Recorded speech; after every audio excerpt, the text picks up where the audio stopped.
Following the riots, and subsequent escape of several dozen prisoners from the Maximum Armorized Confinement Stockade, the MAX for short, my partner and I were dispatched to round up the fugitives. George and I had been working together as Priority 7 bounty hunters for nearly a decade, and had seen a lot. But this was by far the worst event to have happened in the history of the prison. And it would be our most dangerous assignment yet. See, the thing is, our prison is not a normal one. The MAX is known for its unusual and highly volatile prison population. This isn't just the highest security prison in America, or the world we're talking about. This is the highest security prison in the entire multiverse. Now, if you're not familiar with multiverses, it's basically just a bunch of different universes stacked on top of one another, like an infinite pile of cosmic flapjacks.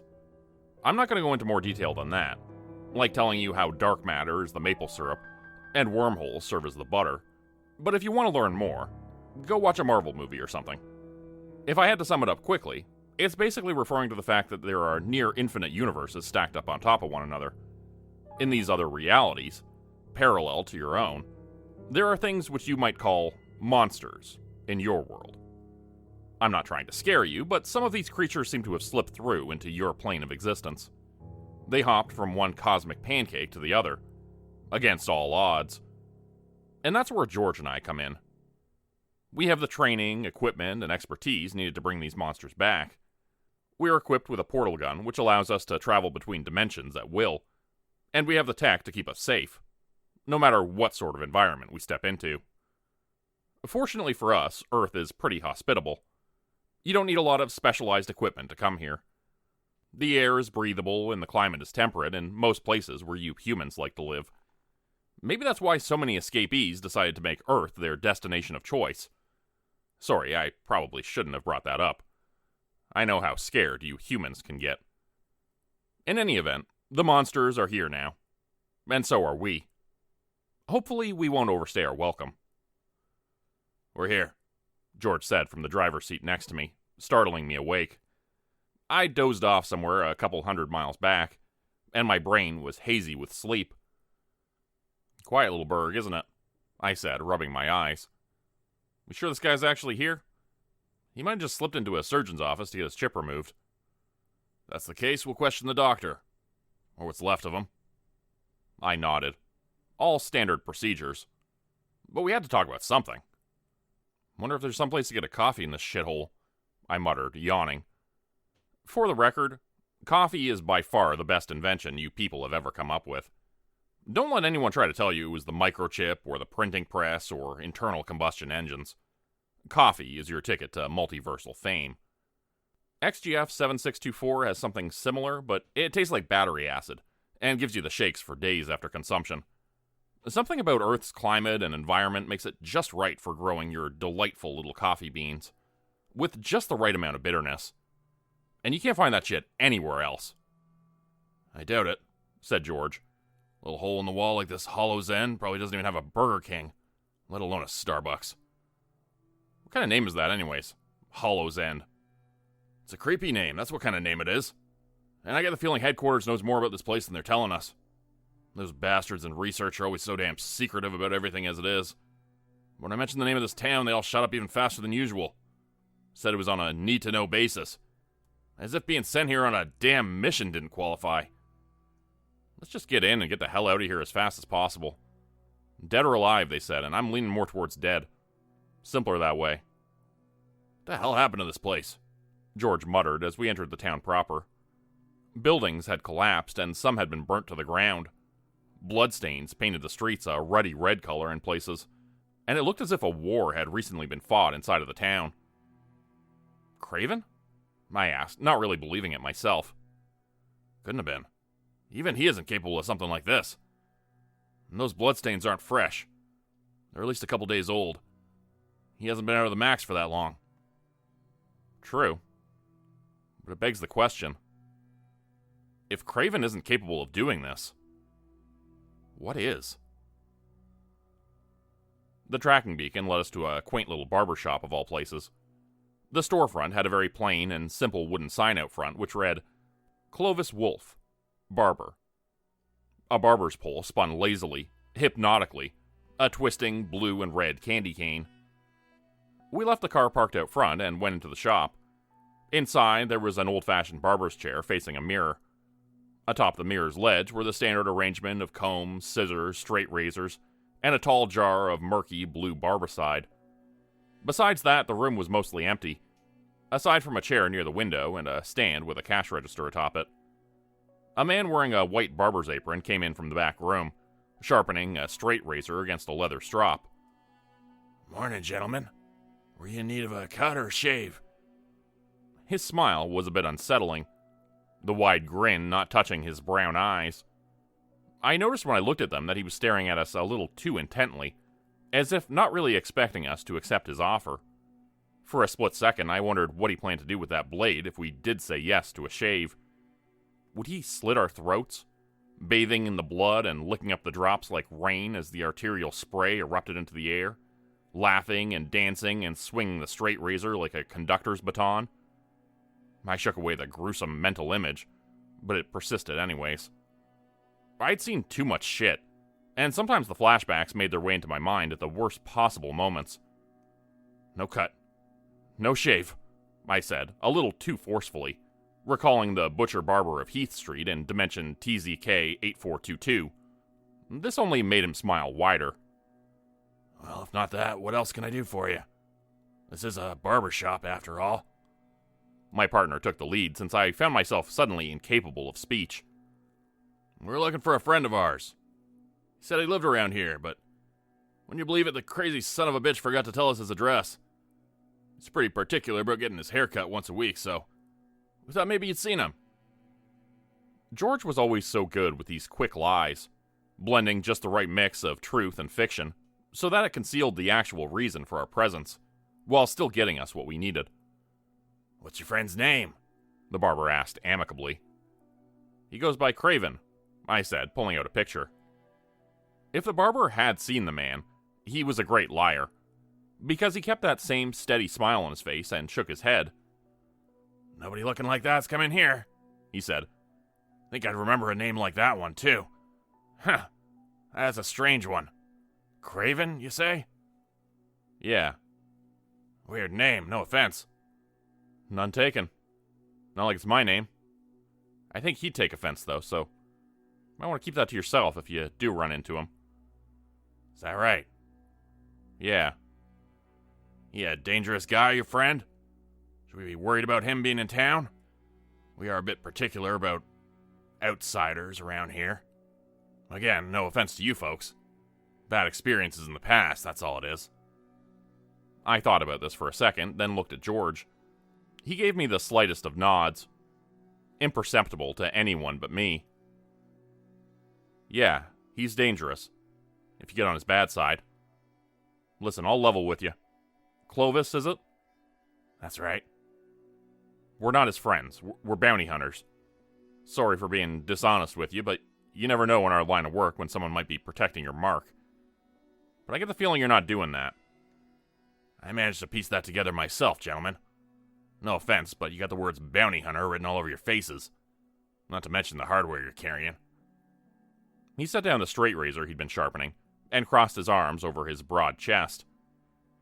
"So now that we got that out of the way, what can I do for you, gentlemen? And keep in mind, I got bills to pay. And haircuts don't make a millionaire." I sighed and brought out a wad of bills, then threw them onto the barber chair in front of the man. He picked them up and began to count them. "Impressive. For bounty hunters. This guy must be worth a pretty penny." "He is. Which should give you an idea of how dangerous he is." "Fellow came by here yesterday. Didn't say his name, but he didn't have to for me to know he was your man. Wasn't looking for a haircut. He's looking for help with an injury. A bullet wound." George and I looked at each other meaningfully. We were pretty sure one of us had gotten him with a bullet, and we had $20 riding on who it was. "You see, gentlemen, I'm not just a barber. Small town like this, back before we had a medical center, everybody came to the local barber for their injuries, their ailments. My dad, his dad before him. We took care of the people in this town. Still do, for those who like an old-fashioned healing touch. Or those who don't have adequate health insurance. Did you get the slug out of him? I did. 45 caliber. Big, ugly son of a bitch. I winced. George smiled in triumph. He'd brought a Colt Double Eagle back with him on a previous trip to Earth. The big bastard loved that gun more than his own children. The barber looked at me, confused. Why is your friend smiling about this guy getting shot? He whispered. It's creepy. Never mind, George interrupted. Did he ask for anything else to be surgically removed? Weird question. But yes, as a matter of fact, he did. The man rummaged in a nearby drawer and pulled out a microchip, stained red with blood. Does this belong to you, gentlemen? Once we were back in our car, I put the keys in the ignition and started the engine. George teased. Not so fast. Nice try, buddy boy. Hand over the $20. I took out the bill, crumpled it up, and tossed it against his forehead. Sore loser. You got a frickin' laser scope. It's practically cheating. Come on, let's go to that diner the guy told us about. I'll buy you a grande mocha java to make it up to you, big baby. So? You think he's telling the truth? I asked, once we were sitting down and drinking our warm, caffeinated beverages. We'd managed to find the small diner downtown after hounding Clovis about it, telling him we were starving. He seemed intent on getting us out of town after telling us a story, but we were going to disappoint him on that front. We wouldn't be gone until we found Craven, or a new lead that took us out of Hollow's End. I have no idea, George admitted. Usually I can read people like him. Small town nobody like that? Man, that weird smile on his face the whole time threw me for a loop. Seems logical he's telling some version of what really happened. Even if he's lying, parts of it are true. How else would he have that microchip? George was processing everything. I could see the gears turning in his head as he tried to make sense of it all. Something's off. Doesn't add up. That barber's lying about something, man, I'm telling you. I don't know what it is, but I'm gonna find out. Don't you go fucking commando on me again, George, I swear. The coffee shop owner interrupted us with a clearing of his throat, and I immediately realized what the conversation he just walked in on had sounded like. More coffee, gentlemen? He asked, holding up a full steaming pot. Just made it fresh. I'd love some, I admitted, and he topped off my mug. Fill her up, George said, smiling. Good stuff, by the way. We've been on the road, haven't had a decent cup of coffee in days. The man smiled, nodding, but didn't say anything. He was about to walk off when I called after him. Excuse me, sir? He came back a second later. Call me Rob, he said. Could never get used to people calling me sir. Of course, Rob. Did you ever see this guy around here? I asked, pulling out the picture of Craven. We're looking for him. He might be dangerous. Word traveled fast in a small town like this.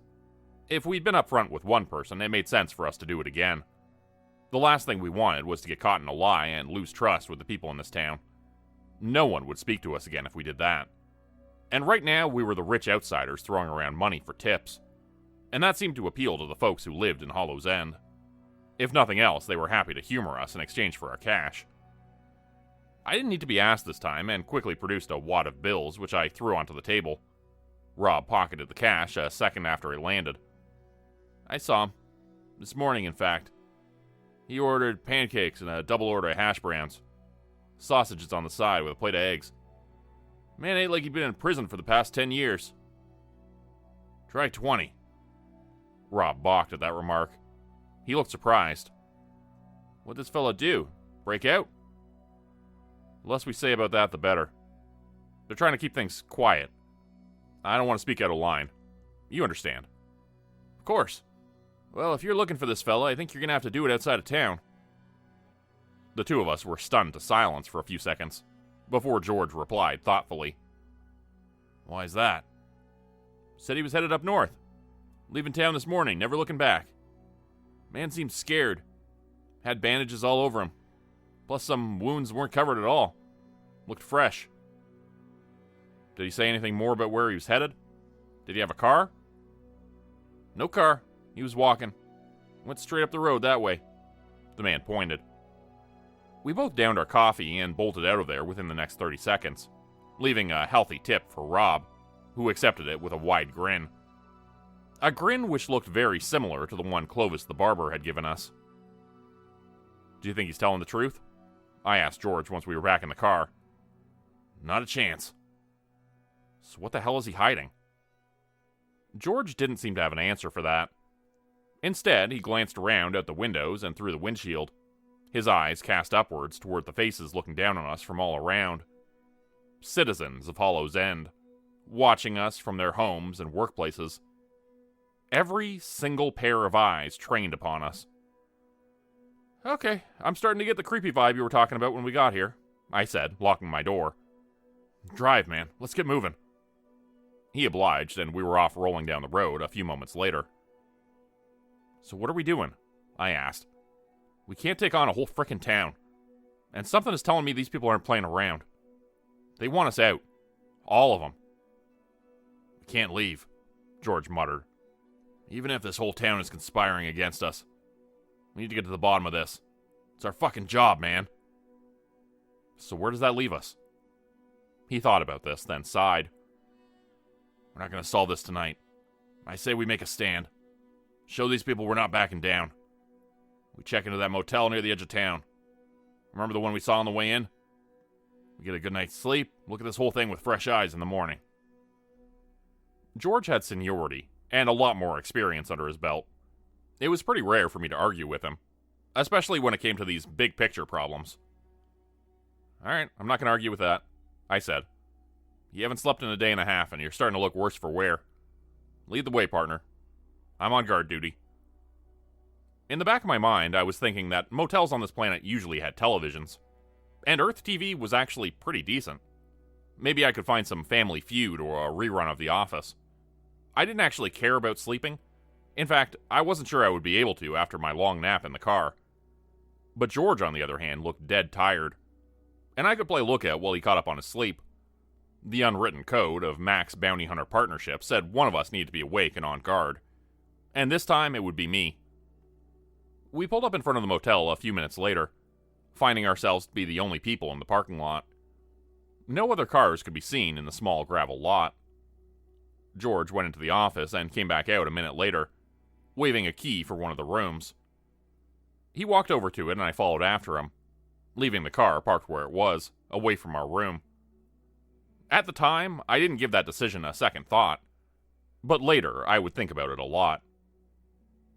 I brought in our small bags of luggage and dropped everything on the floor just inside the door to our room. "Thanks for your help with the bags, George," I muttered.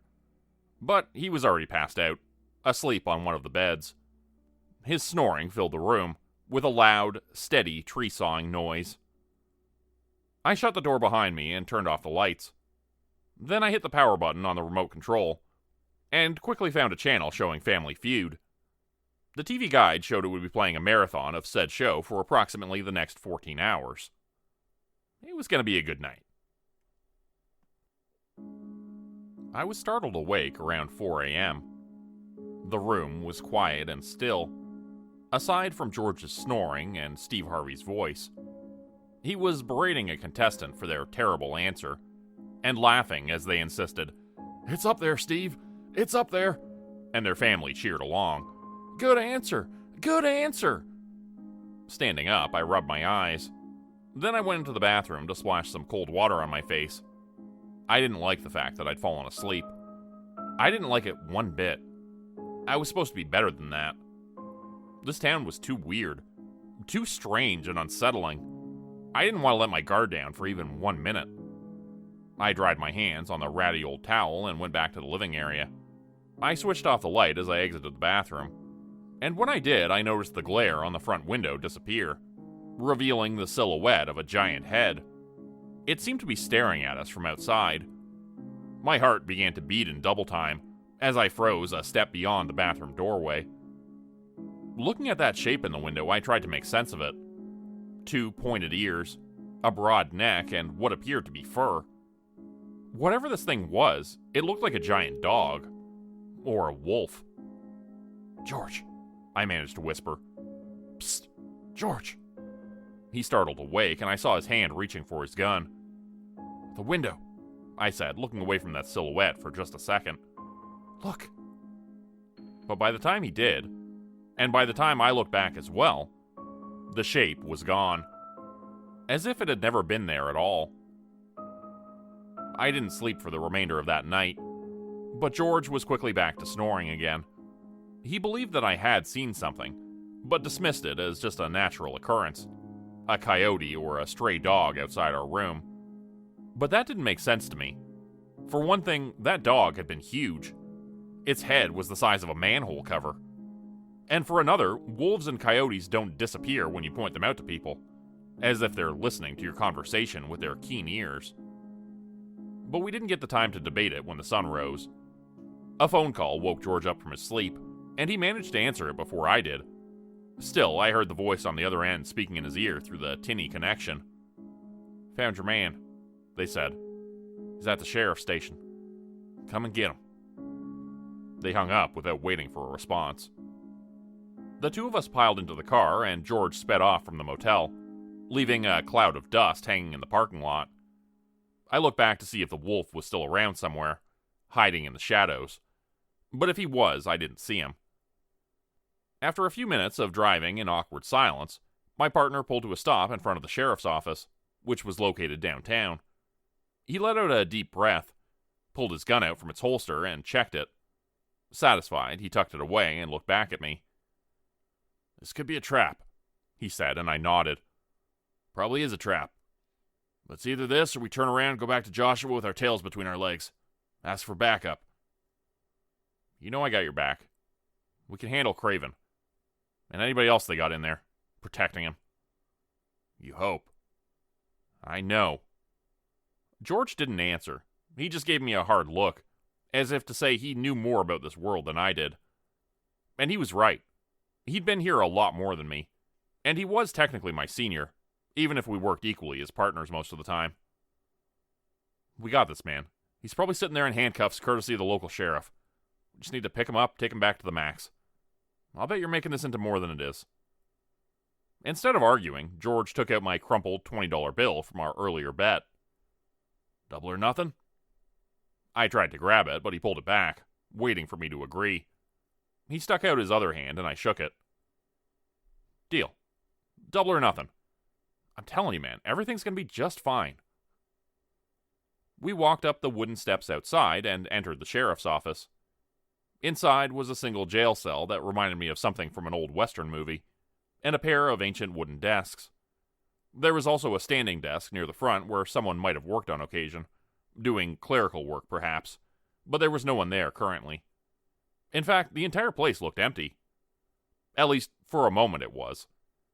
Then someone came down the stairs at the back of the bullpen and began to approach us. The man looked to be the deputy, judging by the patch on his uniform, which identified him as such. He was slightly disheveled, and his hair looked like it hadn't seen a comb in several years. "Hey, folks, what can I do for you?" he asked in a friendly southern accent. "Deputy Randy Burton at your service." George produced the picture of Craven and showed it to him. "We're hoping you can help us, sir. We're working with a bail bondsman out of Tallahassee, and we're looking for this gentleman. We were told he was here." Deputy Randy took the photo and examined it carefully. "Now, he does look familiar. I think this fella came by Vault 77 the other night. That's one of the bars downtown. Fella owns the place, real nice. Just calls himself the Vault 77 citizen. You can check with him. But I'm pretty sure this guy would have left town by now." "Why's that?" "Well, he got into a scrap with somebody at the bar that night. I think he was trying to talk to somebody's girlfriend, and they took offense. He got beat up pretty bad." I couldn't help but scoff at this, and George shot daggers at me. "Something funny about that back there?" Deputy Randy asked. "You sure are quiet. You two partners? How come this guy's the one doing all the talking?" "He's the muscle," George replied, covering for me quickly. "He doesn't need to talk." "Right," Randy chuckled. "I just find it a little bit surprising that this guy got his ass kicked by some rando at the bar," I said, ignoring George's continued looks of anger. "He's not exactly your typical—" My partner's elbow caught me square in the gut, and I felt the wind get briefly knocked out of me. That was one way to shut me up. You'd be amazed how many tough customers there are in this town, Randy said, grinning. I could hardly believe it myself when I first came here. But you get used to it. Something seemed to click in my partner's mind. I saw his face change suddenly, the old bravado gone. George began to back away, and I followed his lead. Thanks for your time. We'll be on our way, George said, and I think I heard a slight quiver in his voice.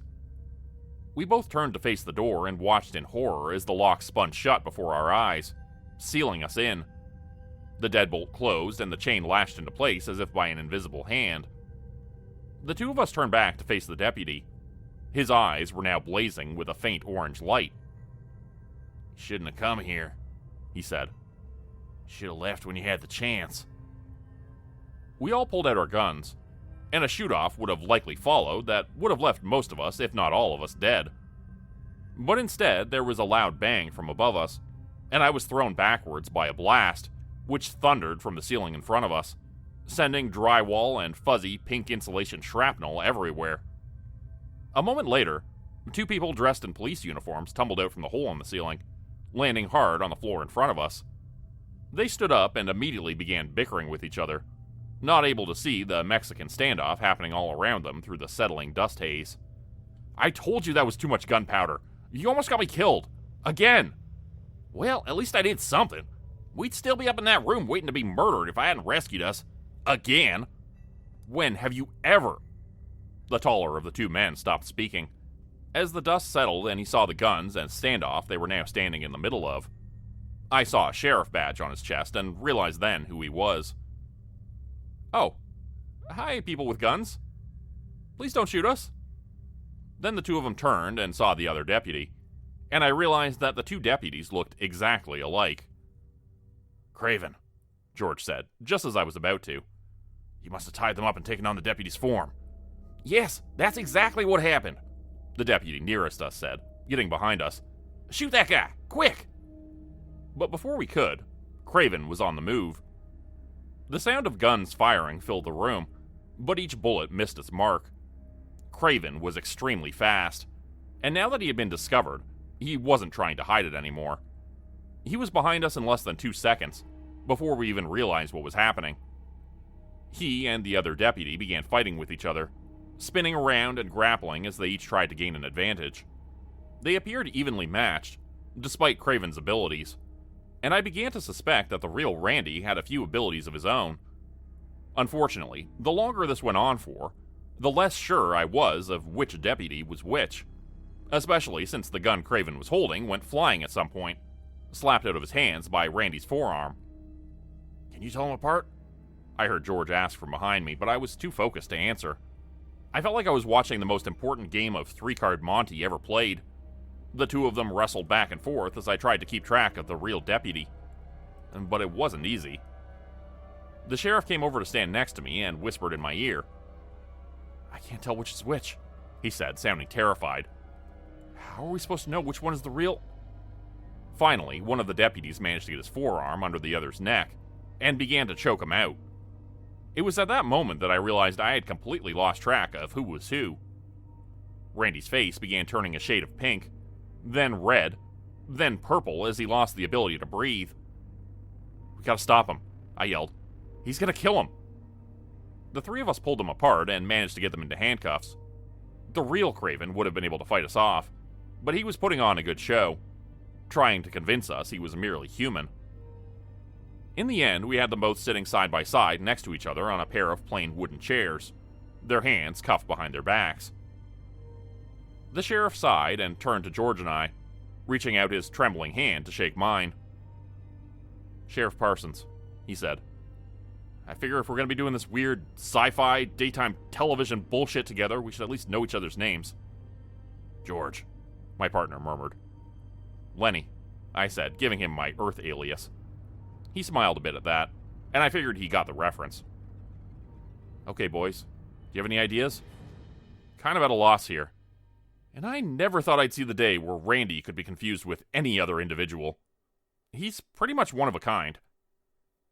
Untie me, you heathenous slip jockeys! One of the two deputies shouted unexpectedly, fidgeting against his restraints. Okay, actually, I'm like 99% sure it's that one, Sheriff Parsons said, pointing at the one who just yelled at us. He really likes to make up words. That's a load of bullshit and you know it, you traitorous jackalope. Yeah, that's definitely him. He likes to use the wrong words out of context a lot, too. I looked at the other deputy and saw he was getting nervous, a bead of sweat rolling down his forehead. And another thing I noticed, his shirt had a spot of blood on it, as if a fresh wound were beneath the clothing. Marching over to him, I pulled back the collar of his shirt, revealing a bandaged surgical incision. Blood was seeping through the dressing, staining the brown deputy uniform. The shapeshifter was capable of changing his appearance enough to camouflage any superficial scrapes or cuts, but deep wounds like this one stayed. This is Craven, I said, looking him dead in the eyes. I'll bet my life on it. My mistake was immediately apparent to George, who widened his eyes in dismay. But it wouldn't be clear to me for several more hours, when I would wake up tied to a chair, with a ringing headache. Blinking my eyes, I tried to make sense of what had happened. I pulled at the ropes, which were bound behind me, but found they were tied tightly.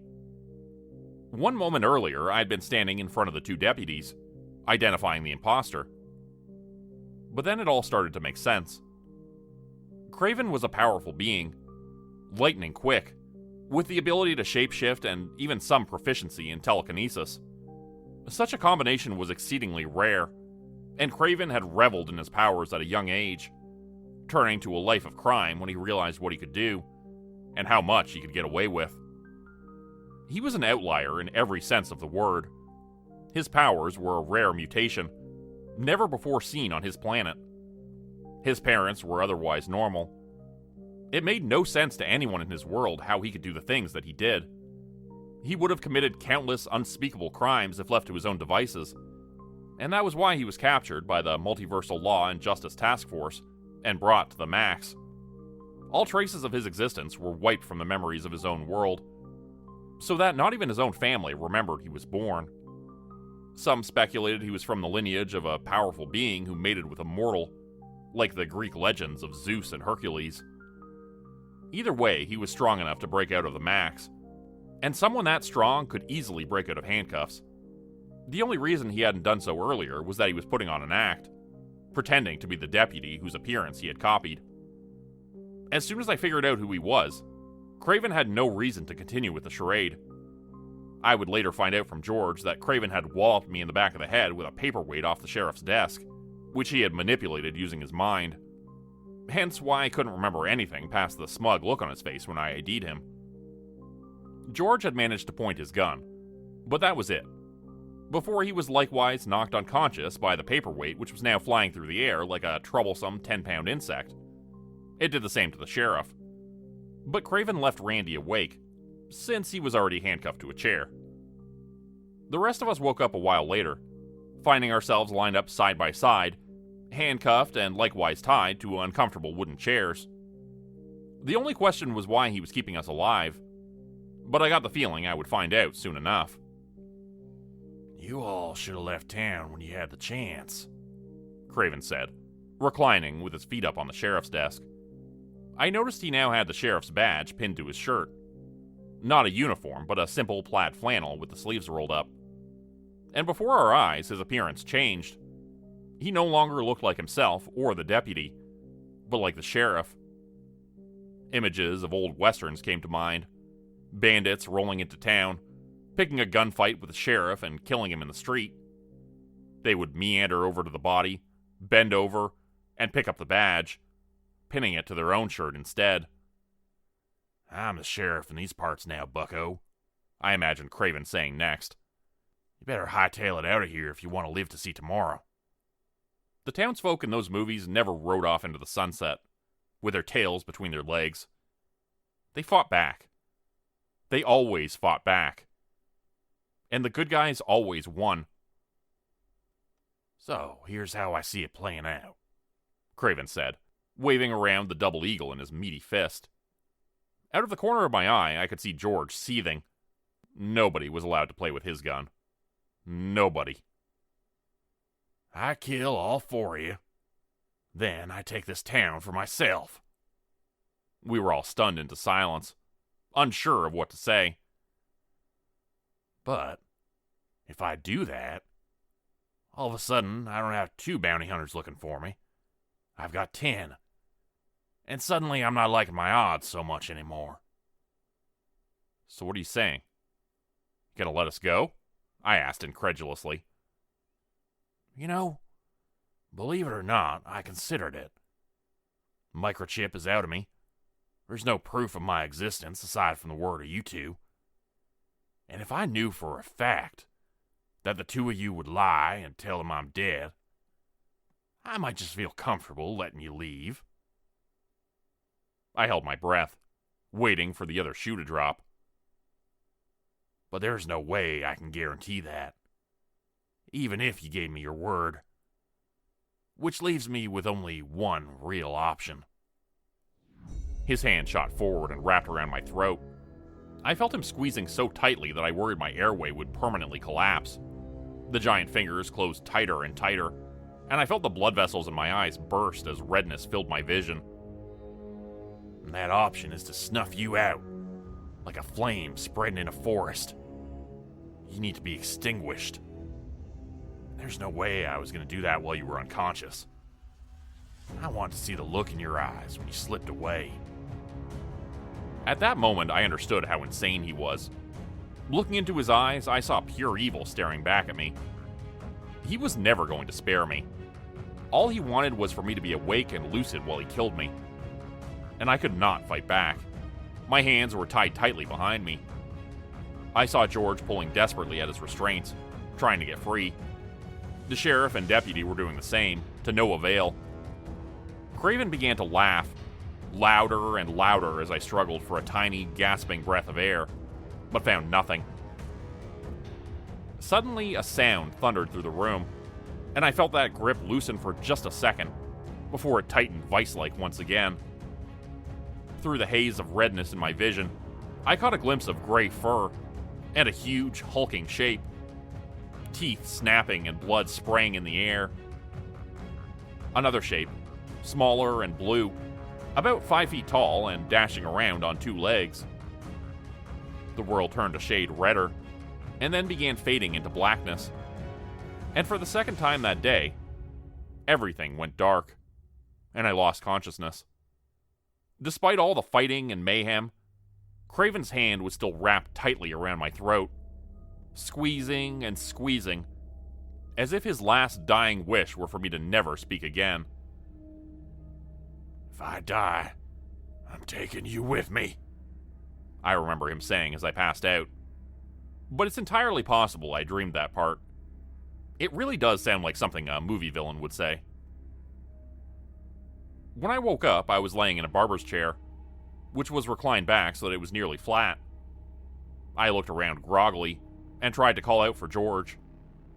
I instantly regretted that decision, as my throat ached with pain at the slightest attempt to talk. The memories of Craven returned, and I darted my eyes around nervously. You're safe, said a voice. I looked up to see... well, I guess Dogman would be the best way to describe him. He had short blue fur and stood around 5 feet tall. I'm Puppy Dan, he said, wagging his tail. You can call me Scamp if you like. Some people do. Don't worry, Craven's been taken care of. He won't be hurting anyone ever again. Clovis came in behind him, and I saw he was carrying a bottle of water. He handed it to me, and I opened it, grateful. Drinking it down, it was cool and refreshing, and felt like heaven on my inflamed esophagus. A bunch of us from around town were worried about Craven from the start, the barber said after a while, knowing I couldn't speak, but I had plenty of questions. He seemed to know about this place. Said he had relatives here. He told us he had abilities, and wasn't accepted anywhere because he was different. Some folks around here can relate to that, so we let him stay. But then he started picking fights at Vault 77, Scamp broke in to say. I was working there that night, clearing tables. Craven started hitting on this guy Derek's girlfriend while he was playing pool. So him and his buddy Eldridgem decided to give him a stern talking to. Next thing you know, I see bodies flying. I can't do much to help, but I started barking. The 2 bouncers came in from outside. Casey Hawaii, he's a big dude. And Elder Being. You don't want to mess with Elder Being. Anyways, 2 minutes later, the fight's over and Craven's on the floor with his arm twisted behind his back, yelling uncle. Quite a story, I managed to say before Scamp began again. So that's when we all decided he needed to get the heck out of town. And then you folks came asking about him, and we knew for sure he was bad news. Not just a fellow with a temper. So why did you still try to protect him? I croaked, my throat burning with every word. Clovis seemed to think back to that day when we'd met. He and so many others had hinted that Craven left town. But apparently that wasn't the case. I got a soft spot for shapeshifters, Clovis said, rubbing the top of Scamp's head. That's why I took in Puppy Dan. He showed up in town one day with no place to go. Just like a lot of others around here. As much as people in Hollow's End say we don't trust outsiders, sometimes we got a soft spot for them. I thought back to the sign out front. Clovis Wolf. Barber. Suddenly, all the puzzle pieces were coming together. Shapeshifter. It was you. Outside our motel room that night. Are you a werewolf or something? And why were you there? I was protecting you. And I still wouldn't have been quick enough if not for where you parked your car. What? You parked in front of a motel room door which was several rooms closer to the main office than yours. Craven came to find you when you were sleeping, but he entered the wrong room. He broke into the room your car was parked in front of, and he would have killed you. Luckily, the motel owner called me and told me what happened. I went there to protect you. Falling asleep while on guard duty was starting to feel like more and more of a blunder. I guess it was lucky for me that there were others looking out for me. And lucky that I hadn't moved the car closer to avoid walking the extra 20 steps. My laziness threshold had nearly insisted upon it. I feel like I'm lucky to be alive, I wheezed out, and Clovis nodded. You are. Very. But rest your voice for now. Your friend is healing in the back room. He was injured gravely as well. Craven tried to inflict maximum damage upon both of you, once he knew his demise was imminent. But you're taking care of us, I said, my eyes feeling heavy with the weight of sleep. Yes, Clovis said softly, putting a blanket over me. For years, my father and his father before him, we took care of the sick in this very room. And we still do. For those who prefer an old-fashioned healing touch. Or those without adequate health insurance, Scamp chimed in. I drifted off to sleep again, trying to forget about everything. Our mission was complete. Craven was supposed to be brought in dead or alive. And I'd always known that dead would be better. The next day, George and I were on our feet again, and feeling well enough to return to headquarters. We piled into the car and rolled down the windows to say goodbye to our new friends. Friends. It occurred to me that I had never really used that word before. George was my partner. Joshua was my boss. I had colleagues and acquaintances, but never any real friends. They had saved our lives, and we owed them big time. See ya, Clovis. Bye, Scamp, I said out my car window. Say thanks to the sheriff and Randy for us, will ya? Clovis nodded, waving his meaty baseball mitt of a hand. Will do. And if you're ever back in the area, be sure to stop by and say hello. My throat tightened at that, and I felt myself suddenly incapable of speech. Don't say a word, George whispered under his breath. Not a fucking word. As the car began speeding off down the road, I let out a long sigh. Why couldn't I tell them? You know why you couldn't tell them. Yeah, but... No buts, Lenny. We don't talk to civilians about our future assignments, even if it's for their own protection. Yeah, I know. Closing my eyes, I decided to take a nap. It was going to be another long car ride. Not so fast, George teased. Remember our bet? Groaning, I began rummaging in my pocket. I pulled out another crisp $20 bill, crumpled it up, and threw it at George's forehead. "That's $40 now you got off me. I hope you're happy." My partner took the bill and stuffed it into his pocket, with the rest of his winnings. "Nice. Could buy myself a Starbucks with this." I closed my eyes again, hoping to get some sleep. It's important in this line of work to get some shut-eye when you can.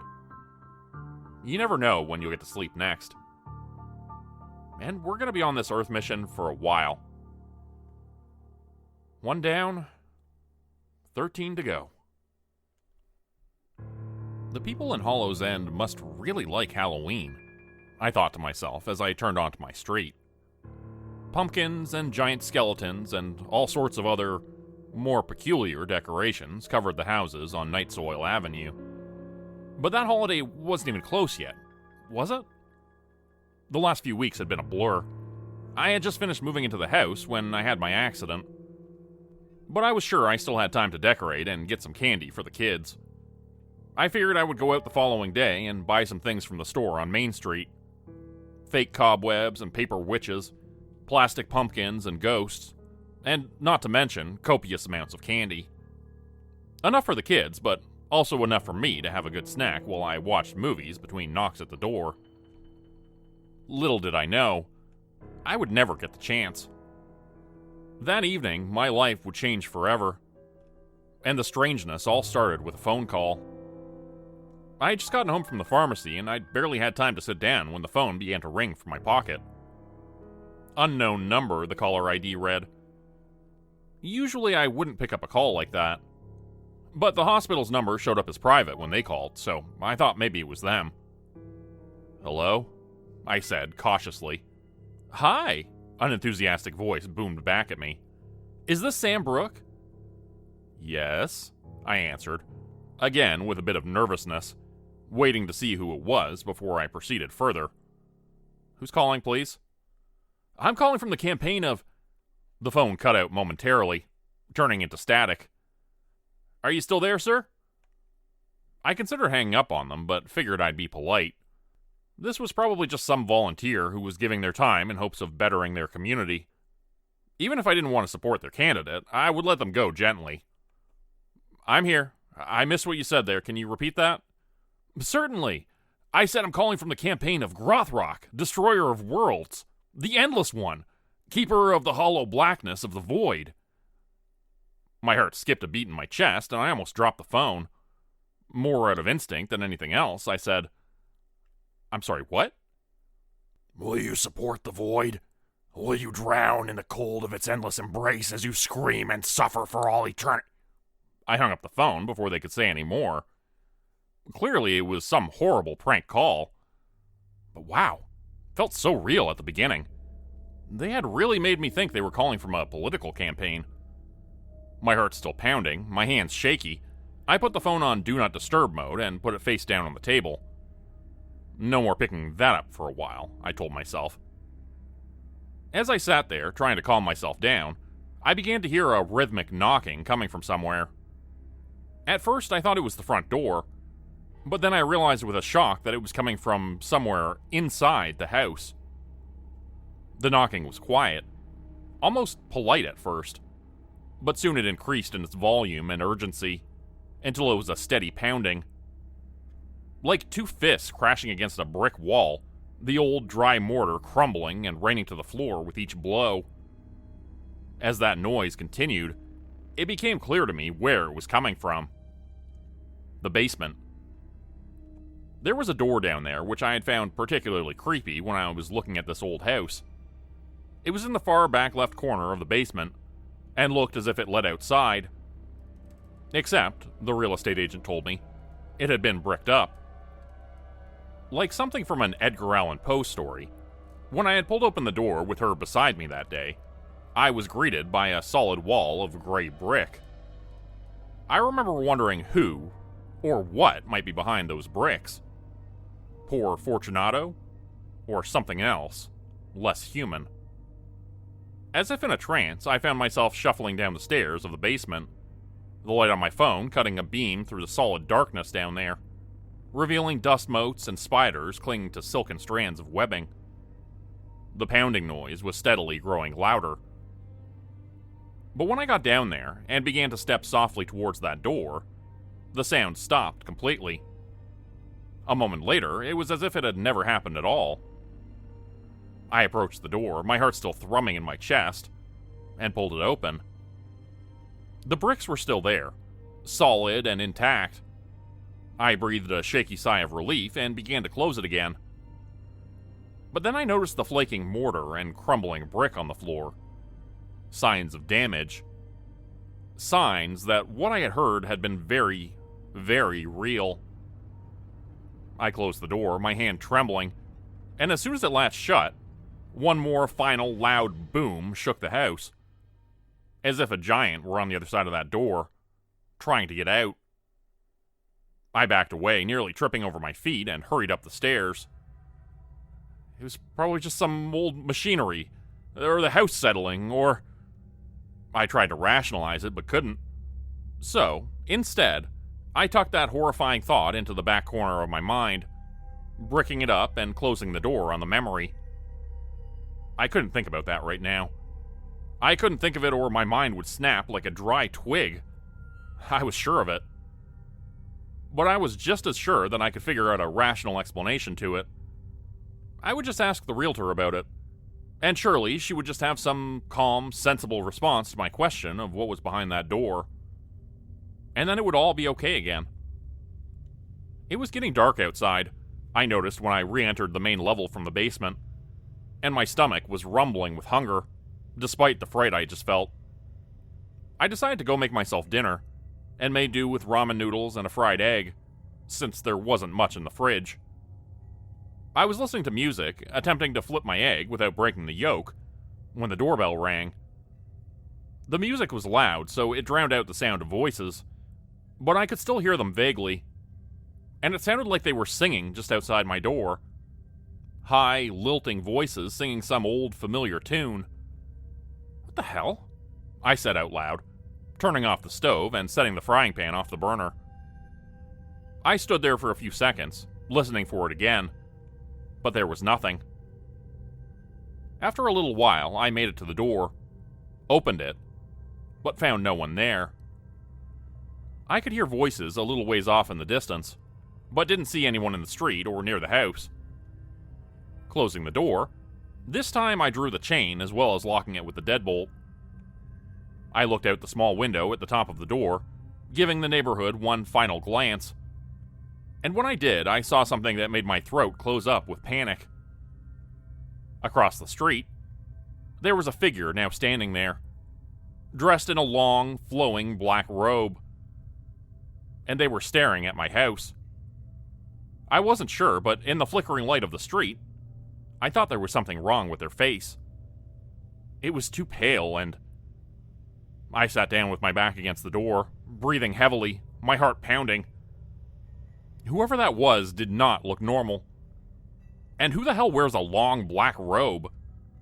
And not only that, his face had been pale, his eyes red, and, worst of all, I could have sworn I'd seen blood smeared around the corners of his mouth. I checked my pocket for my phone, but it was gone.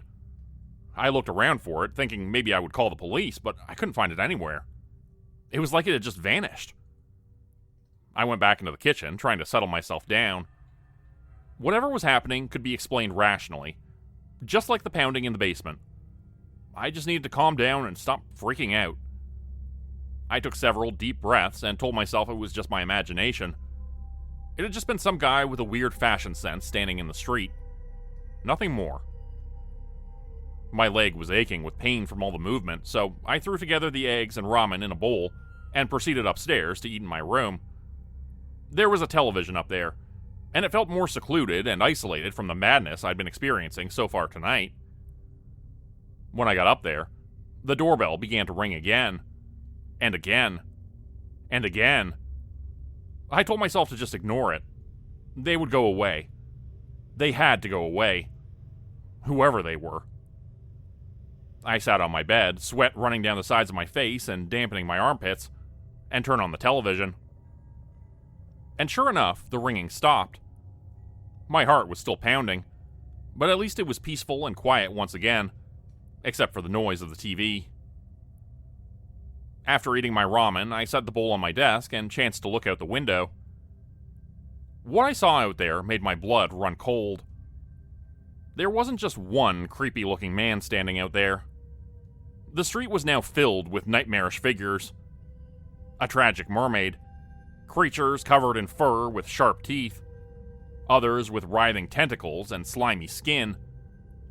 Not only that, an enormous furry creature with glowing red eyes was crawling on the house next door, and I heard screams of terror coming from that direction.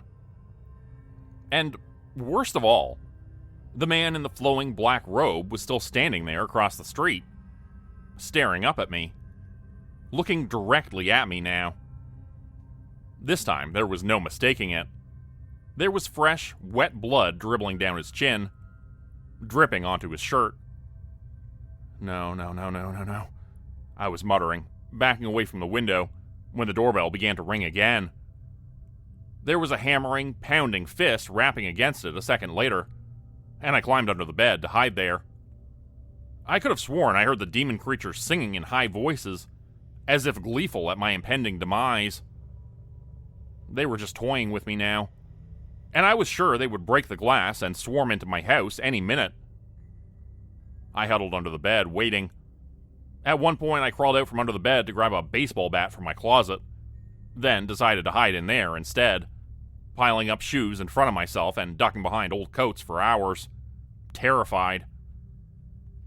When I chanced another look out, after such a long time, I saw that the enormous spider was now wrapping my house up in a thick web. I could hear its footsteps on the roof as well, probing the attic for weak points. Soon it would find its way in through my bedroom window, I was sure.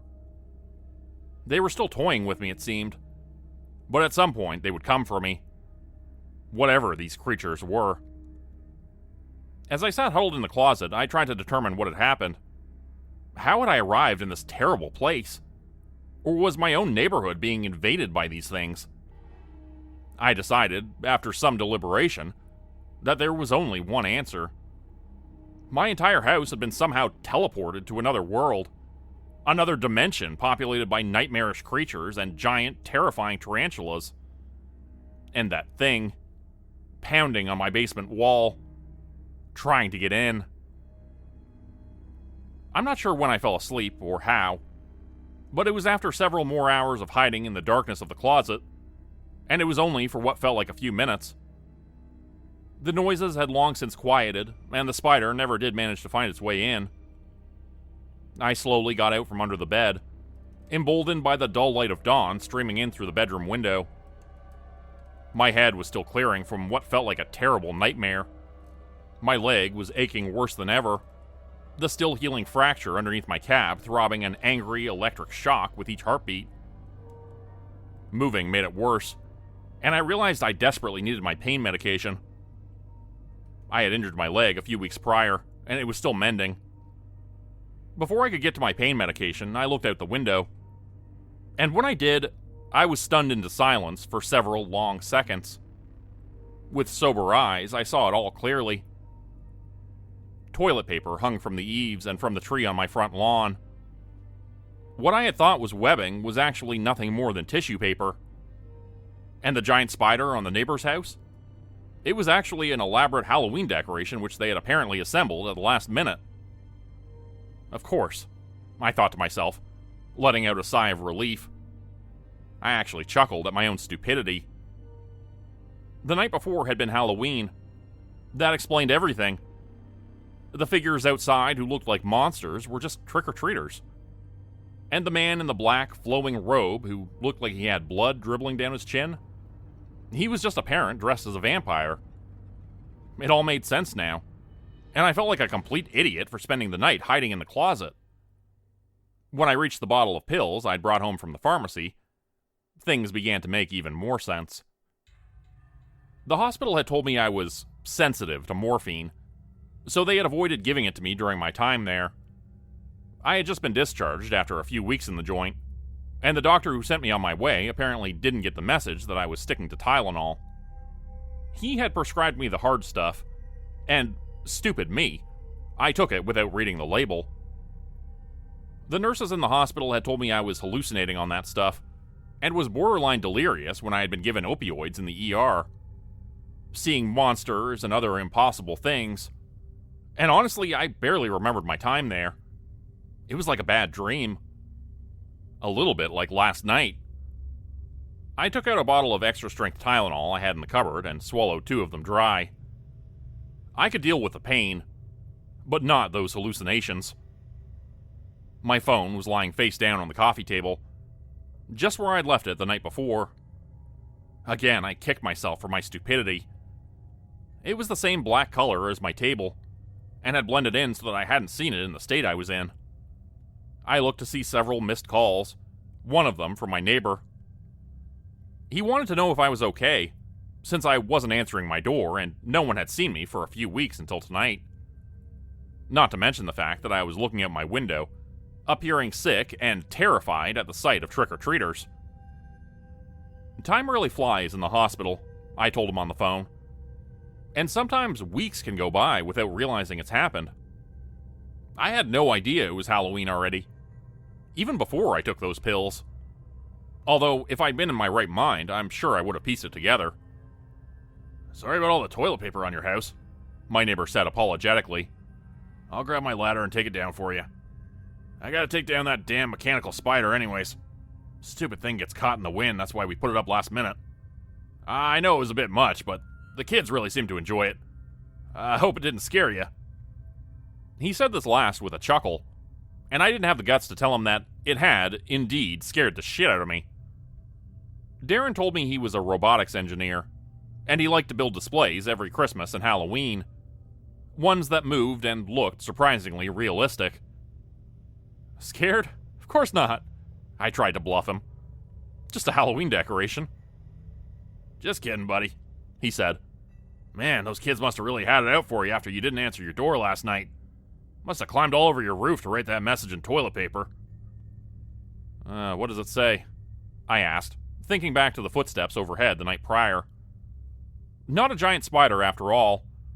Nothing but naughty kids, pissed off they didn't get any candy from the new cheapskate on Night Soil Avenue. You don't want to know, he chuckled. Hang on, Darren. I'll have to call you back. I'm getting another call, I said, looking down to see unknown number once again. Thanks again, man. I owe you big time. All good, buddy. Just focus on getting healed up, okay? I'll talk to you later, he said, hanging up. I picked up the other call. It was the same voice as the night before, which caused my heart to skip a beat. Hello, I'm calling from the campaign of... The phone cut out for a second, and all I heard was static. And I had a flashback to the night before. Hello, are you there? I'm here, I said, gulping. How can I help you? After what felt like a very long pause, he continued. I said, I'm calling from the campaign of Walter Worfman. He's running for councilor in your district, and we're hoping we can count on your vote. I breathed a sigh of relief. I do take local elections seriously, so I'd be curious to hear what his platform is, I said. Do you have a website? Of course. It's right here. Do you have a pen or something to write with? Yeah, I said, putting the phone on speaker and pulling up my notepad app. Go ahead. Okay, so it's www.grothrockdestroyerofworlds.com. He is the Endless One, keeper of the void. Drown in the cold of its endless embrace as you scream and suffer for all eternity. I hung up the phone with shaking hands, throwing it against the far wall of the room. The horrible voice continued to pour out from it, despite the lack of any connection. As the warbling, distorted voice continued to speak of horrible, terrifying things which were coming for me, to consume me, the pounding on the door in the basement began again. This time, much, much louder. Grothrock is there now. You should speak to him. You should listen to his platform, said the voice on the phone from across the room. He will bring endless suffering and pain, and his minions will feed on your flesh while you suffer but do not die. Never will you be released from the crushing pain of his embrace as you... I stepped on the phone. Hard.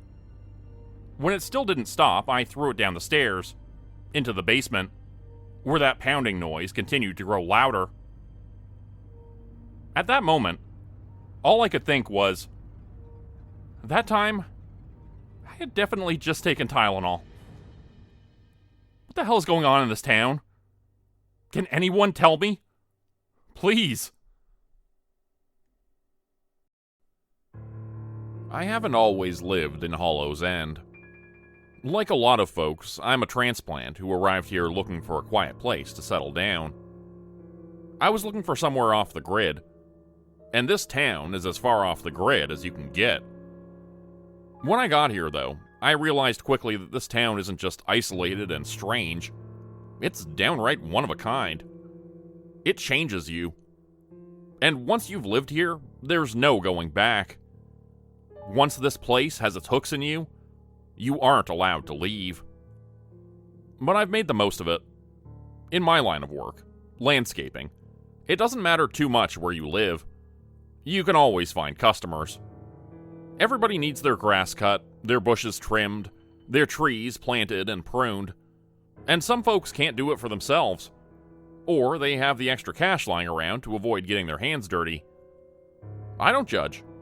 If not for them, I wouldn't have a job. And I do like my job. Most days, anyways. Lately, things have gotten a tad bit more tricky. And in Hollow's End, tricky means terrifying, usually. Where do I even begin? I suppose it would have to be with the holes. They started popping up a few weeks ago. At first, I thought they were from gophers or snakes, maybe even the giant millipedes, which are specific to this town.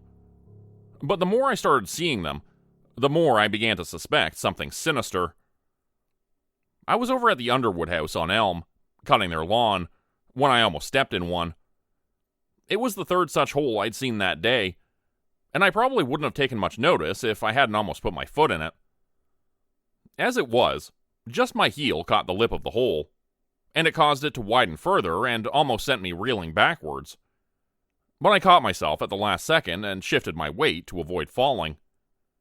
If not for the extra weight of the lawnmower in my hands, who knew what could have happened? But it worked as an anchor to keep me grounded. Looking back at the hole in the grass, I was struck by how dark it was beneath the ground. It looked like that hole just went on forever.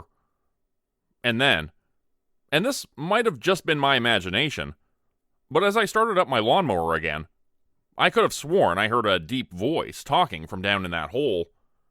Somebody saying something real persuasive-like. Of course, it could have just been my mind playing tricks on me. I didn't even tell Roe Underwood about the hole, now that I think back to it. I was just writing it off as a gopher hole still, or a snake hole, like I said before. But it didn't take long before I realized there was something a lot worse than snakes slithering around under the grass on Elm Street. 2 days later was when the custom orders started coming in. People asked me to fabricate decorations or utility items for their backyards and houses, since I have a talent in those types of things. And I started getting requests for a very specific type of device. "Can you make me a well cover?" Clove Zenoia Harris asked me that morning. It was a peculiar question, since the Zenoia Harris home did not have a well on their property. "What do you need that for, if you don't mind me asking?" I said, while making note of their request on a pad beside the phone. "There's a big-ass hole in my backyard all of a sudden," they said, and my heart skipped a beat. There were a lot of big-ass holes populating the town all of a sudden. And by that, I didn't mean the hipsters, tourists, and early-onset gentrification. "Is it really dark inside the hole?" I asked. "Like, pitch black?" "Yeah, how'd you know?" "Just a hunch." "Okay, I can put something together. Can you give me a rough estimate of its dimensions?" Clove told me, and I made something to cover the hole. Later that day, when I was installing it, I tried to ignore the fact that the darkness of the hole made it look like the ground beneath my feet was inches thin, and incapable of supporting my weight. Such a thing was impossible, which in this town meant it was probable. And I didn't want to think too hard about it, because I was worried if I did, it would cause some sort of existential reaction and result in the ground crumbling beneath my feet. The ground didn't crumble, though, and I got paid handsomely for my efforts. Word got around, and pretty soon half my house calls were to seal off these pesky new portals into nothingness. I had to hire a kid to cut the grass at most of my houses, since I was now so busy building well covers for wells that didn't exist. Which is where things started getting a little more tricky. And again, when people say tricky in this town, they mean terrifying. The kid I'd hired to cut the grass, his name was Matthew, and he was actually 17 and not really a kid anymore, had not been seen for a full day when his parents reported him missing to the sheriff. They did call me first, and I confirmed that I hadn't seen him, and just thought he was playing hooky that day. His parents said the same, and thought he'd stayed out late with friends the night before. It wasn't the first time he'd skipped work, and it wasn't the first time he'd stayed out all night, so people weren't quick to notice his absence. 17-year-olds are not always the most reliable, but I'll take what I can get in this economy. Deputy Randy gave me a call a little while later and even paid me a visit, since I'd been one of the last people to see Matthew alive. It was during our talk that the subject of the holes came up, and we both seemed to realize at the same time what this could mean. "Have you seen anything strange or out of place recently?" he asked me, taking a sip of his coffee. Coffee that had a faint smell of whiskey wafting from it. "Anything at all?" "Aside from the usual strangeness?" I asked, raising my right eyebrow in response. "Well, yeah, of course. Aside from the usual strangeness." He took another sip of coffee and smacked his lips. "Well, there are the holes." "The holes? What kind of holes? You're not talking about the tourists and hipsters again, are you?" "No, not those assholes. Like, actual holes in the ground." Oh yeah, I've seen a few of those too. Florida man Luke called the office yesterday because he thought his dog fell down one of them. Turned out it was hiding under the damn bed." "Yeah, those holes. Frickin' things have been popping up all over town recently." When did you first start noticing them?" "Past couple of weeks, I'd say. They started off small, but they've been getting bigger and bigger. I started getting custom orders to cover them up. I've been fabricating these things like well covers, but they fasten to the ground. Damn things are everywhere. I almost fell into one over at the Underwood." I stopped speaking the instant I realized what had probably happened to Matthew. "Oh, shit. Have you talked to any of my clients yet? The ones where he was supposed to be working yesterday?" "Nope, not yet. I was going to get a list from you and go knocking on doors right after this." My mind was racing as I stood up and began to pace back and forth in my living room. "What? What is it?" Randy asked, standing up himself. "You don't really think you fell into one of those holes, do you?" He might have. And they look deep. I don't know where they lead to. You know the crazy shit that happens in this town. Not to mention the woods. Do you think it's... I don't know what to think yet. But I know one thing. We need to start checking those houses right now. Let's go. You gonna come with me and show me where they are? It'll be faster that way." I agreed without a second thought. I felt responsible for this mess now. If I had noticed Matthew was missing sooner, if I just called him to check in with him the day prior... A million thoughts were rushing through my head, and I had to clear them to focus on the task at hand. Pulling out my phone, I looked up the client list from the day prior. Instead of giving the deputy the first house on the list, I decided on one more likely culprit. The Henderson house was overgrown and neglected. A family member had passed away, and the house was now unoccupied. I'd been hired recently to get the lawn mowed, and to try to fix up the front and back to make it look more presentable to realtors. The long grass would hide a big hole like the ones we've been seeing recently. Not to mention that no one would notice the half-mowed lawn, or the fact that the person mowing it had disappeared mid-job, because the house was unoccupied. "Head over to 32 West 5th Street, I said, and listed off the reasons why it had risen to the top of my list. "Good thinking," Randy said, stepping on the gas. "Hopefully you're wrong about this and the kid's just out with friends, knocking over mailboxes at the edge of town or throwing piss-filled water balloons at tourists." "I hope you're right," I said, crossing my fingers. "I really do." As we pulled up to the house, a first glimpse into the backyard revealed the scene exactly as I'd imagined it. The kid's bike was locked up in front of the home, and I could see the lawnmower in back, sitting in the middle of a half-mowed lawn. All the signs to indicate the worst-case scenario had happened. "Shit," Randy muttered, picking up his pace to match my own. "Looks like you called it, man." "Unfortunately." I slowed my pace as we approached the gaping hole in the grass. By all appearances, it had opened up like a sinkhole beneath his feet right after the kid had passed over it. The black void beneath the grass had no hint of light or any edge beneath the dirt. It looked like the grass was growing on nothing but a dark void. "What the hell?" Deputy Randy muttered, noticing this phenomenon at the same time as me. "Do you see that?" "Yeah, it's like there's nothing holding up the ground. Do you think it's safe standing here?"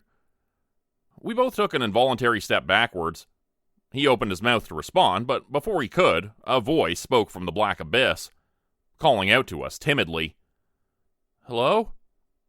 It sounded close. And more importantly, it sounded like Matthew. Mostly. We were both too stunned to respond for a few long seconds. And then, the voice came again. "Hello? Is anyone there? I fell down this hole and I can't get back out." Again, his voice sounded like Matthew. But there was something slightly off about it. Probably just an echo, I told myself. "We're here," Deputy Randy yelled back. And that kicked me into action. "We're gonna get you out of there," I called out, ignoring that paranoid voice in my mind which said something was wrong about all of this. "Just hang on." I rushed forward, no longer thinking about the ground collapsing beneath my feet. As strange as it was, these holes always seemed fairly stable once they appeared. None of them had collapsed on me yet. Still, I felt a little bit like I was stepping onto the surface of a barely frozen lake in early winter as I approached the edge of the dark abyss. I got down on my belly, hoping I could see something by looking over the edge, but there was only blackness. "How far down are you?" I called out. "Not far," he answered back. "It's not as deep as it looks. You should come down here too." What the hell? Why would he say that? His voice was creeping me out. Maybe he just hit his head or something. "We might need a rope," I yelled to Randy. "Do you have one in your car?" "I do," he said, running off back towards his cruiser. "I always keep one handy for situations such as these." "You don't need a rope," Matthew called out calmly. "If you reach down with your hand, I can grab on. You can pull me out. It's not deep." The hairs on the back of my neck were standing up, and I had a sinking feeling in my gut. Queasy, I heard myself say back to him, "Okay, I'll reach down and pull you out." I didn't want to, but I felt myself doing it anyway. Something about this was wrong, and what he said next didn't help. "Are you sure you don't want to come down here first? There are shiny things down here. Glittery things. Gold. Diamonds." The way he spoke wasn't scared or excited, but quietly convincing. He sounded like the snake trying to convince Eve how tasty apples were. Like a visitor in the desert on the 40th day of fasting. "We can look down there more later," I said, still thinking head injury. "Just grab my hand, I'll pull you up." "Okay." I reached down into the darkness, until I was in up to my shoulder. "Do you see my hand?" I called out. And in that instant, I felt something grab me. Matthew gripped my forearm forcefully, his fingernails digging into my flesh and tearing it. Warm blood was running down my arm and into my hand a second later, making it slippery when I tried to grab him. I felt something else take hold of my shirt collar, too. His other hand, I assumed at first. But then there was another, and another, grasping weakly like a child. All of these hands tried to haul me down into the dark abyss, with varying levels of strength. And they succeeded. I felt my upper body, and then my legs falling down into the dark hole. I heard myself screaming, the loud sound echoing around in this new, dark place where I would surely die. But at the last second, someone grabbed my ankles. It was Deputy Randy, I realized. And he was the only one keeping me from being dragged under. And then there was another person pulling on me from behind, trying to help the deputy. I could feel their additional strength added to his, and with their help, we were both pulled out from the darkness. I was scared shitless, and felt angry at Matthew for trying to drag me down there. But that anger only lasted for a few moments, as I saw the performance he was putting on. He was hyperventilating and acting scared, as if he hadn't just tried to drag me down there, as if he hadn't been trying to convince me to go down there. It was so dark down there. I could have sworn I heard things moving around and rustling and... He was crying now, his face covered in grime and filth. Son of a bitch is putting on a hell of a show, I whispered to Deputy Randy, but I only got an angry glare in return. His response surprised me. I had always known Randy to be the happy-go-lucky, doesn't-give-a-shit, half-drunken deputy, but he snapped at me and caused me to take a step backwards in surprise. "You're the one who put him in that spot. I should be bringing you in for making him work in unsafe conditions. Kid is clearly traumatized. That kid tried to drag me in there just now. He was trapped in a cave. Have you ever heard of swimmers drowning their saviors? People do crazy shit when their lives are at stake. It's not his fault he was put in that position. It's just a kid." I wanted to go on, to tell him how he'd tried to convince me to jump in there with him, but instead I relented. Matthew was staring right at us, looking at me with tears in his eyes. "I'm sorry, boss. I was scared. I was so scared. I didn't mean to pull you in there like that, really." After a few moments of internal debate, I put on a small smile and said, "Don't worry, Matthew. It's my fault for putting you in this position. Just glad you're okay." A look of pure rage crossed over his face for just an instant, and then was gone, as if it had never been there at all. Randy didn't notice it, or if he did, he never mentioned it. "Thanks, boss. Just a little banged up, that's all. I might need to take a day or two off from work." "Take as long as you need, kiddo. I'll be waiting for you when you get back," I said. But when I did, I was looking at the hole. Randy and I returned Matthew to his parents, and I should have felt relieved. But the whole time I had a feeling in my gut like a balloon full of cement was hardening inside. That feeling intensified when his parents brought him into an embrace, and I saw, just for a fleeting second, a look of distrust in his mother's eyes. But then it dissolved into happy tears. "You rescued our boy," Matthew's father cried, pulling Randy into a hug.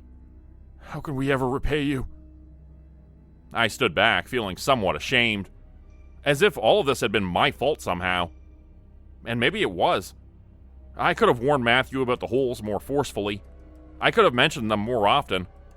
I could have gone with him and not sent him alone, knowing the potential danger of that place.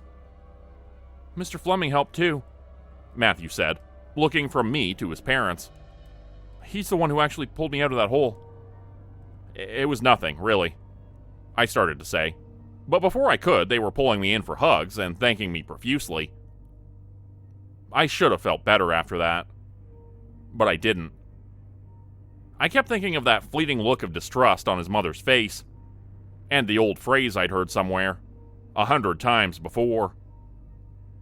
A mother knows best. After a couple days passed by, I ran into the pair of them again in the grocery store. Sharon and Art, I knew their names to be now. They had sent me a thank you card, which indicated them as such.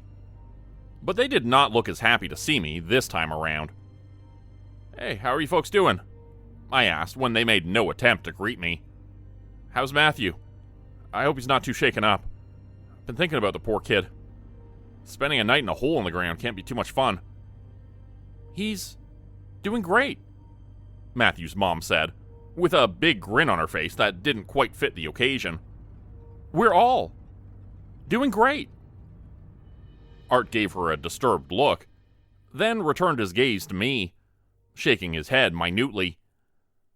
It took me a few seconds to clue into what was happening, but eventually I returned Sharon's smile and responded. "Oh, that's great to hear. I'm happy he's doing better. He was pretty shaken up." She cocked her head slightly, like someone desperately trying to understand a lesser species. She spoke again, in short, clipped sentences. He's been better. Ever since. Coming back. Up from that hole. She giggled. It makes me think we should all try it. Her teeth were all showing, and she smiled so wide it must have hurt her face. I tried not to look at Art, knowing I would have to speak to him privately, without her around. Okay, good to know. I'll let you folks go. Thanks for the update, I said, giving one last meaningful look at Art. Come by. For dinner sometime, Sharon called after me. Any night. Is fine. I made a point of going to visit the restroom a minute later, and Art followed after me. As soon as he was inside, I grabbed him by his shoulders and spoke directly into his face. What the hell was all that about? I asked, feeling that sinking sensation in my gut again. What's wrong with her? Art looked at me for a few seconds before shaking his head, as if coming out of a daydream. Sorry. She's been acting a bit strange the last day or so. And Matthew, he's been acting weird ever since he got back. I feel like I'm... He stopped himself, as if realizing he'd said too much. I'm sure it's nothing. Not nothing, but you know what I mean. Like, I don't know, it could be PTSD or some kind of trauma response. They'll be okay. It's just been a lot on both of them. What do you mean when you say Matthew has been acting weird? I asked, more than a little curious. It's probably nothing. You know how teenagers are. Just the stuff he says sometimes. He trailed off, and I had to prod him to keep him going. It might be important, I told him. Sighing, he went on reluctantly. I've caught him talking to himself alone in his room, using this weird, deep voice. He kept saying something about Garth Rock and the Void. I figured he was talking to some friend on the phone about a new band or something. But the whole thing made me feel uncomfortable. Just those words and that voice he was using. And then I could have sworn I heard Sharon say the same thing today. But it wasn't Garth Rock like I first thought. It was Groth Rock. And when I asked her about it, she just acted like she didn't hear me. But then I heard her saying it again on the ride over here. It was like it just slipped out. She was sitting beside me whispering, Groth Rock, Groth Rock, Groth Rock, over and over again. Like she was in a trance or something. My mind was racing, but I couldn't think of anything to do with that name. I had never heard it before in my life, and it wasn't ringing any bells.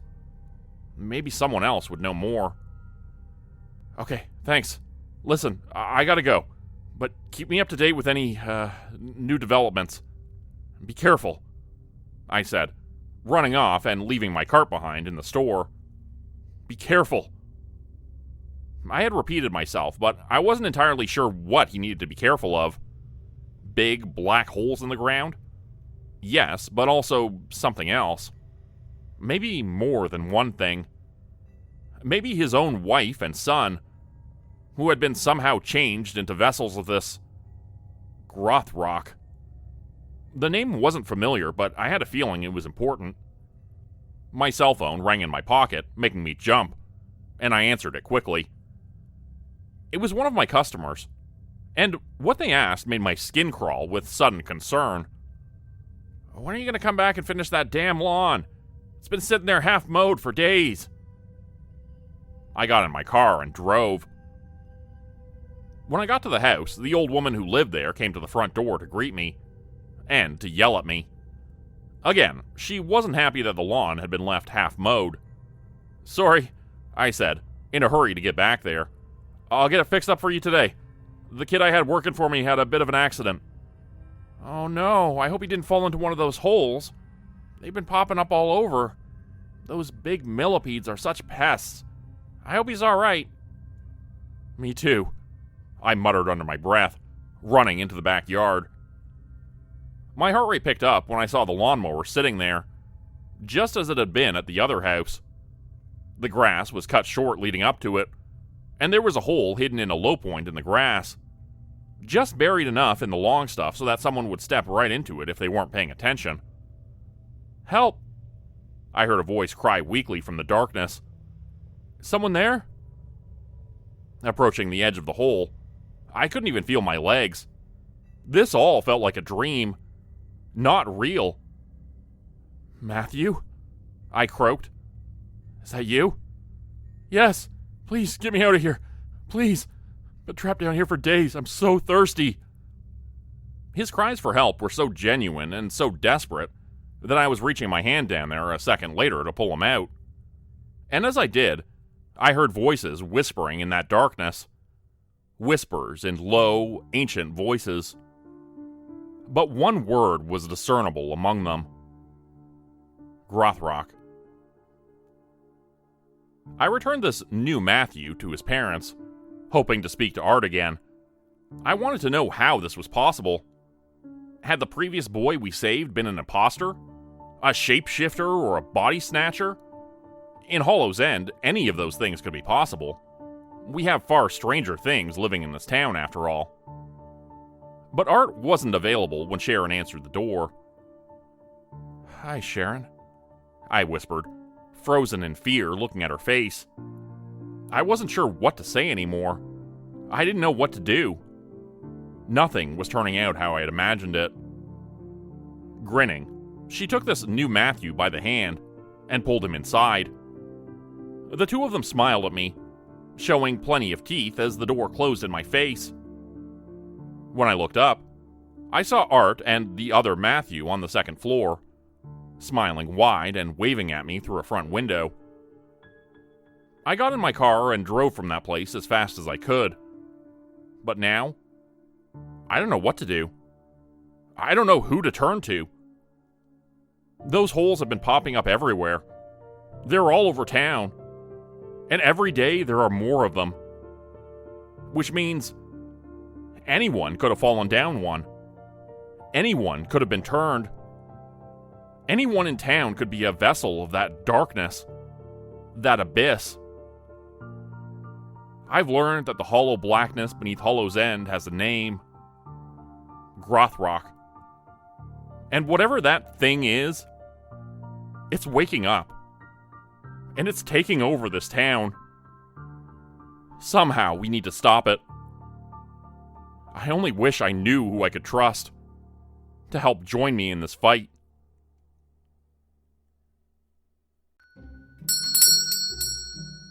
A little bell rang as I opened the door to the dingy old gas station, and a smell hit me immediately.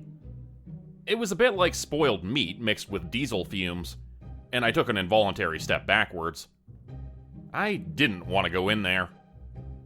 But, I reminded myself, rent doesn't pay for itself.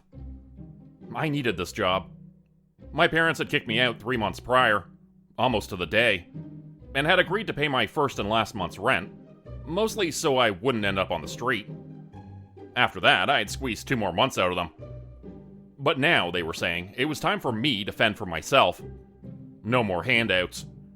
I was officially cut off until further notice. And this time, they meant it. I need this job, I said to myself, out loud this time. I took a deep breath and stepped inside the place, forcing a smile onto my face as I prepared to begin my first ever training shift at Hollow's End Gas and Snacks. It couldn't possibly be that bad. The yellow-toothed grin of the man who greeted me across the counter seemed to say otherwise.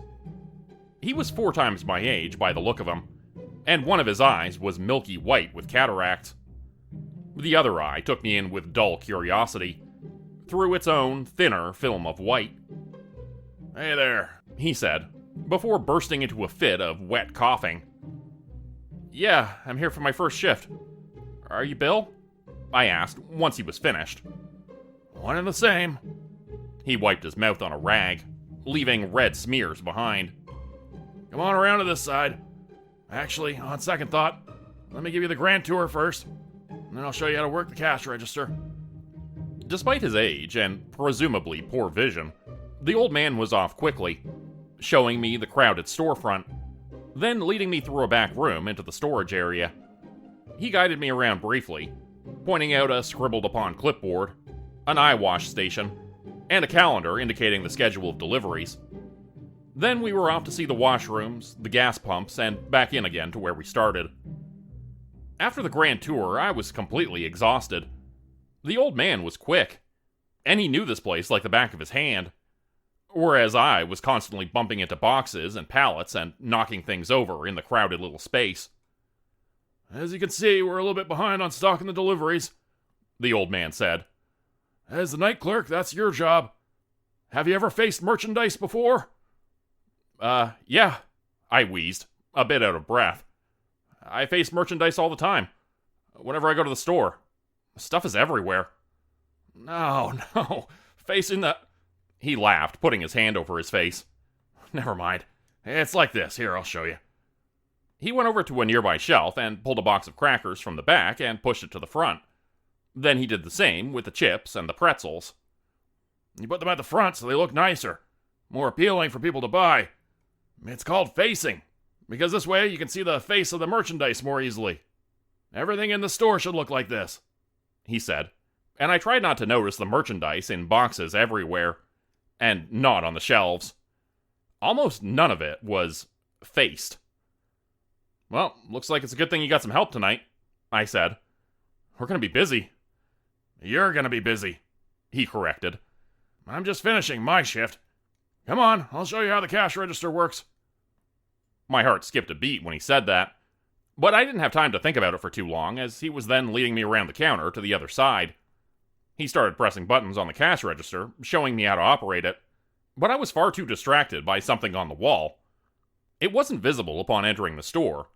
You had to be on this side of the counter to see it.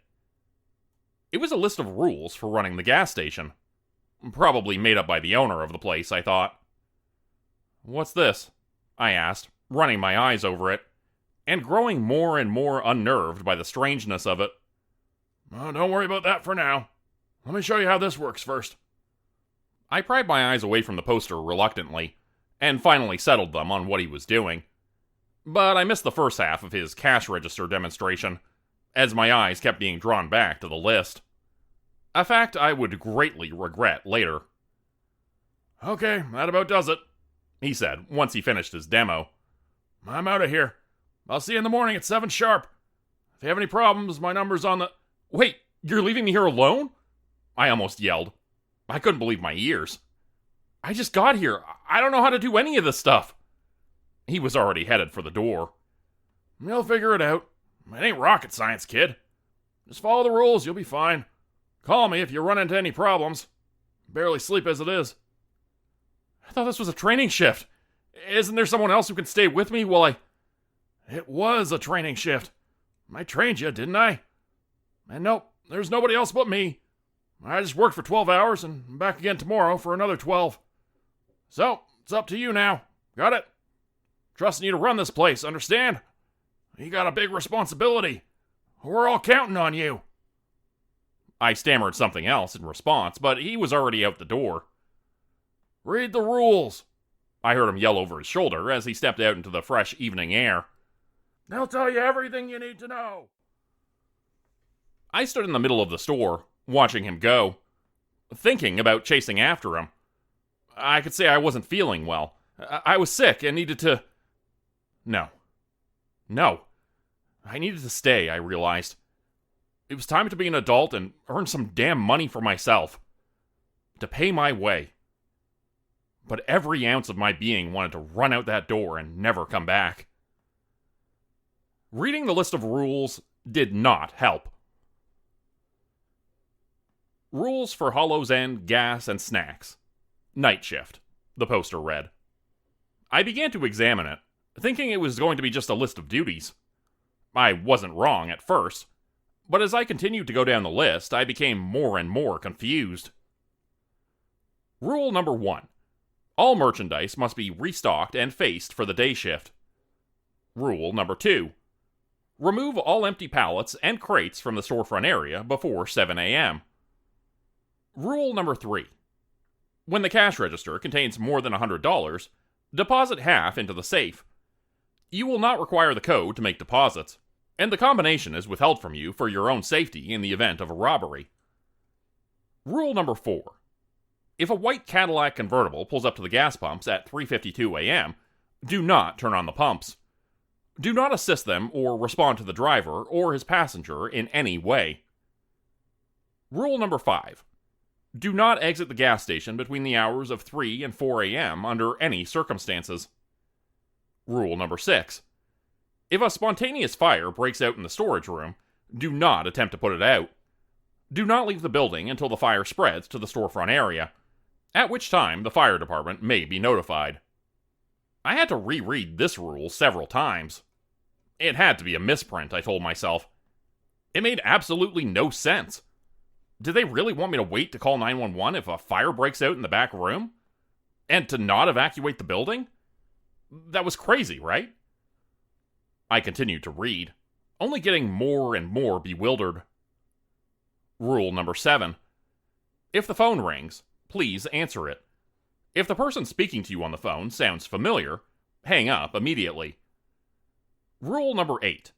There are no cats allowed in the store. Rule number 9. The store's pet rat is named Melvin.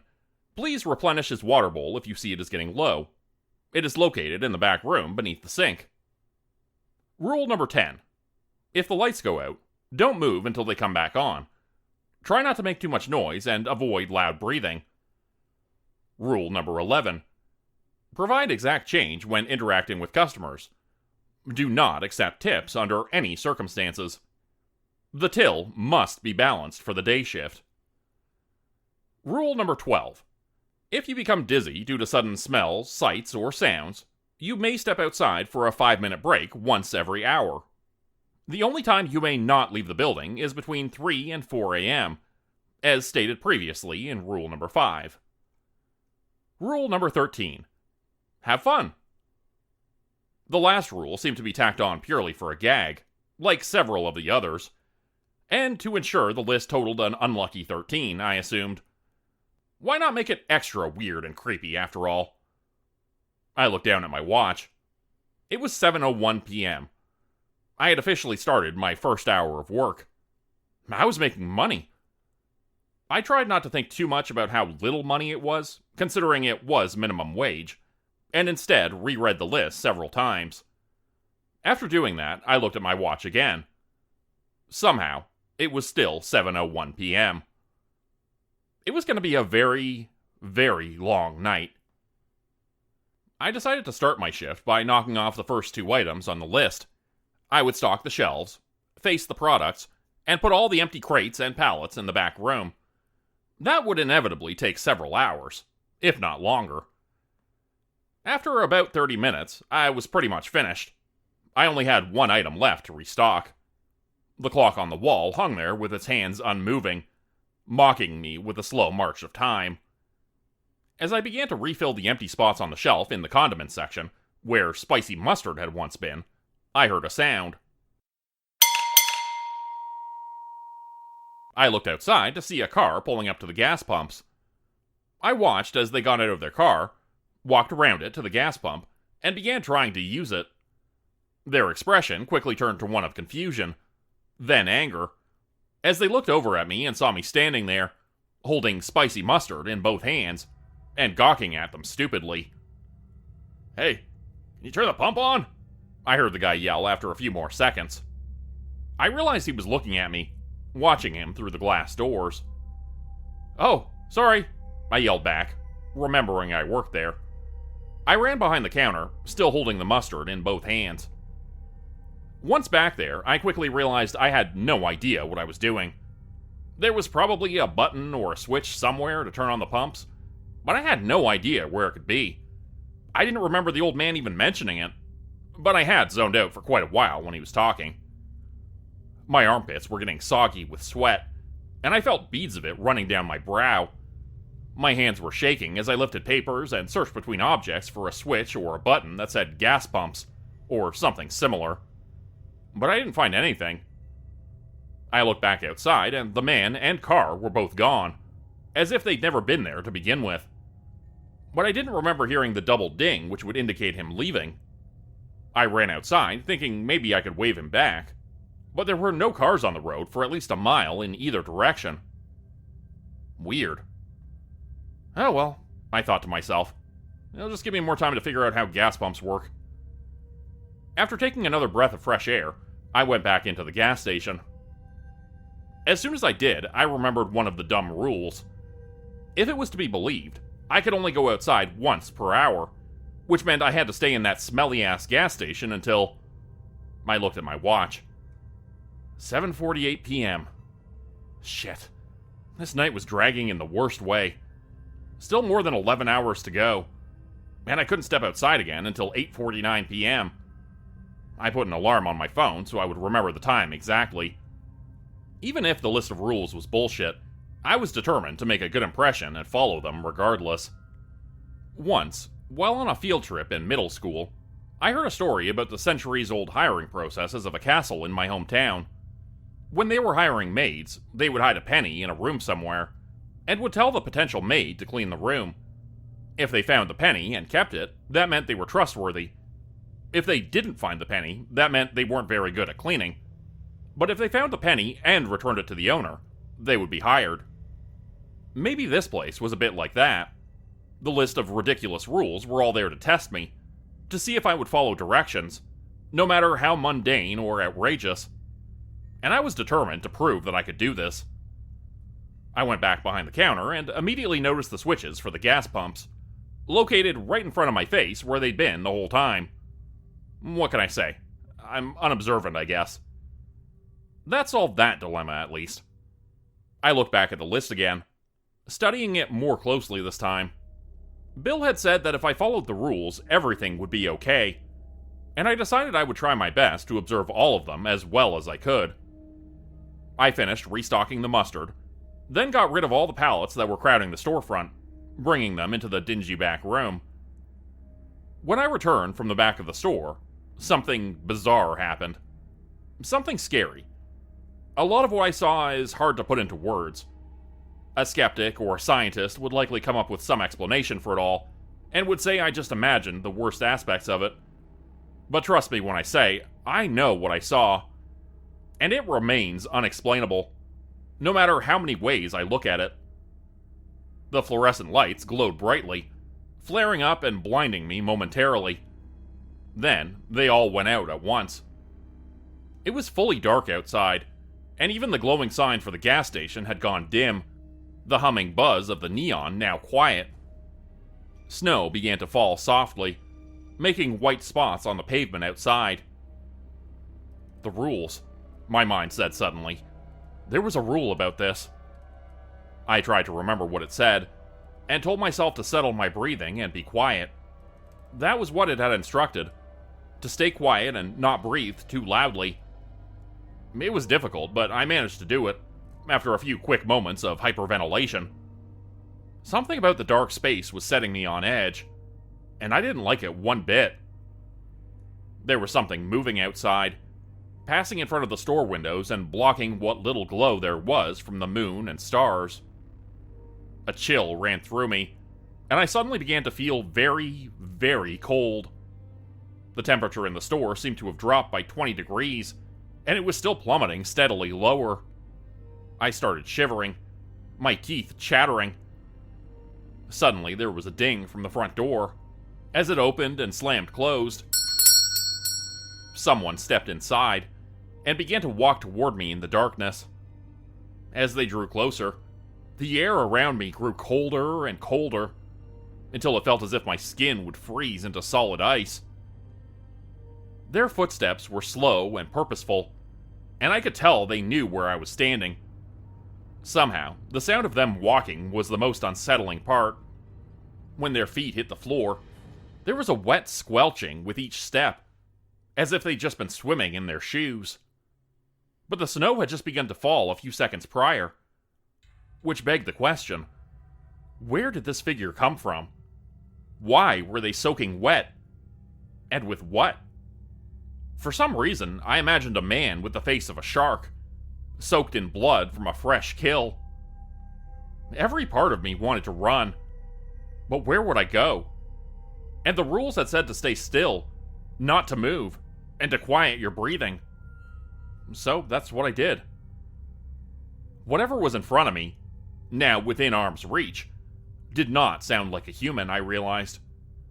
Their breathing was more akin to a wild animal. Short, quick intakes of air, sniffing and taking in my scent. Shaking, I told myself to stay quiet. It was working. Whatever I was doing was working. The creature's form became more pronounced as my eyes adjusted to the darkness. But I wish they hadn't. I wish I hadn't been able to see what stood in front of me that night. Its image will haunt me. I turned my eyes away, not wanting to observe it anymore.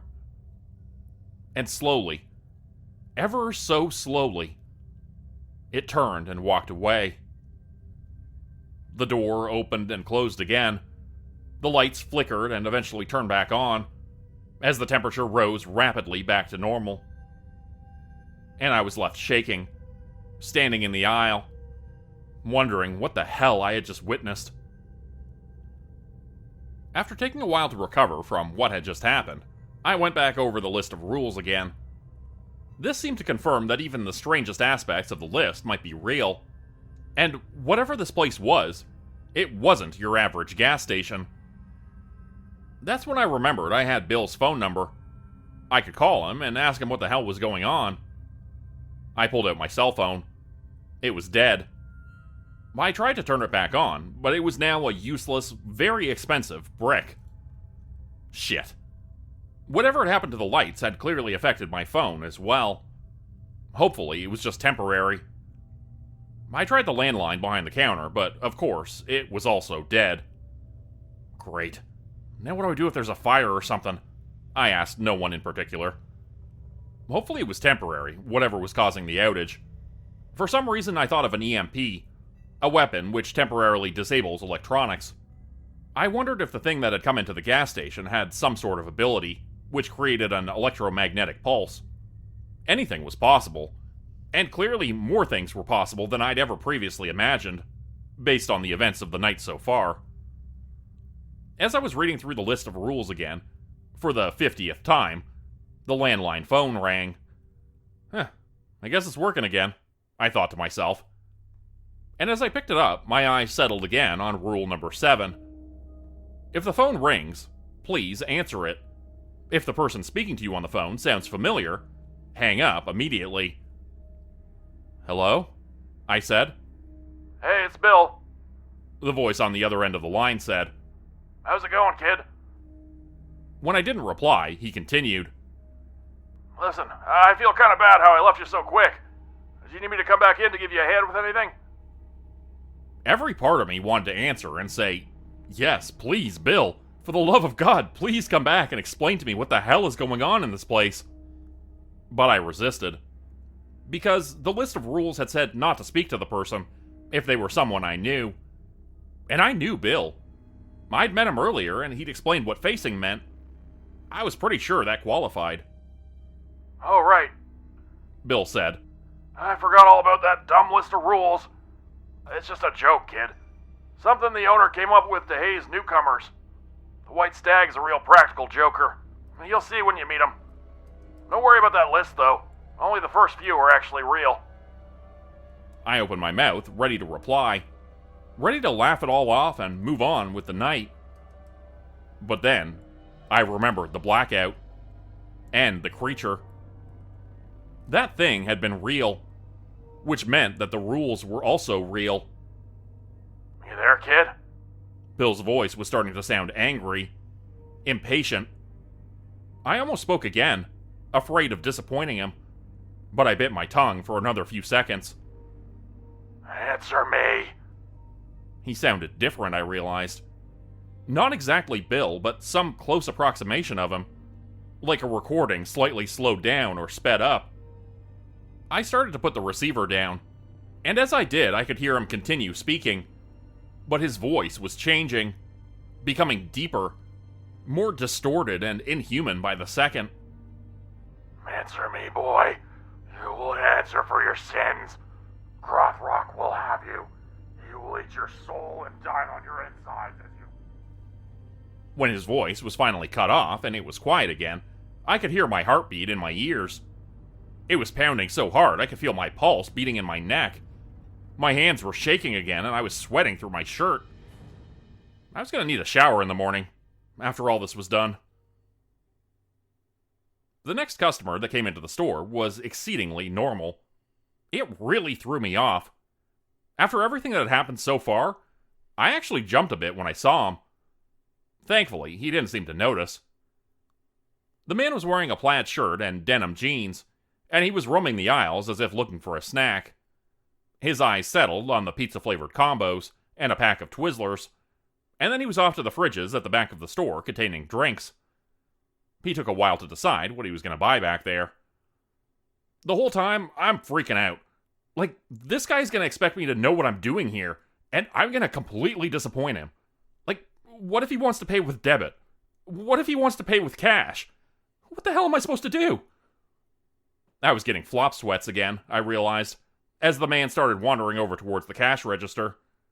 He wasn't even looking at me, but instead was trying to pick out a candy bar. How many snacks was this guy buying? Did he have the munchies or something? Finally, after grabbing a king-size Twix and a Snickers bar, he started setting things down on the counter.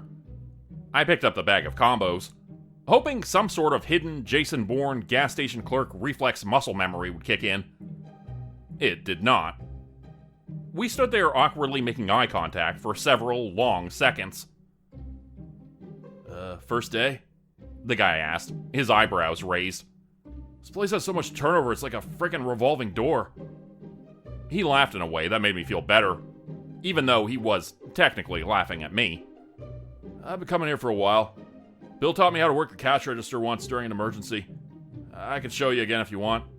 I know his training shifts are, cursory at best. I thought about his offer for a few milliseconds. Sure, what the hell? I really should have been paying better attention. He came back behind the register and offered me his hand. I'm Steve. Steve Hennessy. Rob Smith, I said back. Cool. Okay, here's what you need to know, he said, and went on to explain the ins and outs of the old cash register. Thankfully, the debit machine had been replaced recently, so it worked better than most.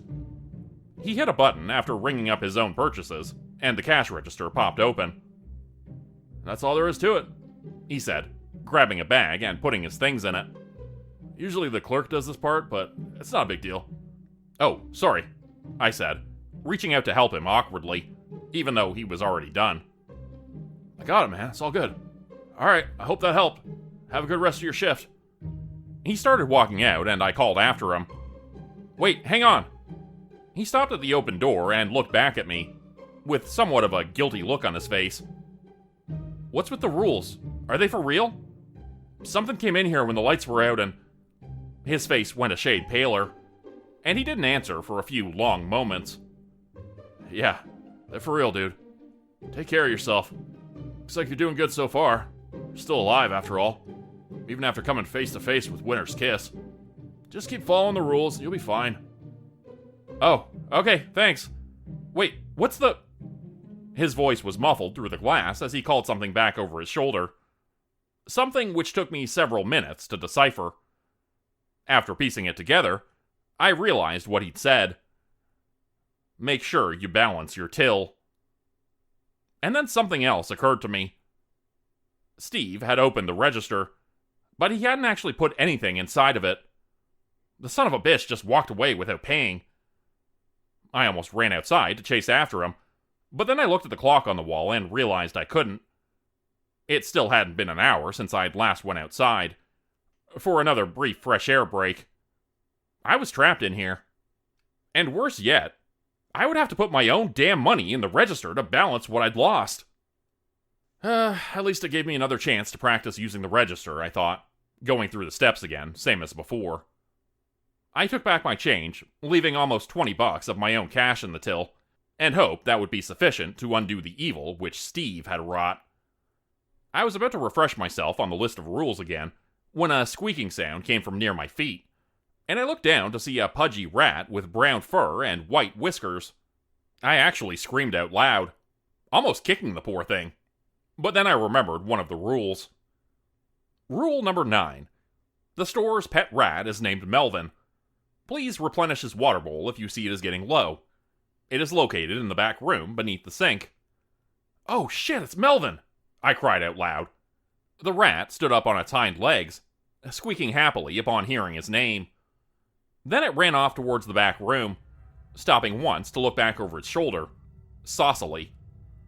The message was clear. Melvin wanted me to follow him. I happily obliged, thinking maybe this would provide a bit of comic relief from the horrible things which had happened so far. It turned out it really did. After refilling Melvin's water bowl, we played fetch for hours, using a miniature tennis ball someone had found for him. He was basically a little rodent dog, I realized, and warmed up to him immediately. I'd never met a rat so smart, that was for sure. He was a genius. The Albert Einstein of rodents. Little Melvin got me through that night, if I'm being honest. He's a tiny hero, and I'll always remember him for that. But eventually it was time to get back to work, I realized, hearing the sound of a car pulling up to the gas pumps. Things really are slow around here, I thought, once again remembering I was working at my first real job. I haven't had a customer for hours. The clock in the storefront area read 3:52 a.m. Something about that number was ringing alarm bells in my head, but I was too focused on getting the gas pumps turned on, and ignored my instincts. As I switched on the pumps, my eyes caught a glimpse of the list of rules on the wall. The list of rules I had completely forgotten about. "Oh shit," I said out loud. Melvin had been a really great distraction. While playing with him, I'd forgotten I was working at all. But now I was realizing that the distraction he'd provided had also distracted me from the very important task of remembering those damned rules, and I had just blatantly disobeyed one of them. My eyes focused on the car outside, and its driver and passenger. It was an old white Cadillac convertible, and the man getting out of it seemed to be from another era. He was wearing a brimmed hat and a suit, and he was yelling at his passenger. The woman was likewise from another age, wearing an old-fashioned dress, her hair done up in a perm. She screamed something at the man, and spit in his direction, and his face went red with anger. He might have been pissed before, but whatever she had said made him go absolutely nuclear. Removing the nozzle from the gas pump, he began to spray it all over the car, soaking it and her with gasoline. The woman in the passenger seat was trying to get out, but she was slipping on the wet leather seats. She fell, cracking her head on the dashboard as she went down. "Fuck the pumps!" I screamed, looking down and flicking switches with trembling hands. But whatever I did, it was too little, too late. The man removed a Zippo from his pocket, flicked it open, and lit it with one smooth movement. Then he tossed it into the car. A fireball exploded from the vehicle, so bright I had to shield my eyes. It set them both aflame, but only one of them tried to run. Right towards me. The man was a glowing ball of fire, racing in my direction, and screaming like a banshee. As he pressed his face against the glass, pounding on it with his fists, I saw his skin melting like candle wax. He locked eyes with me, screaming something indiscernible through the glass, and then ran off towards the back of the building, leaving some of his melted flesh behind. "Oh shit, the back room!" I yelped, immediately guessing what was going to happen next. There was a loud bang as the man crashed through a door and came screaming into the back room. Within moments, the fire was spreading there. I slowly turned my head and looked back at the poster again. Rule number 6. If a spontaneous fire breaks out in the storage room, do not attempt to put it out. Do not leave the building unless the fire spreads to the storefront area, at which time the fire department may be notified. Melvin was at my feet, and I looked down at him worriedly. His face was bathed in flickering light from the nearby fire, and his eyes said, "This is bad." "Well, little buddy, guess we're just gonna have to wait this one out," I said, stroking the top of his head with one finger. I pulled out my phone and looked to see if it was working again, just in case the fire decided to spread to the front of the store. Then I could call 911, I guess? Of course, it wasn't working. The screen of my Pixel remained lifeless and black. I tried the power button, but it did nothing. The bell above the door dinged suddenly, causing me to shift my attention that way. When I did, I noticed the flaming white Cadillac outside was gone. My eyes flicked over to the fire in the back room, and it was also gone. Now there was just me, a rat, and a scraggly-looking guy standing in front of me, holding a crumpled $10 bill in his hand. Pack of Marlboros? He coughed, putting the money on the counter. How's your night going? After checking the guy out, and then collecting my sanity, I tried to settle my nerves. I looked up at the clock on the wall. It was now 4:32 a.m., which meant I only had a couple hours to go. I could make it through this madness. I would make it through this madness. The phone rang again. I picked it up, hearing someone say in a friendly voice, "Hi, it's Bethany's mom?" I immediately slammed the phone down again, hanging up on her. I couldn't really remember if I'd met her mom, but I definitely knew someone named Bethany. We'd been pretty close for a while, and it was entirely possible I'd briefly met her mother in passing. This place was testing my brain power and recall to their utter limits, forcing me to remember every detail of my existence to prevent a catastrophe. Either that or someone named Bethany worked at the gas station, and I just hung up on their mother for no apparent reason. After waiting to make sure the phone didn't ring again, I decided to take a walk to the back room. I pushed the door open nervously, with Melvin cowering behind my shoes, wondering if I would find a charred pile of ash and blackened timbers among boxes of charcoal Doritos. But no, it was just the same old boring stockroom I'd seen earlier. I picked up the clipboard and put it back down again, very gently. So, who were those people in the Cadillac? Ghosts? Their clothes and the car itself had looked decades old. Had the fire been a vision of the past? Or some other lunacy conjured up by this place? I decided, at this early hour of the morning, I really didn't care anymore. I was too tired to care about anything but sleep, and I wouldn't get any of that sweetness until I finished my shift. Wandering back behind the counter, I sat down and flipped through an old magazine someone had left behind. When I was done with that, I found a broom and swept the store. I read the list again and decided to take another breather outside.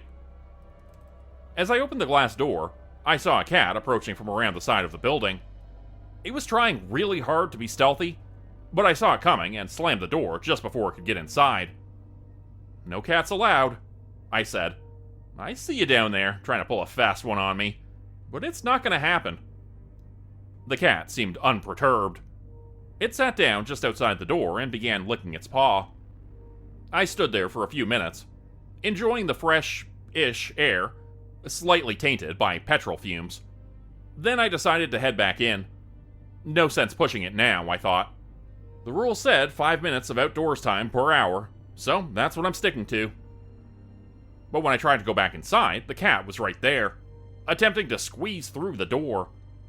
I closed it again, trying to nudge the cat out of the way with my boot.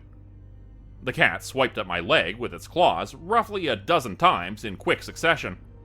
They were sharp, tearing through my pant leg like it was tissue paper. "Ow! Fuck! Seriously, cat?" I screamed, hopping away from the door. The pudgy kitty went back to licking its paw, as if cleansing itself of my dirty human blood. I decided to run around to the back of the building, to use the other door. I had no idea how much time I had left, and just hoped there was enough. The cat followed after me, picking up its pace to match mine. It seemed like he really wanted to eat that super intelligent rat. Maybe it was a Tom and Jerry type of situation. I can't really say. Either way, we were both disappointed when we got to the back door and found it locked. I could see some old black marks around the boarded windows back there, and thought they looked like evidence of some ancient fire from decades prior. The flaming Cadillac driver, maybe? I ran quickly towards the front of the store again, cutting the corner just in front of the chubby cat, who was matching my pace a little too easily. Pulling the door open, I spun inside and tried to shut it behind myself, just barely managing to keep the cat out. It smushed its face against the glass and growled angrily, and I looked behind me to see Melvin cowering beneath one of the fridges. "Not today, pal," I said, dusting my hands off and feeling a little like Clint Eastwood. Melvin was scurrying towards me a second later, looking like he wanted to climb my leg and go right up my body to sit atop my head, either to bite my face or operate me like Ratatouille. I danced backwards and ran behind the counter. How about just an air high five? I called over to him. He ran away, back to the storeroom, clearly offended. The phone rang again a few more times, and I decided to just ignore it, killing the rest of my shift by reading the same magazine articles over and over again. Eventually, by some magic, I blinked my eyes and it was 6:58 a.m. Not gonna lie, it's entirely possible that I fell asleep briefly. Bill came through the front door of the gas station, taking in the new state of the store. The shelves had all been restocked, the pallets and boxes had been cleared, and I'd even swept the whole place. Something feels off, he said, looking at me with a hint of worry. I almost went off on a long-winded story about the Cadillac, but before I could, he asked me, "Did you balance the till?" It occurred to me at that moment that I'd made a terrible mistake. When I'd punched in another purchase in order to pay the missing money, I had inadvertently caused another imbalance. I had doubled the amount of missing cash in the till, and only replaced half of it. "Oh shit!" I cried, quickly punching keys and telling the cash register I wanted to pay for something that only cost a penny. The floor was shaking, ever so slightly, but that vibration was getting louder and heavier by the second. Not only that, but there was now smoke pouring out of the back room again, and pudgy cats were looking in at us through every window. "What did you do? What did you do?" Bill was screaming, running over to me. The clock on the wall read 6:59 a.m. The cash register was billowing smoke and emitting a shrill noise. Finally, I got the register open and deposited my penny, plus the money for the imaginary purchase I'd made earlier. In my mind, this made sense now. What can I say? I've never worked retail in a haunted gas station before. I don't know how these things go. It must have worked, since the cash register stopped billowing smoke and screaming at us, and Bill reluctantly calmed down. He took a deep breath, looked around the store again, and then back at me. "Okay, pretty good for your first shift. It's a little smoky in here, so I'm guessing you got distracted and forgot about rule number 4. But that's okay. Happens to the best of us." I stared at him stupidly for a few seconds before stuttering something. What was the... How did... "Take a deep breath, son," he said. "Collect your thoughts." What the fuck is the deal with this place? I managed to get out, after several long moments of hyperventilation. "Oh, it's cursed.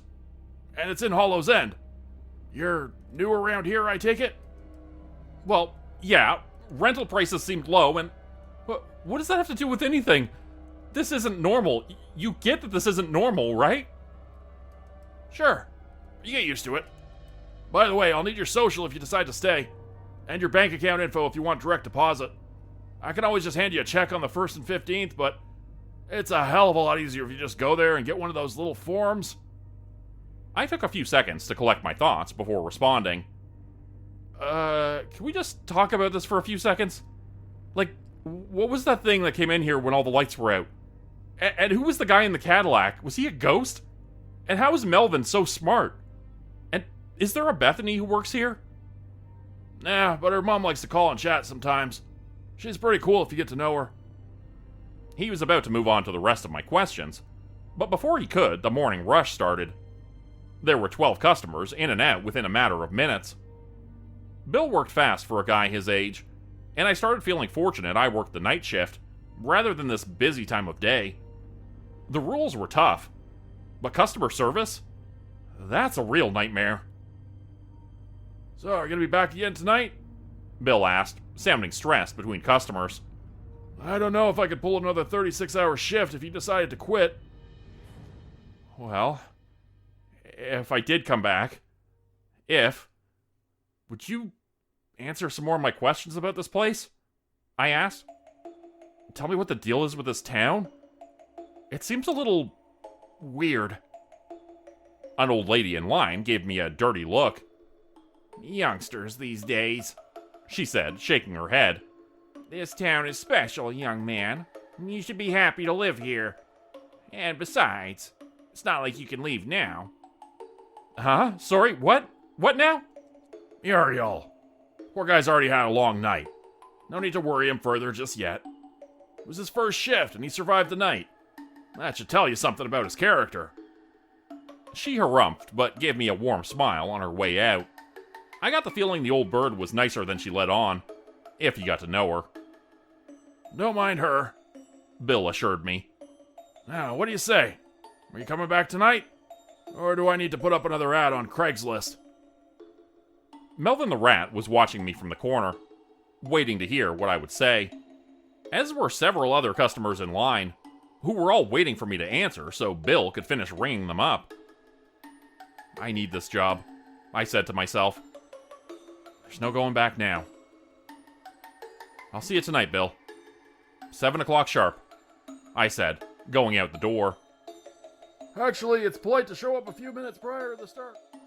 Bill's voice faded through the closed glass door as I began to walk away, heading back towards my Hollow's End apartment. I got the feeling this town was going to be all right. Just like working at the gas station. It was strange. But once you got used to it, it was kind of special, too. I was sitting on my old rocking chair, enjoying the breeze outside, when I heard the sound. I ceased my back and forth rocking motion, and silence settled over the front porch of the sheriff's station. I had been attempting my fourth guess on the Wordle puzzle for the day, when I'd heard the rustling noise coming from the bushes to my right. It had stopped, then started again a moment later. At first, I thought it was a raccoon or a squirrel, but then a branch snapped loudly, and I realized it was something bigger. As anyone familiar with the town of Hollow's End will realize, it is important to act with calm-headed urgency in a situation such as this. At night, with the full moon glowing overhead, the worst nightmares imaginable came to mind, and my hand went for my trusty pistol instinctively. But before I could grab it, an ordinary-looking dog wandered out from the shadows, and I breathed a shaky sigh of relief. The canine meandered over to the bottom of the porch steps and began to sniff the ground, as if looking for food. There was a streetlight nearby, allowing me to take in the details of the pooch, and I decided quickly that it was a bloodhound. It had to be. I remembered my uncle had owned one, and this dog had the same distinctive, saggy features. Ever since I was a kid, I'd wanted my own bloodhound. All of the adventures I'd had with my uncle and his dog, tracking and hiking, made me nostalgic for those times again. Lately, the urge to get a dog had been coming back to me, and I'd been daydreaming about those good old days. A dog like that would be good for police work, I had thought to myself more than once. Was it possible that I'd actually found my first bit of good luck in this screwed-up town? "Hey, boy," I said, leaning forward in my chair. "What are you doing out here all by yourself?" The dog had a collar, so I walked down as slowly and carefully as I could to see it, afraid to scare the animal away. I reached down to pat its head with a gentle hand, and noticed it wasn't a boy at all. She was a female. "Where'd you come from? Do you need some help?" I realized I was talking to myself. This dog wasn't going to provide me with any answers. It wasn't like she could speak English. But the tag on her collar might give me some clue. She looked up at me with sad brown eyes, as if trying to send me a message. But I had no idea what it was. Then those eyes went wide, and she and I both turned our heads at the sound of someone approaching. A loud voice was singing a bizarre love song nearby, the booming baritone growing louder as the man came around the corner. The dog at my feet took off as I looked up to see a familiar face in the shadows to my right. It took me about 2 seconds to realize it was my deputy, Randy. He was singing and practically skipping along, his hair neatly combed back and his shirt tucked into his pants. I'd never seen him so put together. There was even a chance, I realized with shock, that he might, just might, be sober. "Ah, hey, boss," he said, grinning wider when he saw me. "I had the most amazing night. You wouldn't believe it if I told you." I was about to tell him about the dog, but then decided against it. The pooch was long gone. It had probably belonged to a neighbor and would likely just return home again. Still, I felt a pang of sadness. I had thought momentarily that the dog would want to stay with me. I'd had flashes of us hunting down bad guys together, her sniffer leading the way. But alas, it wasn't meant to be. "All right, tell me all about it, buddy," I said, leading him inside, casting one last longing look over my shoulder. At least one of us had a bit of good luck today. "So, I'm sure this will come as a real shock to you, Sheriff, since I know I always put off this vibe like I'm a ladies' man and all. But you should know, I've been single for a while," Randy said, sipping from his cup, his face turning a shade redder. "No," I exclaimed, feigning disbelief. "I just can't accept that, Randy. If you're having trouble, what hope is there for the rest of us?" "Alas, it's true.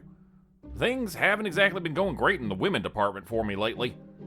And, well, they had this 2-minute speed date in a van over at Corky Connection last night." "Oh no, Randy, don't tell me you went to one of those things. I've, heard that they're terrible." I thought back to my own date night a month prior, and the woman who had turned into an amorphous blob just when I was getting to know her.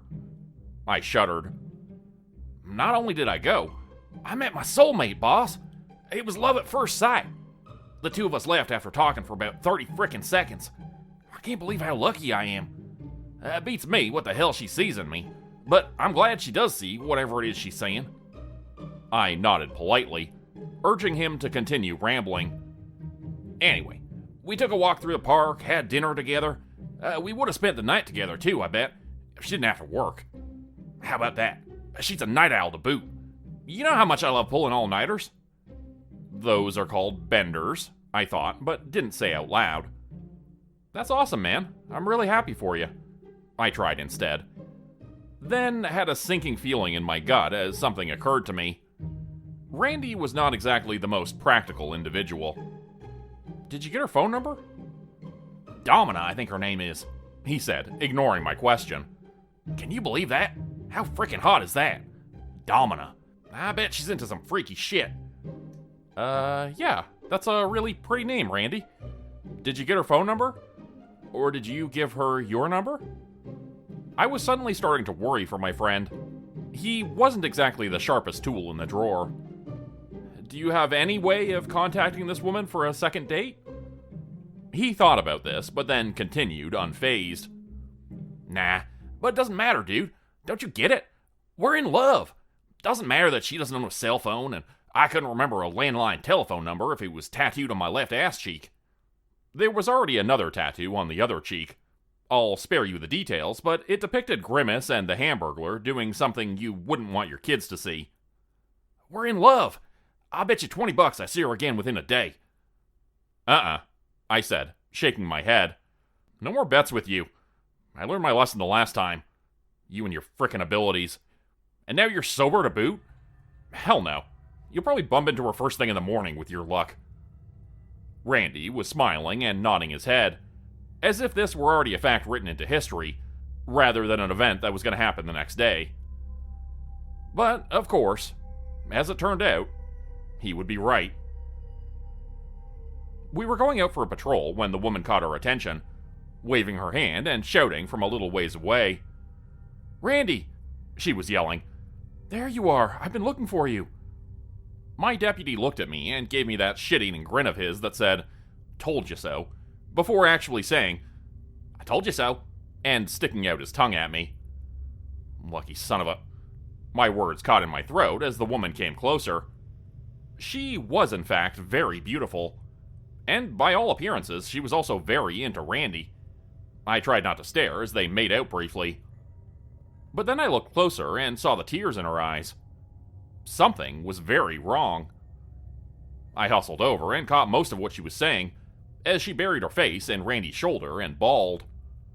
"She won't let me go. She says I belong to her, that I'm her property. I barely managed to get away, but her and her friend are going to be coming for me. They're tracking me, I know it." "Who is?" I couldn't help but ask. She looked up at me, her eyes wet and dripping more tears. I saw the confusion there and realized I hadn't introduced myself. Sorry, Sheriff Parsons, at your service, miss. My deputy here only had good things to say about you. Sorry to hear you're in some sort of trouble. We'll do whatever we can to help. That seemed to reassure her, and she opened up to me and Randy. It's my boss at the lab, Professor Elm. She's insane. She does all sorts of awful experiments, and I tried to quit after I found out, but she wouldn't let me. She told me my contract is very explicit, and I'm to continue working there for the remainder of the year. I was paid in advance, and the money's gone. I have no way out except to work for her, taking part in these awful tests. I can't do it. I'm just disgusted by it all, and I can't stand to work there for one more day. This was getting a lot more complicated than I'd predicted. As much as I wanted to help, I wasn't sure if we could get involved in a labor dispute. But these experiments sounded suspicious, and we could do something about that, if they were illegal. Why don't you show me where you work, Sweet Pea? Randy said, taking her by the hand.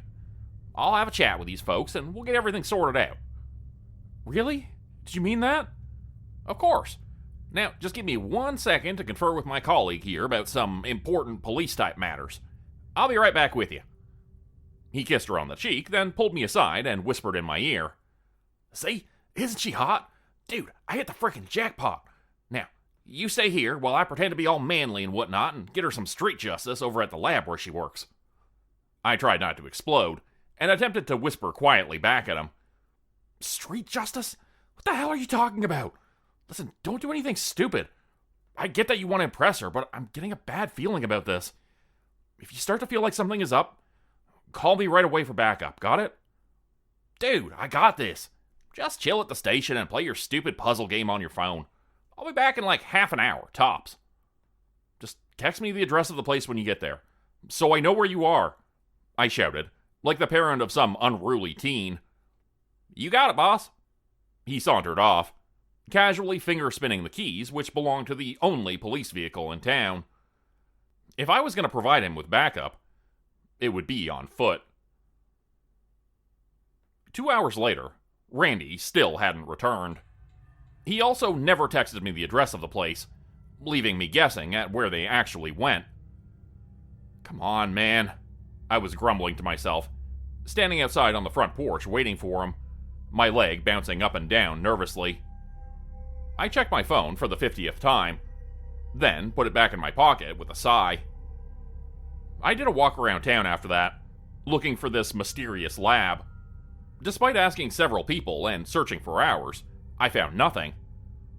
Eventually, I called up my good friend Muriel and convinced her to let me borrow her van so I could search more effectively. She gave it up begrudgingly, saying to bring it back soon so she could get to the casino later. It was her day off, and she intended to make it count. After driving around the outskirts of town for most of the afternoon, knocking on doors and questioning shop owners, I was even more confused than before. There was no trace of Randy or Domina anywhere, and the cop car was missing too. We'd only just gotten it to replace the old piece of shit that had previously served as our patrol car, the one that was destroyed during the whole most recent zombie thing. With the sun beginning to set, I returned to the station, hoping to find Randy there. But of course, that would have been too good to be true. The place was empty when I got back. Randy's jail cell apartment looking abandoned and dusty, my #1 sheriff mug forgotten inside. I put on a pot of coffee, telling myself I would go back out to search soon.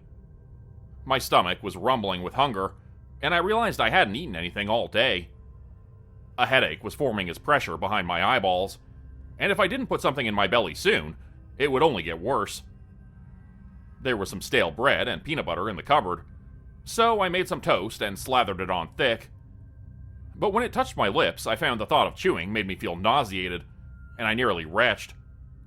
My stomach rumbled in protest, and I forced myself to take a bite anyway.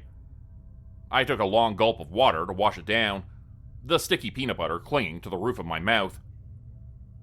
After both pieces had been forced down, knowing this town, I would likely need the energy, I poured a cup of coffee and went back outside to get some fresh air, hoping it would settle my stomach and my battered nerves. Full darkness had settled over Hollow's End, I realized as I stepped outside, and felt the air was getting colder, as it had been recently on these early winter evenings. Clouds were stirring in the sky above, making the mood even gloomier. I did a double take to make sure they were the right color. Yep, still gray. Fallen leaves were being blown through the street in front of me, only a few sad dregs still clinging to the trees at this time of year. I let out a shaky sigh. I missed my friend, and I was starting to get really worried for him. I pulled my collar up as a chilly gust of wind blew down Main Street, kicking up more leaves and trash and sending them flying through the air, spinning like cyclones away from me. Something told me that Randy was in trouble, and yet here I was drinking coffee. I felt helpless, sensing he was in danger, maybe even injured, but there was nothing I could do. If only I knew where he was. If only there was some way to track him. As if on cue, the same bloodhound from the night before wandered out of the bushes to my right, sniffing her way up to the foot of the porch steps. She looked up at me, cocked her head, and barked once, loud and shrill. "Hey girl," I said, moving closer, sensing something different about her demeanor. "What's wrong? Everything okay?" She barked at me twice more, as if to say, "No, it's not." I went down to her and noticed she was a bit dirtier and more disheveled than the night prior. Clearly, this dog had been out all night and day. She was either lost or astray, abandoned by her owner. She was covered in mud in places, and her collar was torn. But the tag was still hanging there, gleaming in the faint light from the porch. She climbed the steps, coming toward me, looking tired and lonesome.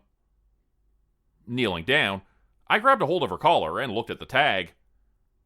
"Lady," it read, with something else scratched faintly into the other side, unreadable in the low light. There was no way to know where the dog had come from, or whether its owner even wanted her back. Maybe she really was abandoned, I thought sadly. "Did you get lost?" I wondered aloud. "Have you been out here since last night all by yourself?" She barked again, and I tried to lead her inside. She resisted. "Come on, let's get you some food and water. You must be starving. Poor girl." Despite how rough she looked, how cold it was outside, she didn't want to go. She kept trying to pull away.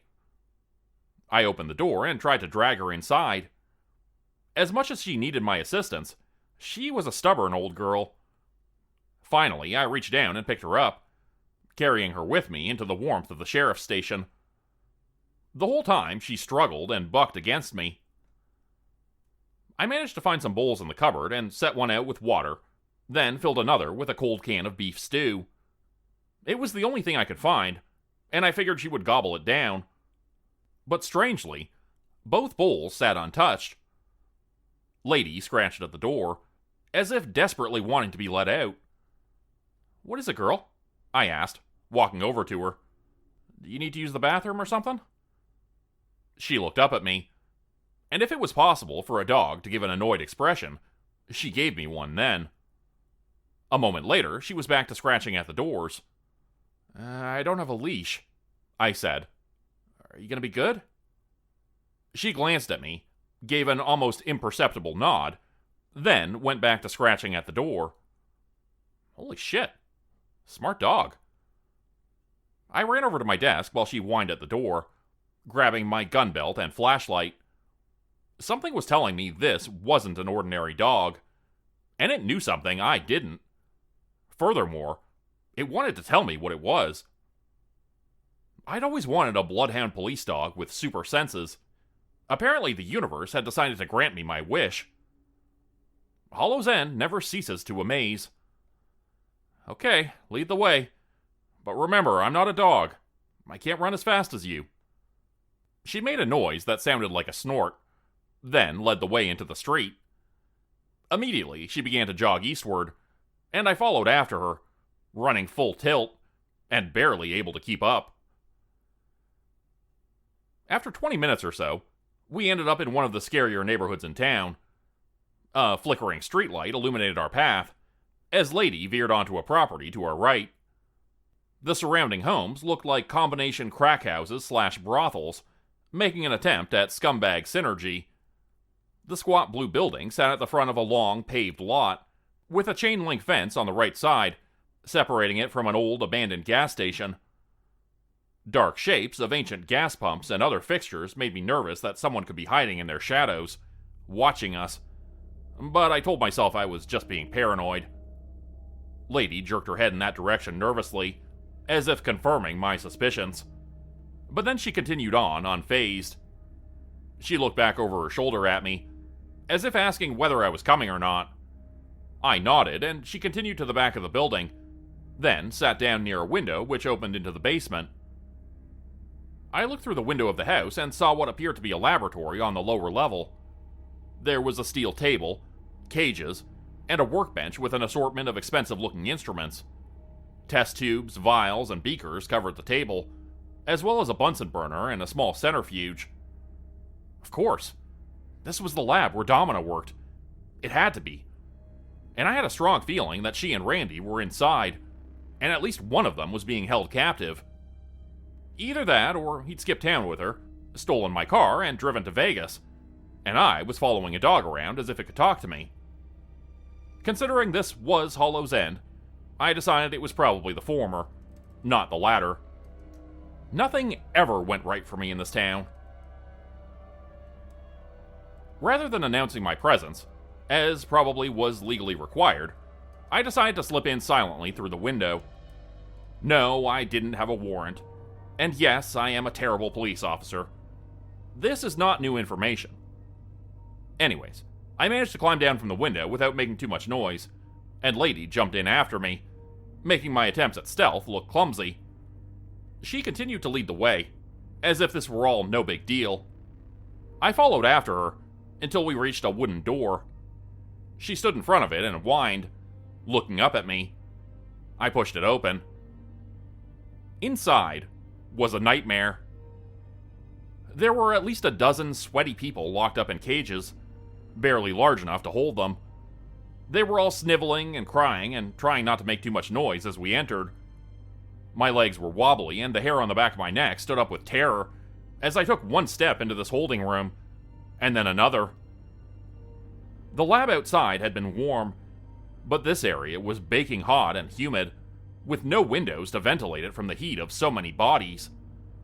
I could tell these people were terrified, several of them flinching back at the sight of me entering. "Boss, holy shit, boss!" I heard Randy whispering from up ahead, and the knot in my stomach tightened even further. "Get me out of here!" I ran up to him and saw he was on his hands and knees inside the cage, like an animal. "Domina's boss is a freaking psycho! You gotta get me out of here! We can come back and help these other people later." "Hey! I heard that, asshole!" "I need the keys, Randy. Shit, where are the keys?" A jingling sound caught my attention, and I looked down to see Lady, holding the keys in her mouth. "Good girl," I said, patting her head and taking them from her. "Sweet dog. Okay, it's that one, the gold one," Randy whispered, pointing at one of the keys. "Hurry, she's gonna be back any minute." I unlocked the cage and Randy climbed out, flexing and stretching as if he hadn't been able to stand up straight for hours. "Let us out!" The people in the other cages were crying, as well as yelling some other choice words at Randy. "Okay, quiet," I whispered. "You're gonna get us caught." I started opening the cages as Randy insulted me.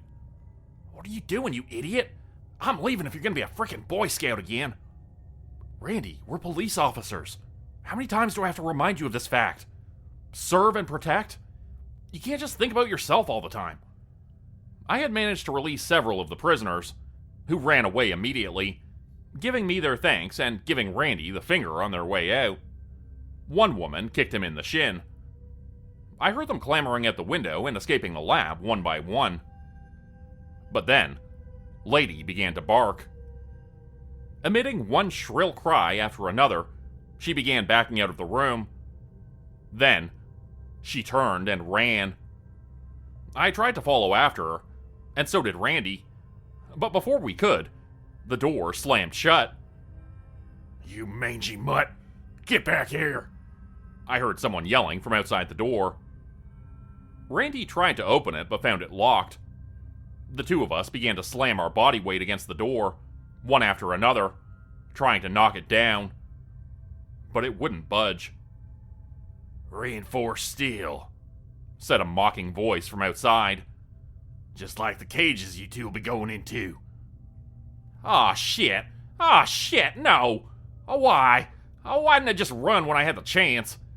Randy slunk down to the floor, his face in his hands. Oh, we're done for. We had our chance, and now we're gonna die here. They're gonna do their experiments on us and turn us into human lab rats, and then we're gonna die. I was about to try to reassure him, to tell him everything was gonna be okay, when I heard a noise.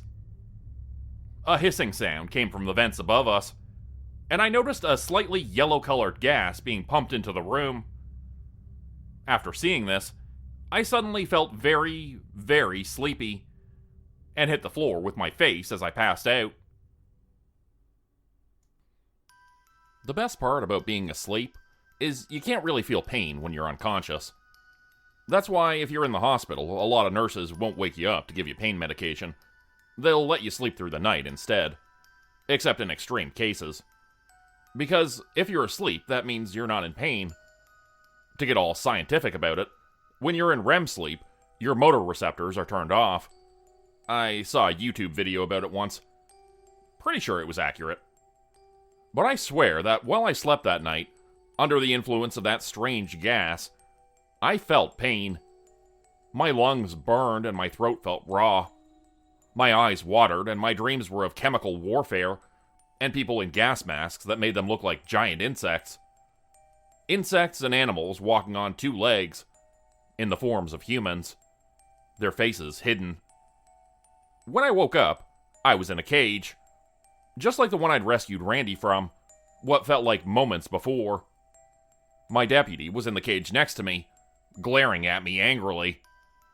Well, well, if it isn't Mr. Let's rescue everyone. Don't be selfish, Randy. To serve and protect is our job, Randy. You like that burning feeling in your lungs right now? Because that's just the start of this hellish nightmare you signed us up for. How's that medicine taste, by the way? Could you just stick to one sarcastic comment or a basic I told you so and move on? I managed to say, my voice box aching. Oh, hell no. I'm gonna be giving you shit over this fuck up literally forever. By the way, have you seen Domina? She was with me 1 minute and the next she was gone. I'm a little worried she might be in trouble. Shit, Randy, are you serious? Dude, she probably lured you here. This was all a big setup. The scientist was looking for more subjects, and she's probably her honeypot younger sister or something. You take that back. How dare you call her that? Call her what? A honeypot. I'm sure that's some sort of derogatory reference to ladies of the evening, but she's not like that. Randy, a honeypot is a spy who uses her feminine charms to lure people from the other side, for the purposes of information gathering or to perform other services. Oh, like in James Bond? Yes, exactly like in James Bond. Oh, okay, well, then yeah, there's potentially a very good chance that's exactly what she is. But I don't care, I have faith in her. I think she's a good person deep down, even if she did lure me here to be experimented on by this mad scientist. Who, by the way, I can't believe I haven't told you this yet, but would you believe that this... We were interrupted by the sound of a large door being unlocked. A moment later, it swung open, and an enormous man in a white lab coat stepped in. He was bald, wearing thick goggles with a blue tint to the glass, making them appear opaque. Wearing long, thick black rubber gloves, he was a terrifying figure. Standing close to 7 feet tall, he towered over all of us, as we stared up at him from our cages. That's the scientist? I whispered to Randy, as quietly as I could. But he just shook his head, his eyes wide, as if to say, she's even worse. My knees were already hurting from the position I'd been forced into in my confinement, and I could only guess how terrible it must feel for the others who had been imprisoned here for much longer. But those others were silent, too scared to say a word, even when we were alone in the stifling heat of the room. A cool breeze came from the far window in the laboratory, and I felt relief from that horrible heat for just a second. But then the man's stinking breath was in my face, warm and putrid. He was telling me how he was going to make me pay for all the subjects I'd freed. The boss isn't pleased with you. She's gonna make you suffer for what you done. I was scared. Maybe more scared than I'd ever been. But I was starting to learn how to stand up for myself against this type of person. And it was paying off. I'm the sheriff of Hollow's End. If you don't want to suffer, I suggest you let me out of this cage right fucking now. I spit back. There was a moment of silence before he began to laugh. You're hardly in a position to make demands, precious. Hold on tight. We're going for a ride. He grabbed the cage, with me still in it, and carried it out of the room. The air outside was blessedly cooler, with the window open at the back. It occurred to me that despite the crazy shit this lab was doing, they still had the guts to leave the window open for the world to see. It almost didn't make sense.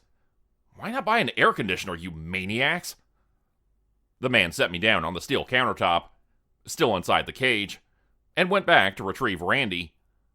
A few moments later, the two of us were sitting side by side like a pair of pet rabbits.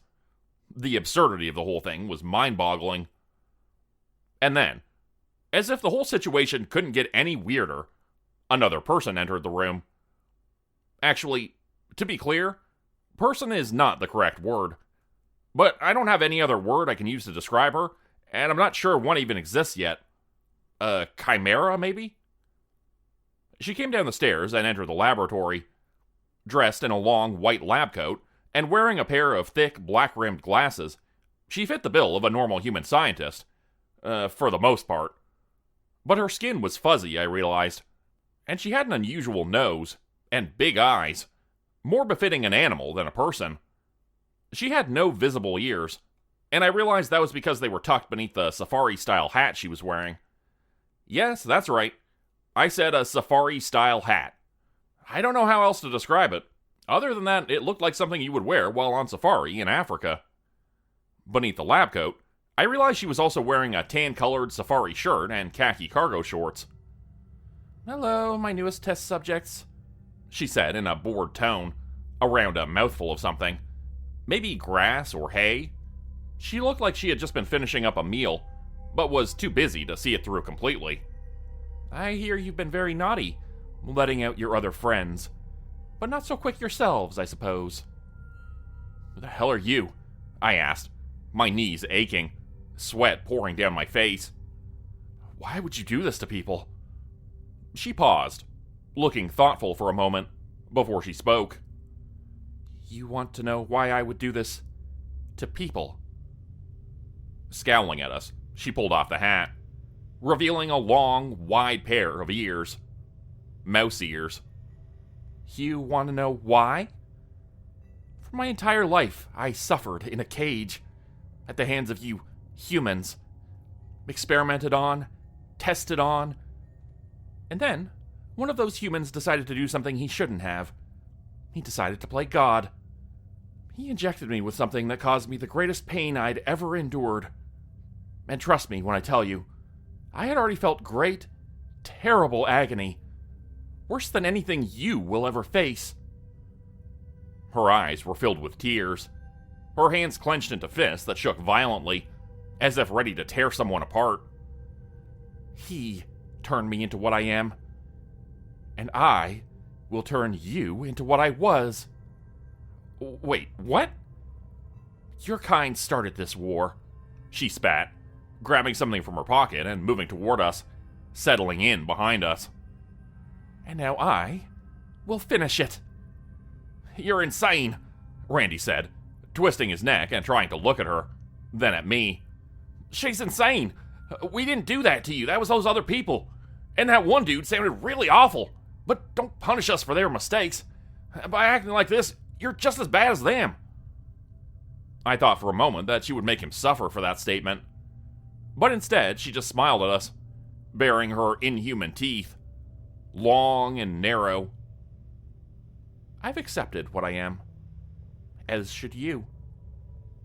"What are you talking about? We aren't..." But before I could finish my sentence, I felt something sharp stab me in the ass. and a few moments later, I was asleep. I had more terrible dreams, as I typically do when being held captive. Dreams where I was tortured and vulnerable. Dreams where I was stuck in slow motion or being stabbed.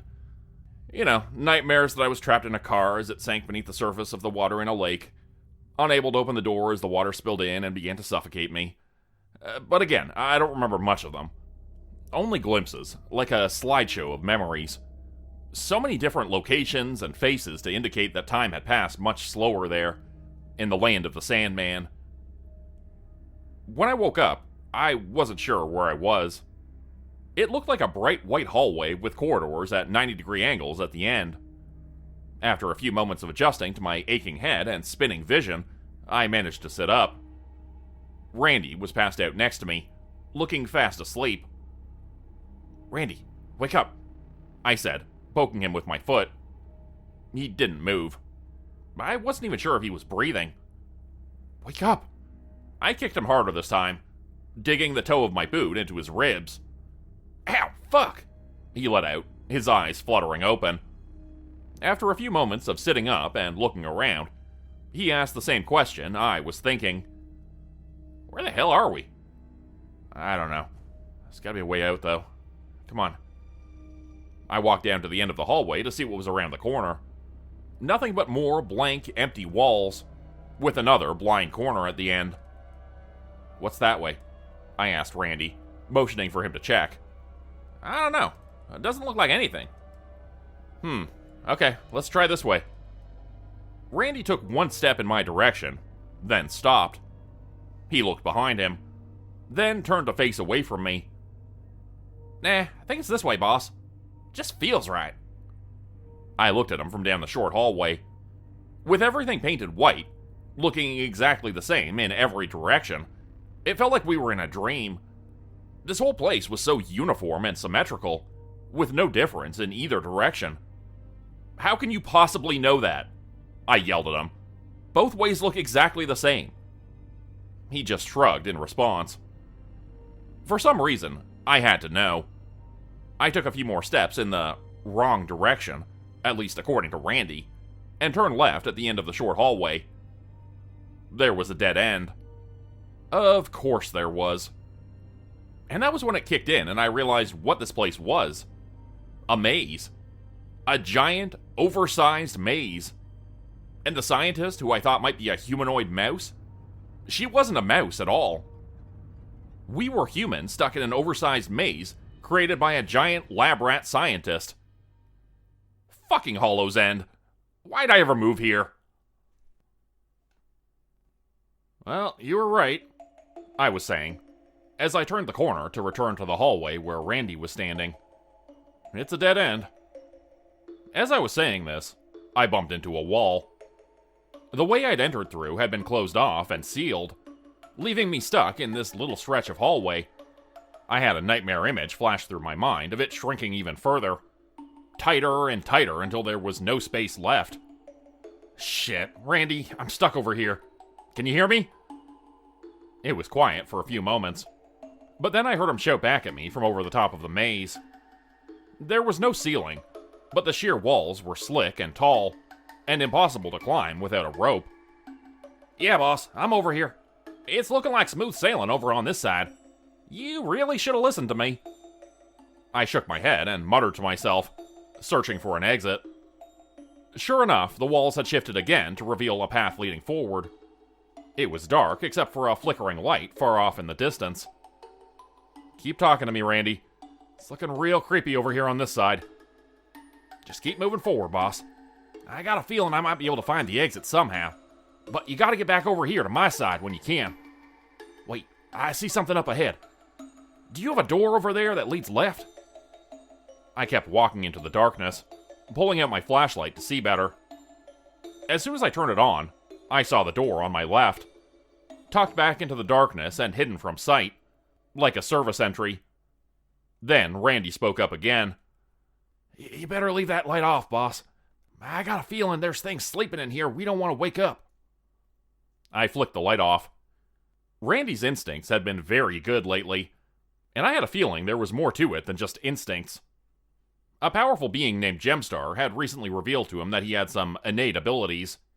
Abilities that he had never tapped into fully.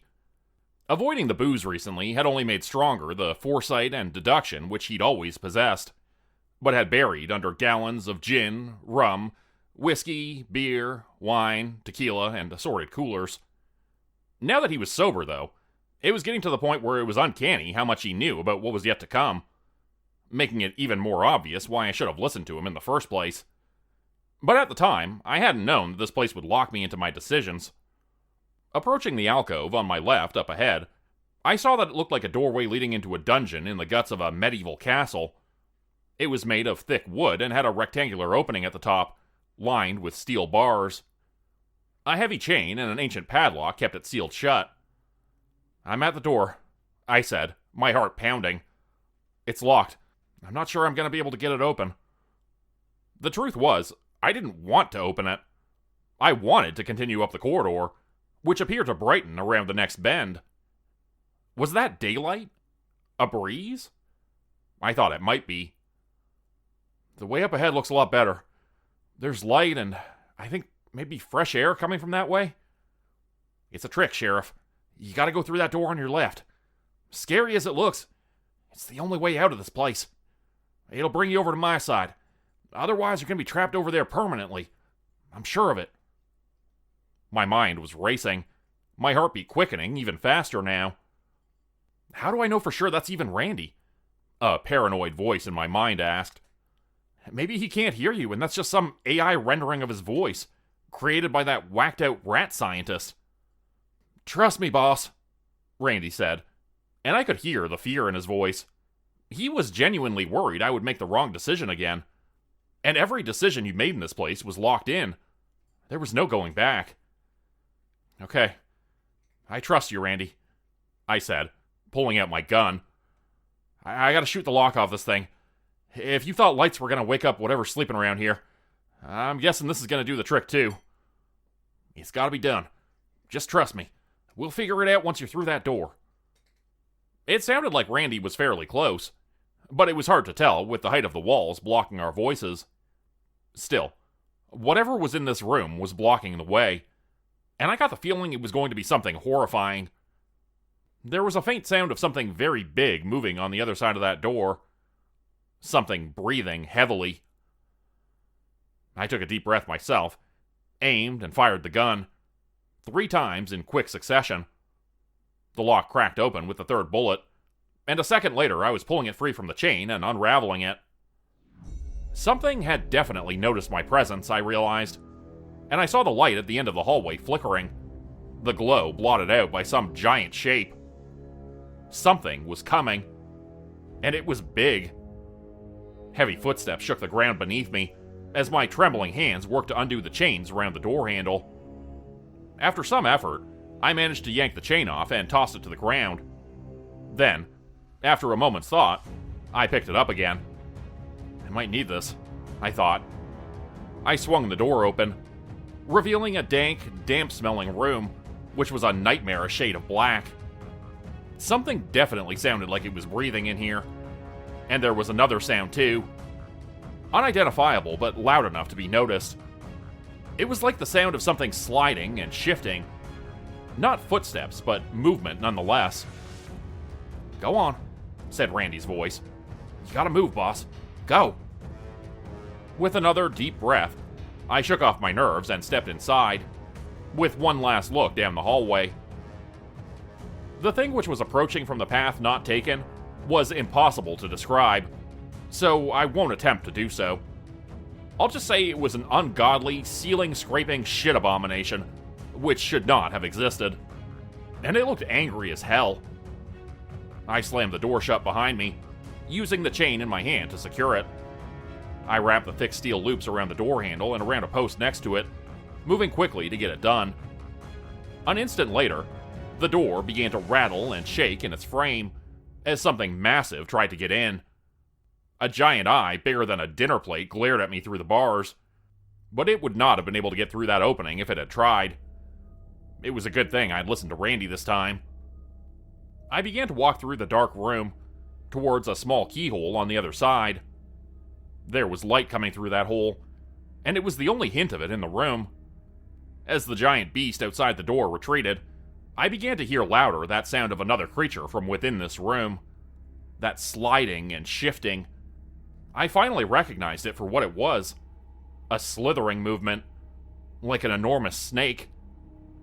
I made my way across the darkened space on numb legs, watching where I was stepping with the tiny amount of light available. At some point, I came across something narrow and banded with color. White, red, and black stripes, barely visible in the darkness. Just the tail end of something much larger. I spun around and saw it coming at me. Far too late. The yellow eyes fixed upon me, and a huge fanged mouth opened to swallow me whole. At least that part didn't happen. Maybe it decided my fat ass was a little too big to swallow, and it needed to dismember me a little bit first. An instant later, it was twisting around me. Before I even knew what was happening, I was completely wrapped up by the giant snake, which was crushing me, squeezing me tighter and tighter as it coiled around me. "What is this?" it asked, hissing in my face, its fangs bared. "You enter my home, uninvited? Speak up, little mouse. Who are you?" I tried to speak, but failed at my first attempt. There was no air in my lungs with which to produce words. The giant talking snake seemed to realize this, and loosened its grip slightly. "I'm the sheriff. Sheriff Parsons. It's nice to meet you," I said, with quick gasps of breath, trying to be polite. I knew from experience that Hollow's End citizens came in all shapes and sizes, but many were pretty reasonable once you got to know them. "And who might you be?" I tried, after getting no initial response.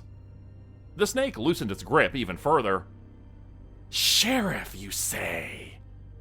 Its body suddenly squeezed tighter than I thought possible. For a second, I thought my bones would break. "We don't have a sheriff. Not since Randy quit." I tried to gasp out a response, but couldn't.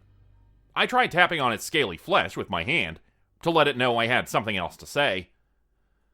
Thankfully, its grip loosened again. I'm the sheriff. Randy, tell this thing I'm the sheriff. He's right outside. He'll tell you." The snake's grip loosened slightly, as Randy began to speak from the other side of the door. "Holy shit! Is that Martakara? Dude, where you been? We've been looking everywhere for you. Somebody thought maybe you were living in the sewers, but I told them that doesn't sound like you." The snake began to speak to Randy as if he were an old friend. "I've been here. That stupid rat scientist has been keeping me prisoner. She acts all high and mighty, but I swear she forgot about me in here. Either that or she's just scared of snakes, and she's pretending she forgot about me. Can you get me out of here?" "Yeah, I think so. Do me a favor, will you? Pull on that door handle on your side. I'll try to kick this bitch down." Meanwhile, I was still gasping for air, trying to breathe. The world around me going black around the edges, as I lost brain cells one by one due to hypoxia. That's a lack of oxygen. Another YouTube video. "Oh, sorry," he said, realizing he was still suffocating me. "I guess you're cool after all." He let me go, thankfully, his body unwinding and loosening its grip around me. The two of them started trying to break down the door, as I did deep breathing exercises and tried to calm myself down. I'd almost just died. Again. The door broke down with a heavy crack, as Randy gave it one final kick with his boot, and Martakara pulled with all of his might, his giant snake body's muscles flexing. In the light, I saw the snake had to be easily 30 feet long, maybe more. With the door open, I practically dove out into the corridor. The giant snake emerged after me, with surprising speed. Martakara's head and neck lifted up to meet my eyes, inches away from my face. "So, he's the new sheriff?" he asked Randy, his forked tongue poking out repeatedly as he took in my scent. His long fangs dripped with green venom. "Doesn't look like much." I was too scared to be offended, so I just stared at him slack-jawed, reinforcing that sentiment. He started off slow. Turns out he's alright. Just don't present him with any ethical dilemmas. Frickin' Boy Scout over here. Yes, I'll remember that, Martakara said, giving me one last snake-eyed look. Now, can we please get the fuck out of here? I've been in that room for too damn long. It's full of snake skins at this point. Those things are all crinkly and disgusting. Yeah, tell me about it, Randy agreed. All right, follow me, boys. I got this covered. 20 minutes later, we were completely and utterly lost. And not only that, I noticed a smell coming off of Randy's breath. What the hell is that, Randy? Have you been drinking? He looked a little guilty at that question. You have, haven't you? Maybe. Where did you even get booze? We're in an evil rat scientist maze. It came down from the ceiling on a little string, he admitted. I just took a few nips. Dude, they're obviously trying to tempt you with that stuff. You're our ticket out of this place. We need your abilities. Abilities which don't work when you're drunk. Even the giant snake looked annoyed. Seriously, Randy? You have psychic abilities to see the future and get us out of here that only work when you're sober? And you decided to get drunk right now? All right, I'm sorry. I've got a problem, okay? I'll be the first to admit it. Now, let's just sit here and wait quietly for me to sober up. I promise I won't drink any more booze. I looked at him skeptically, holding out my hand. Give me the bottle, Randy. Whatever's left in it, hand it over. He sheepishly handed over a half-full Mickey of scotch, which I immediately polished off. Dude, what the fuck? You're allowed to get drunk, but I'm not? This way it's gone, and you can't sneak it from me. I know how sneaky you could be, the Randy. What a frickin' lightweight. A few hours later, we were still sitting there, and Randy's powers of deduction seemed no closer to resurfacing. You getting anything yet? Left, right, backwards? What are we doing here, man? I asked as we looked around. Randy didn't appear any closer to gaining back his psychic abilities of deduction. Instead, he looked sleepy, and about ready to pass out. And I had a bad headache, and very little buzz left. I got nothing, boss. Maybe my deduction abilities are all tapped out. I don't know. Well, that kind of makes sense. You said you were clean and sober for more than 24 hours last time. Must take time for your super senses to come back after you sully them with alcohol, which means we're stuck here for at least another day. Randy and Martakara sighed. Hey, what's this? I said, noticing something carved into the wall up ahead. Someone scratched their name into the wall. Maybe they left some clue about how to get out of here. The two of them made their way over to where I was standing to inspect the signatures with me. Kathy Barrickman, Cybard Sands, Melanie Sanders. I went down the list, recognizing the familiar names of citizens from around town. Kathy was a kind, older woman who lived alone at the edge of town, while Cybard and Melanie ran an antique store. All of them had been reported missing. I guess they were still in here, wandering the endless halls of this maze. When we find our way out of here, we're gonna have to make a point of coming back. Save these people, I said, my hand curling into a tight fist. There he goes, being a frickin' Boy Scout again. Randy, these are Hollow's End citizens we're talking about here, not tourists. These people are locals. We owe it to them to... I was interrupted halfway through my sentence, as suddenly a figure entered the room. It was like a door had just appeared out of the wall. It definitely hadn't been there a moment earlier. It was disguised to blend in perfectly with the white paint. A man with dark brown hair entered, wearing jeans, a plaid shirt, and a brown leather jacket, pushing a cleaning cart. He was listening to music and cleaning the maze, apparently, and was currently in the midst of mopping the floor. Holy shit! I yelled, causing him to spin around and pull off his headphones. Where the hell did you come from? Oh, sorry. Just doing my nightly rounds. Didn't realize anyone was in here. Frickin' scientist lady never updates the cleaning schedule. Who are you? What? Me? Oh, I'm No Name. I run a janitorial service in Hollow's End. Oh, hey, Sheriff Parsons. And Randy. Didn't recognize you guys at first. It's kind of dark in here.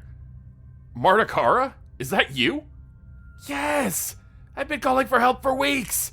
You always have your headphones on! Oh, my bad. You guys trying to get out of here? Yes! We all yelled at the same time. Oh, there's a door right here. Here, let me grab it for you, he said, pulling out a ring of keys that were flat and oddly shaped to fit the invisible door. As he was opening it for us, Professor Elm's voice began to scream from an overhead speaker. No, don't let them out! How many times do I have to tell you? Stop freeing the test subjects! No Name winked at us as we filed out, putting his headphones back on. Man, that's weird. I think I heard somebody talking, but it might have just been my imagination. I can never tell with these darn sound-canceling headphones. He turned the volume on his device up louder, as the rat scientist's voice called after us. Get them back! Chase them! Stop them! They're getting away! Her voice faded, then cut off completely as the thick steel door closed behind us.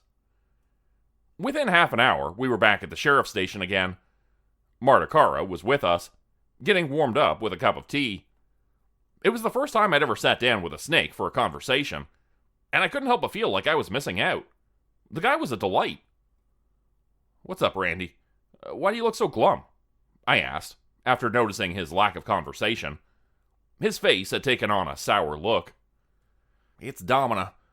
What if you're right about her? What if she really was just a honeypot? Wait for that scientist lady to get more test subjects. Man, I really thought we had something special. Yeah, I said wistfully, thinking about Lady the Bloodhound. I had really thought the two of us were going to be partners in crime prevention together. But alas, it wasn't meant to be. That's it? Yeah? That's all you got to say about it? Jeez, Marta Cara, remind me not to open up to this guy anymore, he said, rolling his eyes and pointing his thumb at me. Sorry, buddy. I guess I'm just off in my own head a little bit. Remember that dog that was with me when I sort of rescued you? It showed up here and led me right to you. Oh man, just like your Sheriff Bloodhound detective fantasy. I've told you about that dream? Yeah, all the time. Mostly when you're drunk. It's pretty much all you talk about when you're drunk. It's a problem, dude. Oh, well, anyways, she ran off and... I was interrupted mid-sentence as right at that moment, I heard a scratching sound coming from the front door of the sheriff's station. It took me a few seconds to figure out what it was, and then I was up and running to the door. Throwing it open, I saw the bloodhound from earlier. Lady. She was sitting on the porch of the sheriff's station, and this time she actually did want to come inside. She ran straight past me, over to the water bowl I'd set up for her, and began to drink, wagging her tail happily the whole time. Then she came over to me and sat in front of me, giving me a warm look. It was like she was saying, I'm your dog now. This is official. I couldn't have been happier. That feeling lasted for approximately 2 seconds. Gotta love Hollow's End. I reached down to stroke her fur, and as I did, I noticed the first rays of early dawn light creeping through the window. It was morning. And with the morning light, the dog began to change. With my hand stroking the pooch's belly fur, I felt it as well as seeing it. Muscle rippling and changing. Bones cracking and breaking, reforming. Fur disappearing and turning into smooth skin beneath my fingertips. And then, there was a woman standing in front of me. A familiar woman, I realized. And she was completely naked. Hey, Parsons, what the hell, dude? Get your hands off my girlfriend. I pulled my hand back, realizing where it had been resting. Oh, shit, I'm sorry, I said, looking into the woman's brown eyes, and seeing the familiar necklace/collar around her neck, bearing her name. I couldn't help it. Without even realizing I was doing it, I reached out and touched her collar, turning it over in my hand. On one side, carved faintly with a knife, it read, Domina. On the other side, laser engraved, it read, Lady. I always liked that translation the best. It's Latin, she said softly. It felt like it was my own. I read about it in one of her books. Who are you? I asked, piecing it together in my mind, but still missing so much. What are you? Randy was standing with us now, looking at her with troubled eyes. Baby? What's going on? What did she do to you? Her face going back and forth between ours. She sighed deeply and said, It's a long story. It turned out she wasn't kidding. She spoke for hours, until her throat was raw and tears were running down her reddened cheeks from emotion. So, your boss is the product of a scientific experimentation to create an animal-human hybrid, but they made her super intelligent by accident? Before she escaped, they forced her to go through mazes and do other sciencey shit. So now she's evil and angry and taking it out on everyone else by creating her own animal-human hybrids and making people run through giant mazes like rats? Randy summarized. Domina snorted angrily. Well, yeah. I guess if you want to boil down the last 3 hours of me pouring my heart out to you and narrow it down to 2 very absurd-sounding sentences, then yes, Randy. Damn, Randy. Cold, dude. Marta Cara hissed. I'm sorry, really. I didn't mean it. I was just trying to summarize for Parsons. He rarely pays attention when others are speaking. It's a serious personality defect. Whereas I heard every word of your trap, my lady. Oh boy. I think he meant polite, Domina. Randy, maybe stick with the words you're comfortable with, okay, bud? We talked about this. Will you two focus for 2 seconds? Domina snapped. You're bickering like little kids again. They'll do that, said Muriel, our part-time clerk, from her desk near the entrance. She had arrived halfway through Domina's story, sat down at her desk, and did paperwork through our entire conversation. I had pretty much forgotten she was there. You should really call my grandson, Jay. He's very good at dealing with all sorts of problems like this. Okay, Muriel, I called back. Thanks, we'll do that.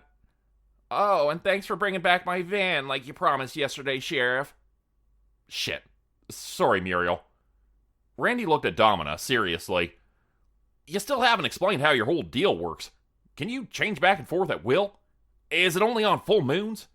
Do you have super strength or accelerated healing abilities like Wolverine? She looked at him skeptically. No, none of those things. And it's pretty simple, really. As soon as the sun goes down, I become a dog. When it comes back up, I become human again. And do you remember everything that happens when you're a dog? I asked, a little too eagerly. Randy looked over at me suspiciously, but Domina answered my question honestly. Not really, she said. It's a bit like a dream. I can remember pieces sometimes, but other times, nothing at all. Whoa, I said, thinking about this. Game of Thrones rules. Not really, she interjected. In the books, wargs like Jon Snow. That's interesting, because when you were a dog, you led me right to Randy. You took me right to where he was being held. Without you, I never would have found him. Her face was hard to read after I said that. I'm usually pretty good at guessing what people are thinking, but at that moment, I had no idea. That's strange, she said slowly.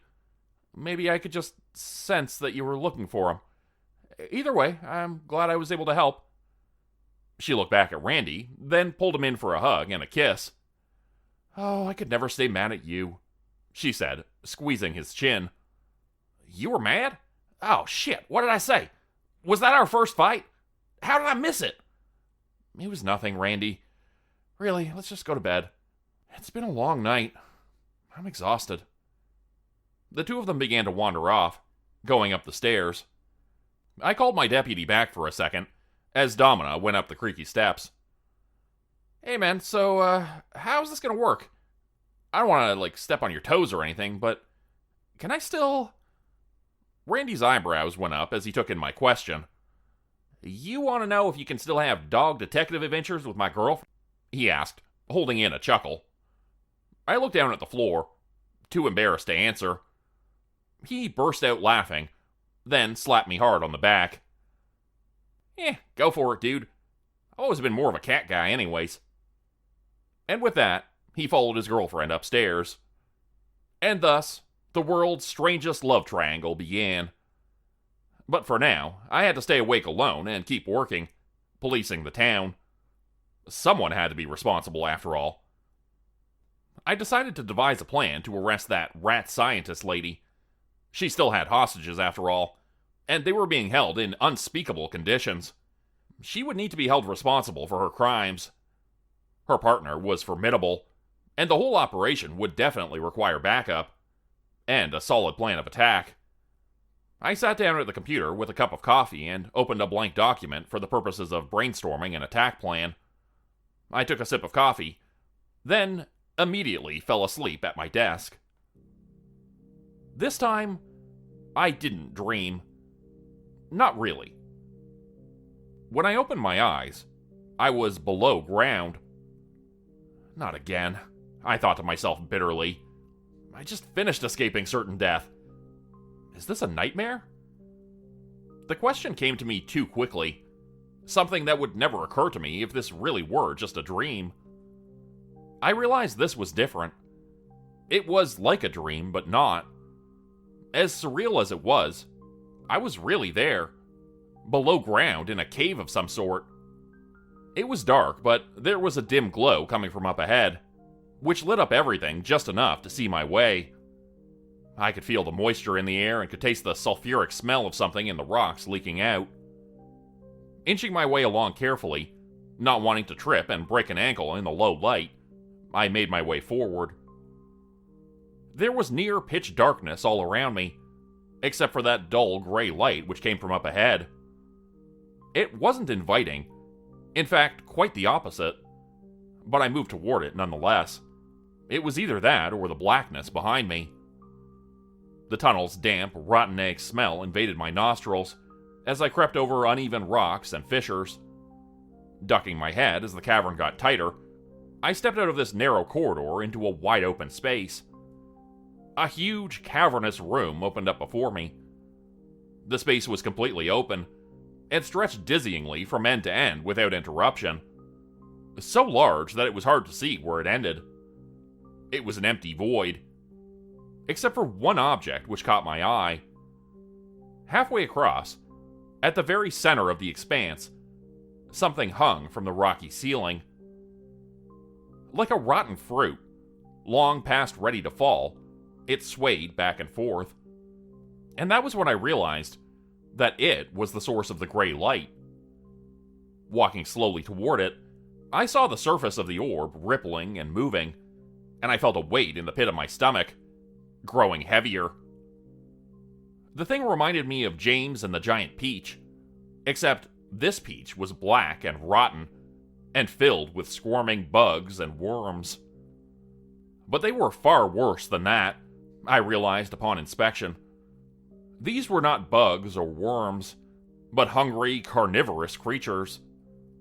There were long fingers tipped with talons, and faces of creatures, their mouths filled with sharp teeth.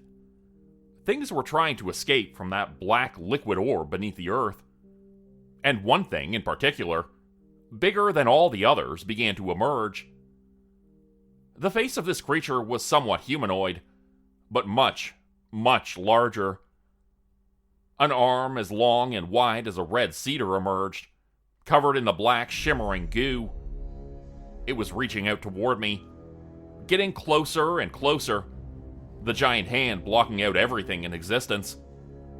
I turned and began to run, tripping and seeing the black goo flowing across the rocky floor beneath me. It was climbing up my shoes, onto my legs, pulling me under. My head was submerged a second later, and instead of the silence you would hear under the sea, instead, I heard a name. A name being uttered by a million voices, maybe more. Grothrock.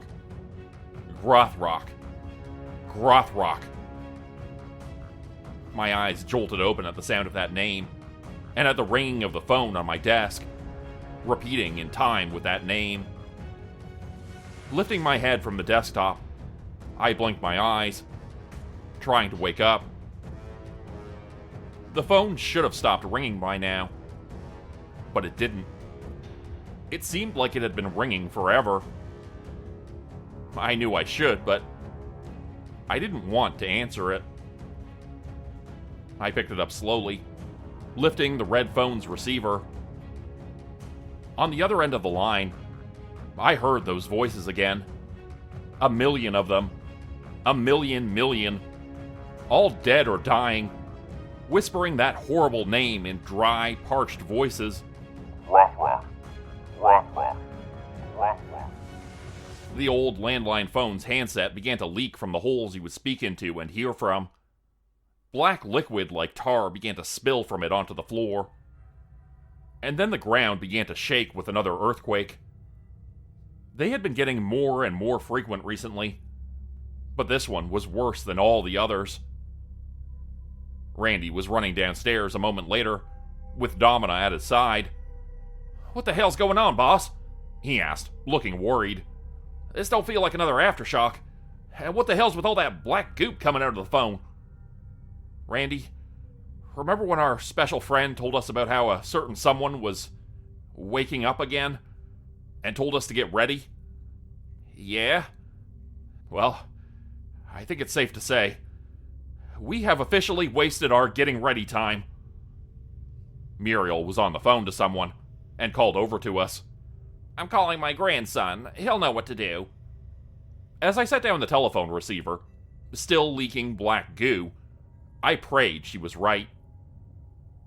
Maybe, just maybe, the monster delivery man can save us. I don't know if I can. I saw that thing, and all of its minions in my nightmare. And like I said before, I don't think it was just a nightmare. The black gunk and cave mud on my shoes confirms that. What I saw beneath Hollow's End is real. And it's coming for all of us.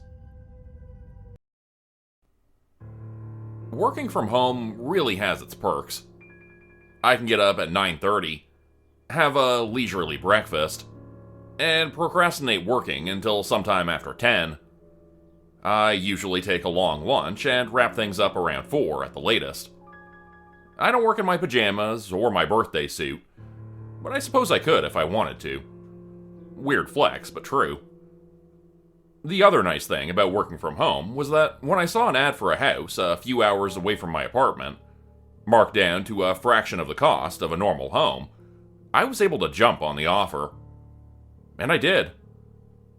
Honestly, I'd never thought I would be able to afford a house. I had given up on that dream at least a decade ago. The prices were too high, and I was scared of becoming house poor or defaulting on a mortgage. But this place was like some relic from a 90s real estate listing. The number it was listed for made 0 sense. Was it haunted? Possessed? Built on an abandoned ancient burial ground? Who cares? I decided. I couldn't afford to be picky in this economy. If I happened to move into a house with a ghost or a poltergeist, I would just learn to live with it. And it would have to learn to live with me. Of course, the truth turned out to be a hell of a lot worse. I put in an offer which was quickly accepted, without any negotiation. A relief, since I was worried the low price was just meant to lure in buyers, forcing them to outbid each other. Such things were common enough these days. Apparently, no one else except me was brilliant enough to make an offer on the place. After all the paperwork was done, I received a move-in date. Then I was booking a moving truck and calling insurance companies, setting up accounts for water, cable, and electricity. I invited my girlfriend to come with me, since she had been living at home with her parents, and we'd been getting pretty serious. She said yes. And before I knew it, we were standing in front of our new house in the tiny, unheard-of town called Hollow's End. We hadn't seen much of the town itself yet, since this new subdivision, named Shady Elms Estates, was on the outskirts. On our street, Elm Street, there were a handful of other homes which looked nearly identical to ours. And it appeared there was construction planned for a lot more of them, judging by the empty space which had been cleared out around the place. Despite the construction nearby, Elm Street itself, where we lived, was idyllic. Our small street was lined with neatly kept houses, each of which had a garden, a perfectly manicured lawn, and identical window coverings. Washed and polished sedans were parked in the driveways of each home, and were even parked at a matching 45-degree angle. Timed sprinklers kept the lawns bright green as they were being consistently watered. "Wow," I said to my girlfriend Holly. "This place is intense. It's like they all had a frickin' meeting to decide which car to drive, which lawnmower to buy." We were standing in our driveway, admiring our new home, and it was hard not to compare it to the others. Our house stood out like a bloody smear on a clean white shirt. Yeah, good luck keeping up with these Joneses. Got some work to do. Why bother? Who really cares? We don't want our place to look like everybody else's, do we? Ahem. Someone cleared their throat behind us, startling us both. We spun around to see a man and a woman, professionally dressed and both with identical toothy smiles. The woman was holding a clipboard and a pen, while the man held a bottle of wine. Not a hair was out of place on either of their heads, like they had spent an hour in front of the mirror fixing every imperfection. "Welcome to the neighborhood," the man said, handing me the bottle. I took it, my heart beating fast from the surprise of seeing them. It was like they had just appeared out of thin air, and I couldn't help but replay what I just said, wondering if they'd heard it. "We're the Ashfords. I'm Greg, this is Barbara. We wanted to welcome you both to the neighborhood." "Oh, hi. Thanks. I'm Parker. This is my girlfriend, Holly." "Hey," she said timidly from beside me. "Nice to meet you. You're our neighbors? We'll have to have you over for a game night or something." I could tell she was just being polite, and I was kind of hoping they wouldn't agree. These two were creeping me out. I couldn't tell if it was their smiles or their appearance out of nowhere, or a combination of things. But I didn't trust them, and I didn't want them in our house.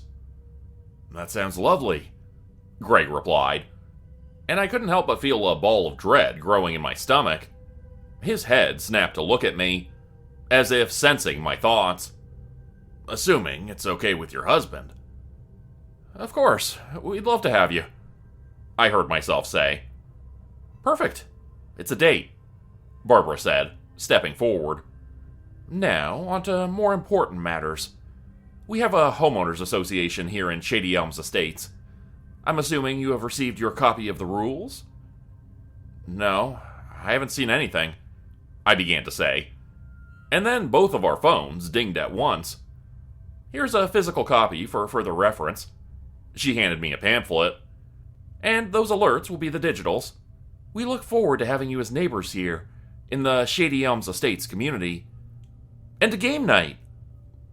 She stood there, smiling at us broadly with a vacant look on her face, for several long seconds. Her head tilted questioningly. Without a response, she turned on her heel and left with her husband. Once they were gone, Holly looked at me, stunned. "The fuck was that?" "Yeah, I don't know. Weird. Please tell me we don't have to have those people over for game night." "Nope. I think their invitation is going to get lost in the mail." I looked down at the pamphlet in my hand. It showed a smiling family standing beneath an elm tree. A bluebird sat in the branches of the tree, and a squirrel chewed on an acorn. A sunny sky above reflected a hint of rainbow, faintly visible against a vivid blue. But just behind the family, the elm tree they were standing in front of had a gaping hole in it. The darkness of that hole was hard to look at, and made me scared for them somehow. Even though it was a promotional picture meant to look fun and carefree, even though their smiles were wide and showing gleaming white teeth, I was worried for that family. Worried that the darkness inside that hole was going to swallow them up like a giant mouth. "This is a prank, right?" Holly was saying, as she opened the pamphlet and began to read out loud. We were back inside the house now, in the living room, surrounded by boxes. "What does it say?" I asked, not really wanting to know. That iron weight of dread in my gut had turned into a cannonball. "Rules for living in Shady Elms community. Number 1. All window coverings must be horizontal blinds in a neutral beige shade. Number 2. No alcoholic beverages are permitted on the roadways or park areas. Rule number 3. No loud music after 10 p.m. or after 11 p.m. on Friday and Saturday. Okay, that's not so bad. I mean, it's a little silly, but I've heard it worse. It keeps going. Oh. Okay, what else is there? Rule number 4. The pool area is closed between the hours of 12 p.m. and 1 p.m. daily. Do not enter the pool area for any reason during these times. Cleaning, maybe. Or lunchtime for the lifeguard, I said, unpacking a box and only half listening now. That makes sense. Is that it? No, there's a lot more. Oh, alright. Do you mind if I do this while you're reading? She didn't answer. Instead, her eyes were traveling over the page faster and faster, zipping left to right as she skipped ahead, going down the list. What the hell? Rule number 8. Every second Tuesday there will be a community gathering at 3 a.m. on Elm Street. All residents within the HOA must attend. Attendance is mandatory. 3 a.m.? That's ridiculous. Rule number 9. All lights must be extinguished before midnight each night, and should remain off until 4 a.m.? All must be black for his return? I dropped what I was doing and walked over to look at the list of rules with her. What, is it like a gag list at the end? I asked, furrowing my brow as I looked at the list of rules in its tiny print. Each entry was stranger than the last. Rule number 10. Fertilizers and pest control methods are prohibited in the Shady Elms Estates community. Dark, abyssal holes found within your lawn should be nurtured? Cover with shade to encourage further growth. These are getting ridiculous. No wonder those guys couldn't stop smiling. They're probably awake all night typing this shit up. Holly didn't look so sure. I don't know. What if it isn't a prank? What if it's for real and they're like... She pointed to her ear with a spinning finger. I thought about this for a few seconds. No way. They couldn't be. They run the HOA for... All set, a voice said from behind us. I jumped, having completely forgotten the cable guy was in the house. Fuck, you scared me, I said, my heart thumping. Holly had been dealing with the guy mostly. I had only seen him for a few minutes. Sorry, Jerome, she said, walking over to him, still holding the pamphlet. We're kind of on edge right now. Oh, I get it. Moving's tough. But I think you'll really like the town. This place is something special. That's good to hear. We weren't really sure based on the price of this place. He didn't say anything, and his face remained neutral. I tried a different approach.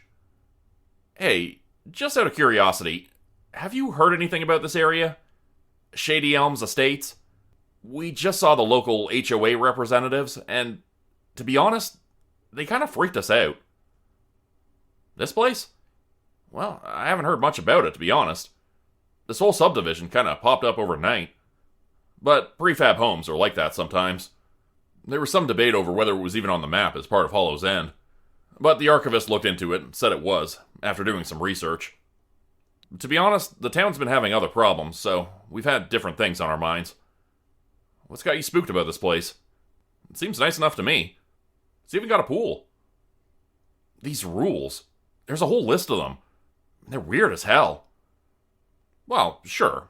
Every HOA has their weird rules. The two of us didn't say anything, instead glancing at the brochure. After several long seconds, I opened my mouth to say something, but closed it again. I felt like I'd sound crazy if I explained how it seemed. Can I take a look at that? Jerome asked, reaching for the pamphlet. He began to study it, his eyes growing wide. Would it be alright if I took a picture of this? He asked. I'd like to get someone's opinion on it. It's a joke, right? I asked. It has to be. Could be, he said, pulling out his phone. But in this town, it's always good to play it safe. We stayed up late that night studying the rules. Jerome told us they might be important. He said other things, too. Things which made us wonder about moving here. Things that made us wonder about him. Was everybody in town playing a prank on the newcomers? But despite how far-fetched it all was, he seemed genuine. And I'm pretty good at being able to tell when someone is lying to me. Jerome didn't give me that impression at all. He also gave us his business card, and the cell phone number of the local sheriff, just in case. He told us not to worry too much. It probably was just a joke. Still, he was going to look into it further. But then things started happening fast. And now, I'm not sure if we're ever going to see Jerome the cable guy again. Or anyone else, for that matter. The rules range from the peculiar to the pedantic, all the way to the perplexing.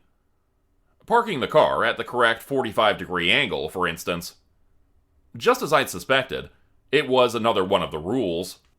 Number 5, to be specific.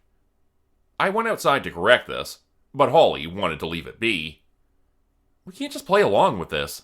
It's crazy. Everyone on the street will be mocking us for believing this stupid prank. We'll be the laughingstock of the next HOA meeting. I'd rather be safe than sorry. And you heard all that stuff Jerome said. He's probably just messing with us too.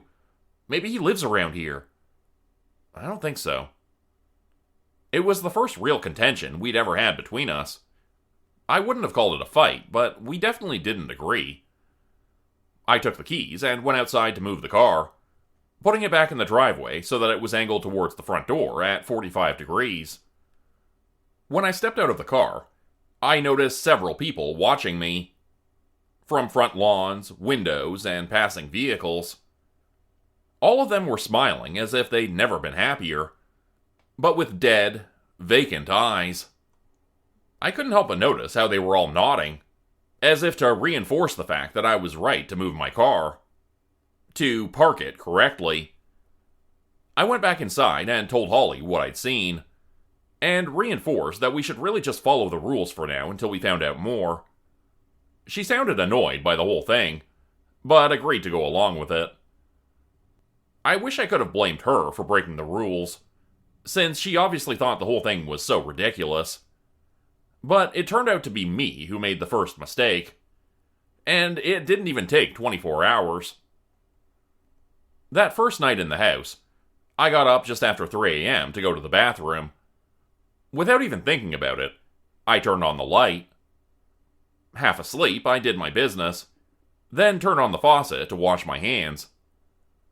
The tap did nothing. It just sat there uselessly. I turned the knob further, and further. After several moments standing there in the washroom, staring at the sink, the tap began to spit. It reminded me of what happens after a water shutoff. How the water coughs up out of the faucet and erupts violently from it after a few seconds of nothing but air. But instead of water, something like tar came bursting out of the tap. Some of it got on my clothes and on the shower curtain, as well as on the ceiling. Thankfully, none of it got on my skin. My heartbeat pounding, I rushed to turn off the faucet. I turned the taps and waited for the sludgy stuff to stop pouring out. But it didn't. It just continued pouring out, more and more of the stuff, until the sink was almost overflowing. Thinking quickly, I opened the doors beneath the sink and looked for the water shutoff valve. I turned it to the right, hoping this would work. More of the black liquid was spilling onto my clothes, and I could have sworn I felt it moving, squirming like an inchworm, as if something were crawling across my back. The faucet stopped suddenly, and I pulled off my shirt and threw it into the trash can next to the sink. Nothing was moving on it, I realized, looking closer. It had just been my panicked mind imagining things. Still, I closed up the garbage bag and put on some yellow cleaning gloves from the kitchen before cleaning up the mess in the bathroom. The black sludge was splashed everywhere, and I spent at least half an hour cleaning it up, trying to get every last bit of it. Eventually, it all drained down the sink, and I cleaned that too. using bleach spray until my head was spinning from the fumes. I went to bed thinking I'd gotten it all, but I was tired, and I wasn't thorough enough. Not even close. "What the hell is this black stuff on the shower curtain?" Holly called out to me the next morning. "It's all sticky." My heart started beating faster when I realized what she was referring to. I put on my pants quickly and ran over to the bathroom, where she was standing with the door open. "Don't touch it," I said, a little too harshly. She looked at me with confusion, then washed her hands. "What the hell is it?" she asked, looking back and forth from me to the shower curtain, which had several large blotches on it. They were that same black sludgy color from earlier that morning. I must have missed a few spots, but no way were they that large. I would have seen them. "I'm not sure. I turned on the tap last night and there was all this black sludge that came out." "Oh, great. So we got plumbing issues already?" "No, I don't think that's it," I said, uneasy. Everything about this felt off, like we were building up to something very bad happening. I tried to put my thoughts into words, but couldn't. Still, I tried as best as I could.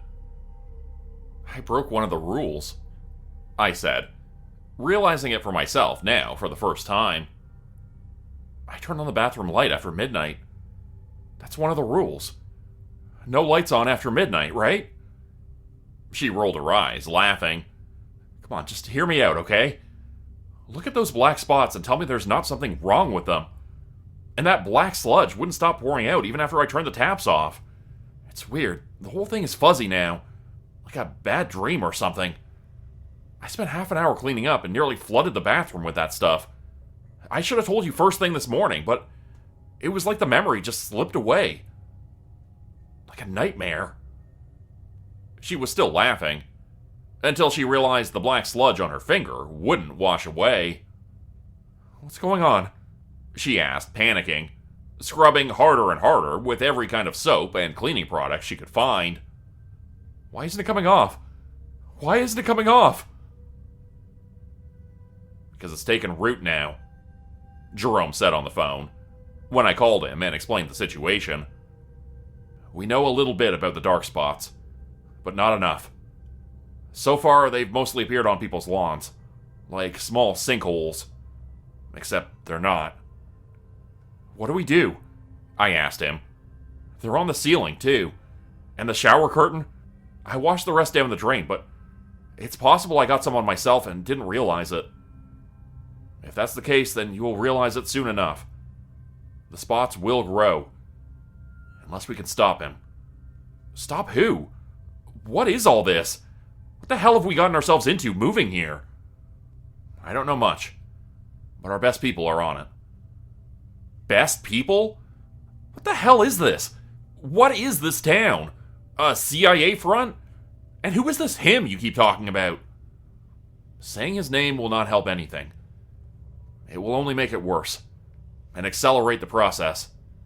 The important thing right now is that you do not break any more of their rules. He is in control of that place. It's like an enemy camp, set up at the outskirts of our fortress's domain. If you want to help, keep me up to date with everything that's happening. And once he gets taken down, both of your lives should go back to normal. You're asking for a lot of trust here. My girlfriend's life could be at stake, and I have no idea if what you're saying is even true. You don't have any other option. Not a good one, anyways. Trust me, the alternative is a lot worse than working with us. If you want to live, I need you to help me. Give me information. And in return, I'll do everything I can to keep you safe until the job is done. But you need to follow those rules to the letter. No more slip-ups. Fine, I'll trust you. But whatever the hell you guys are doing, you better do it fast. We wouldn't do it any other way." By the next day, Holly was acting like a different person. She was wearing a pair of jet black gloves she'd gotten somewhere, and when I asked to look at the black spot on her hand, she refused. She walked out of the house without another word, and I didn't see her again for the rest of the day. When I called her cell phone, it was like she had just turned it off. And the black spots in the bathroom were once again bigger. They'd started off as small specks, too tiny for my eyes to notice. But now they were the size of a fist, and they almost seemed to shimmer and reflect the light like patches of oil. Sometimes, out of the corner of my eye, it seemed like they were moving, reaching out for me like living tendrils. But it wasn't like there was any other bathroom in the house, so I was stuck walking past them each time, and keeping a close eye on them. This seemed to be even worse though, since I found myself missing time when I looked at those spots for too long. As if I'd been standing there staring at the stains for hours, watching them get bigger, defying common sense. Someone slipped a flyer underneath my front door, knocking twice and breaking me from that trance once again. The tap was still running from when I'd been washing my hands, and I'd been staring through the mirror at the dark spot on the shower curtain for a while. I checked my phone and saw that nearly an hour had passed since I'd entered that room, and my hands were pruny and shriveled from the water. Drying them off with a towel, I walked up to the front door. Whoever had knocked was gone, but they had left a flyer behind. Bi-weekly Shady Elms Estates community meeting, tomorrow morning at 3 a.m. sharp. All are required to attend. Snacks and beverages will be provided courtesy of your friendly neighborhood HOA. A large smiley face was at the bottom of the page, punctuating it all. For the first time, I was 100% convinced that something horrible and supernatural was happening here. This town, Hollow's End, was different from other places. The barriers between worlds here are flimsy and thin. Things from the other side come through sometimes, and all we can do is try to survive. Make peace with those things or kill them. Jerome's words rang in my mind. The crazy things he'd said when I moved here, all of them had turned out to be true. Which meant that Holly was in very real trouble. She'd been infected by that darkness from another world. It's taken root, Jerome had said. And now it was doing something to her, changing her. I decided that I would definitely be going to that meeting. I didn't want to break any of the rules, after all. And I had a very strong feeling that Holly would be there. There was a bit of time, and I planned to be prepared. I began making phone calls and getting supplies ready, unsure if any of it would help. That night, around 2:30 a.m., I tried calling Holly again. There was still nothing. Only that same voicemail message after one ring. Even her parents and friends said they hadn't heard from her when I called to ask. I told them she'd gone out to run errands and hadn't come back. I didn't want to worry them, and I knew that telling them the truth wouldn't help anything. They would just think I had lost my mind. I called the local sheriff, and the phone was answered by what sounded like an 80-year-old woman named Muriel. She told me that the sheriff was tied up, but that he was aware of the situation. Apparently he, the deputy, and the entire police force were working on it. Whatever that meant. So you're saying if there was an emergency right now, like if I was getting murdered, the sheriff's office's official stance would be, we're a little tied up right now? Are you being murdered, sir? Well, no, that's not the point. My girlfriend is missing, and the sheriff is aware of the situation. He's working on it, as are all of our auxiliary deputies. We might need to hire some more people again, she said, more to herself than to me. Is there anything else I can help you with? Or will that be all? I didn't have anything else to say and hung up the phone. Despite it being impossible, I still heard the woman's voice through the dead receiver, saying, "Rude." But then she was gone. What the hell is wrong with this town? I screamed to no one in particular. I didn't get an answer. Instead, I got ready for the community meeting. The street was eerily dark and silent as I walked toward the crowd of people. They were standing in front of a house, leaving muddy footprints in the grass. Greasy hands left smears and smudges all over the car in the driveway, which, I noticed, was not quite parked at the required 45-degree angle. It was slightly askew, but not all the way. A man in a dark robe was standing in front of the crowd, and I recognized him as the man who I'd met in my driveway the day we'd moved in, Mr. Ashford. He looked different now, his face shrouded in shadow, speaking in dark tones to the crowd assembled here. In direct violation of Rule 5, as plainly seen by all of you here today. With certainty, we must pledge their souls to the Hidden One, the Shadow of Time, and the Keeper of the Hollow. Grothrock, take this couple, our chosen sacrifice to you, and let them sate your hunger for a little while longer. The assembled crowd began to cluck their tongues, making a strange clicking noise which echoed throughout the neighborhood. I stayed silent, hanging back in the shadows and pulling my hood over my face. There was a loud noise, a deep rumbling, and the ground beneath my feet started to shake violently. Car alarms went off, and people in the crowd struggled to regain their footing, but no one seemed surprised. Inside the house, lights were flickering on and off, and I heard voices screaming. A man and a woman. People who had just moved here, like Holly and I, and were now subjected to the rules and the consequences of breaking them. From where I stood, I could see objects in the house being tossed around and spun, as if there were a giant vortex forming on the floor of the living room. My eyes had adjusted to the darkness better than I thought possible, and I could see it all in horrifying detail. After this thundering noise had gone on for several minutes, as well as the pair screaming and calling for help from inside, the noise stopped. Mr. Ashford calmly walked up to the front door, pulled out a key from his pocket, and unlocked it. What the fuck? Why does he have a key to this house? He doesn't live here. Which begged the question, did he have a key to my house, too? Was he in my house while I was sleeping? Watching us? But that concern was gone with a larger worry as he opened the door. Inside the house was darkness. Darkness which was so empty and complete, it reminded me of the spots in the bathroom, and I found myself staring at it. For a long time, I stood there and didn't even realize it. There were dreams and nightmares that I don't remember, and it was almost like a lifetime passed while I stood rooted to that spot. I came back to my senses at some point, hearing a hammering sound.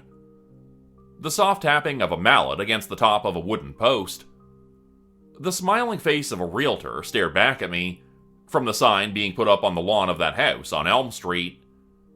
The house we'd seen which was destroyed from the inside the night prior.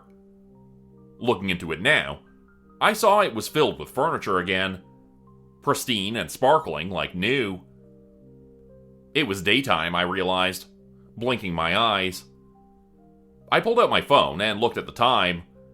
It was 12:30 p.m. Holly. My mind went immediately to my girlfriend. I hoped maybe she was back at home, or that she had left a note or something. I had really wanted to see her at the meeting, but things had devolved so quickly. I began walking home, making my way down the street past identical houses, each one with perfectly manicured lawns, matching window blinds, and sparkling clean cars parked at exactly 45 degrees. The neighborhood pool was coming up on the left, and I saw a small crowd of people inside the fenced area. They looked like they were having brunch. I walked over towards the crowd, feeling drawn to them for some reason. One of the figures looked familiar, even from behind, even though her hair was black now, and her clothes were dark. Holly had always worn bright colors. Even those black gloves had been strange to see on her. She turned to look at me when I got closer, and smiled. Her black lipstick and dress made her look like she was attending a funeral. "So good to see you," she said, making her way over to me. I was so happy to see that she was alright, it caught me off guard. And when she kissed me, I felt myself thinking that maybe, just maybe, it had all been a nightmare. Maybe I had dreamt it all, and was finally coming back to reality. But then something squirmed against my lips, and I realized it was the nightmare that was reality after all. She pulled away, still smiling as I backed up. Trembling, I reached up to feel my face, and the squirming thing, which wriggled away from my hand, up towards my ear. My wife's smile grew wider as I backed away, and then she turned, and went back to the group she'd been sitting with. A banner fluttered from their table in the wind, reading, HOA Committee, Silence, Meeting in Progress. I ran home, hoping to get to a mirror. Whatever that squirming thing was, I needed to get it off of me. But if I couldn't see it, it was difficult. I ended up in the bathroom, staring at my own reflection in the mirror. And as I looked at myself, I realized it was too late. The thing had squirmed and wriggled into my ear, towards my gray matter. And without even feeling it, that thing had invaded my mind. I could already feel it taking over, its darkness spreading. The blackness of my pupils had spread to the irises, to the sclera. My eyes were as black as an oil spill, black as coal at the bottom of a mine shaft. Darker even, for nothing reflected back. There was no glint of light to indicate a soul or a spark of life, and I wondered if that meant I no longer had one. I found myself staring at my own reflection for a long, long time. When I came to, the black spots in the bathroom were gone. Now, it was all the shade of midnight. The entire room was a black, empty void. Even the mirror was gone. I still have my phone, so I can still share this with you all, despite the fact that I'm stuck here, stranded in this abyss. I can't see much. Even with my hand a few inches from my face, with my phone's flashlight on full blast, I can barely see my own skin. But I can hear very well. This place is empty and barren, and the slightest sound echoes on forever. So I can hear it coming. There's something moving in the distance, getting closer. Something huge and hungry, ancient and awful. I'm not sure how much longer I have, so I'll wrap this up here. I'll warn you now while there's still time. If you see a deal for a house that looks too good to be true, in a beautiful new community, just on the outskirts of Hollow's End, don't take the offer. Don't make the same mistake I did. Sometimes, if something looks like it's too good to be true, it is. And sometimes, even people who play by the rules get busted. Today's story is a Hollow's End, Charlie's Department Store crossover. Written by Ashley Watson, the author of the Charlie's Department Store series. Book 2 of this series is out now, so please check out the description below for a link, and I hope you'll support the author if you can. Now, on to today's story. The first ever Hollow's End, Charlie's Department Store crossover. Please subscribe and leave a comment to let us know what you think. Lacey was a very particular woman. She always made sure her windshield was clean and unblemished for prime sunset picture taking. She used a diaper bag as her backpack because she liked how much storage it offered and the cute pattern it had. Her coffee cup always contained a homemade caramel frappe because she hated the way our diner's coffee tasted. And I also noticed she had a nervous habit of twirling one wavy blonde strand of hair around a finger, but I didn't say anything about it. For as long as I could remember, I had been able to read people. By that, I mean just looking at someone, I could tell who they were as a person. their favorite things, and maybe even a little about their past. Sometimes, it took spending some time with them to get a better reading. It really just depended on the person. A lot of the things I knew about Lacey had been learned by watching her, but it had only taken a glance to know she was a sweet, albeit eccentric person. I liked being able to read people, but Lacey was my favorite person to read. "I need a bacon, egg, and cheese sandwich for table 3, she said as she zoomed around the deli counter. Relinquishing the coffee pot in her left hand to its home, she noticed my eyes on her and asked, "What?" I removed the grape sucker from my mouth before speaking. "What yourself?" As one of the line cooks slid an omelet through the serving hatch, she grabbed it and swerved around the counter once more. "You're staring," she responded, as she left the plate with its partaker. "I'm observing," I corrected. Observing people was my favorite thing to do, and Lacey was very easy to observe. Not only was she an open book, but she was also very pleasant on the eyes, if you catch my drift. Golden blonde hair, tan skin, and an artsy style. She may not be your cup of tea, but she sure was mine. "Come hang out with me," I told her after our shift. She rolled her eyes. "I wouldn't be caught dead in your bachelor pad." "Then come alive," I said with a smirk, and she cracked a smile. On each of her canine teeth, she had a heart-shaped tooth gem, and they twinkled under the diner's neon lights. "You don't have to stay the night if you don't want to. Just hang out for a while." She stayed the night. So, I guess the bachelor pad wasn't that bad. I awoke to her cuddling my chest, and she awoke to me admiring her. "Morning," I said softly. She sat up and stretched with a yawn. "Morning. Did you sleep well?" I asked. "Any dreams?" She rolled her eyes. "What, do you think that dreams are an effect you have on women or something?" I was actually being serious. "But if that's your way of calling me dreamy..." I gave her a shit-eating grin, and she flung a pillow at my head in response. She stood up from the bed and began pulling her clothes back on, starting with her shirt. "I hardly ever have dreams. Do you?" "Every night." "Of what?" she asked while pulling on her pants. I could tell by her tone that she was genuinely curious. I shrugged and began picking at the stitching of the pillow she had hit me with. "Memories, maybe?" "Memories of what?" "A town, and its weird inhabitants. A small yellow house with a white picket fence. An aged wooden barn, with several no trespassing signs attached to its ancient boards, probably due to the growls that emanate from within." I shrugged again. "Stuff." She scoffed, mock disbelief on her face.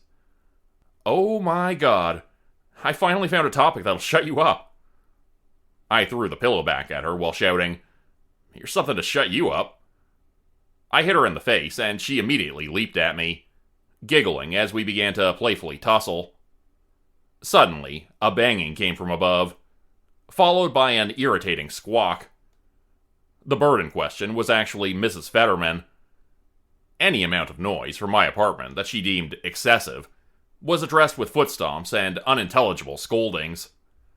I'd only ever seen the old bag once, and based on the remaining sprigs of curl she had on her head, she really did remind me of a bird. Stereotypical case of a senior citizen that never gets visits from her family. I'd feel bad, but I think I understood why they never came to visit. "What time do you work today?" Lacey asked, as she threw her hair up into a messy bun. "I don't." She poked me in the side playfully, and said, "Jimmy let you get the day off, but not me?" I sighed. "No, I mean, I'm not coming in. I'm leaving." Her face softened into a frown. "What do you mean you're leaving?" I flattened onto the bed. "I don't know." In truth, I didn't feel like I belonged here, but admitting that felt impossible, almost like it was trapped in my throat. "Where are you going to go?" The yellow house. With the picket fence. I wanted to say. I don't know. I repeated instead. She nodded and swallowed hard, while her eyes moved down to the mattress. Well, can you let me know when you get there? Maybe I could come visit. Instead of responding, I kissed her forehead. 30 minutes after she left, my Uber arrived. Next stop? A town by the name of Hollow's End. I slung my backpack onto my shoulder just as he honked. Mark, my driver, was in his mid-50s.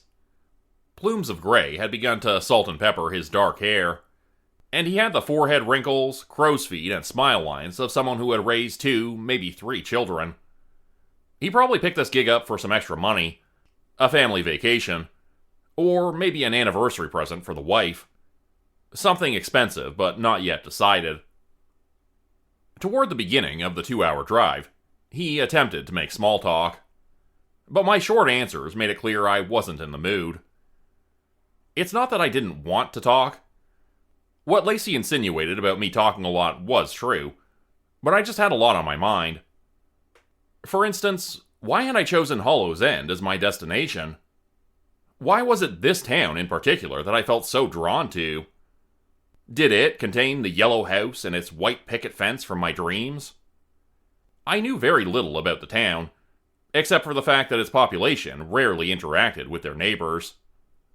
It had become an urban legend that the local teens dared each other to enter. A time-honored tradition, really.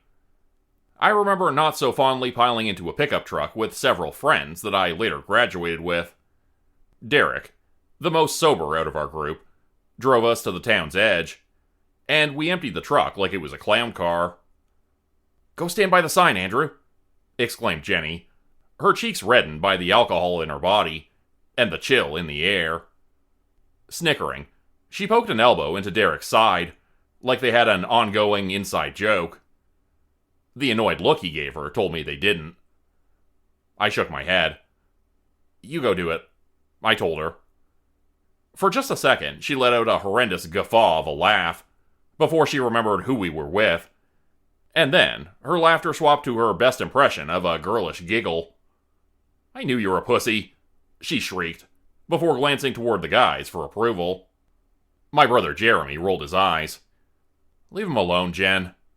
"Oh, shut up," yelled Jenny. "You're only taking up for him because you feel bad he isn't your real brother. That's why he's so fucking weird." "Why would you say that?" snapped Jeremy. He turned to his best friend. "Bryce, get your fucking girlfriend." Bryce, who was almost as shit-faced as Jen, tried to wrangle her up and take her back to the truck. I zoned out just as she began to slap at him like an annoyed cat, my eyes trailing to the town's faded sign. Honestly, I had felt a little scared, but not for the same reasons everyone else was fearful of Hollow's End. Sure, I'd heard the rumors about people who had wandered into the town and never returned. Or returned with 3 eyes, 2 heads, and an elephant's trunk. Who hadn't? But I wasn't stupid enough to believe it. The reason I was scared was because of its reputation. It was a weird town, and as you could have already guessed, I was an outcast. Being adopted in a small town had its disadvantages. If I told anyone that night how badly I did want to step over the border of Hollow's End, the bullying would have only gotten worse. I hadn't planned to fall asleep during the Uber drive, but to my surprise, my eyes popped open as I felt the gears of the car being shifted to park. I leaned my head upward and looked out the window. We were parked beside that familiar yet dingy sign that I had seen only 5 years before. Hollow's End. Population... Whatever population had once been listed there had been scraped off, most likely by another group of bored teenagers. My weary eye shifted to the driver, who still had his back to me. "This isn't my stop.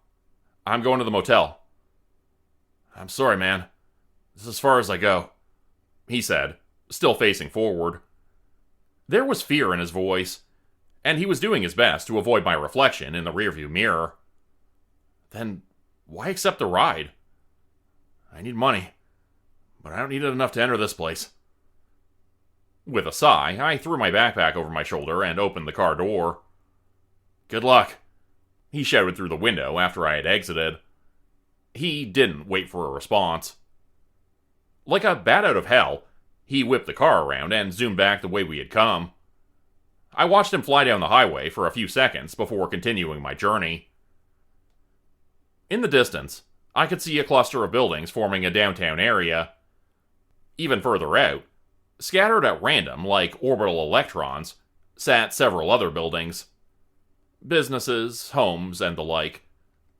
It took a 15-minute walk for me to get to the closest one. A rinky-dink shack on the outskirts of town. Based on the remaining distance, I would guesstimate that downtown was another 15-minute walk away. I decided to check out the shack.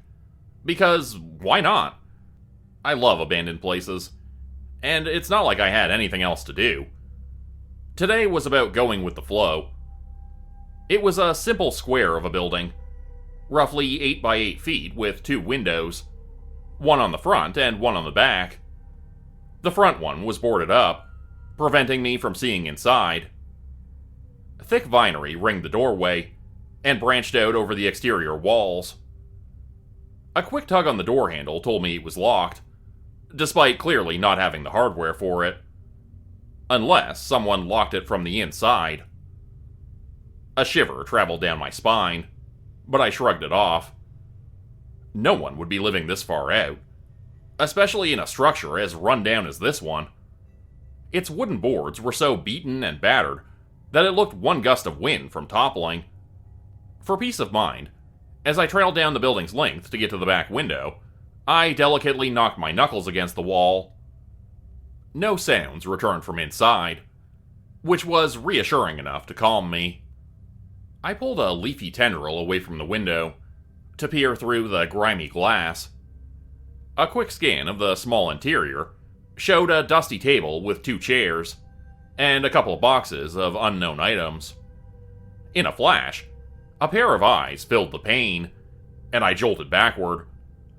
My grip had tightened around the vines, causing a section of them to yank free as my hand moved along with me. The eyeballs bulged in their sockets, the irises a ring of darkness barely distinguishable from the pupil. "Are you a tourist?" they croaked eagerly.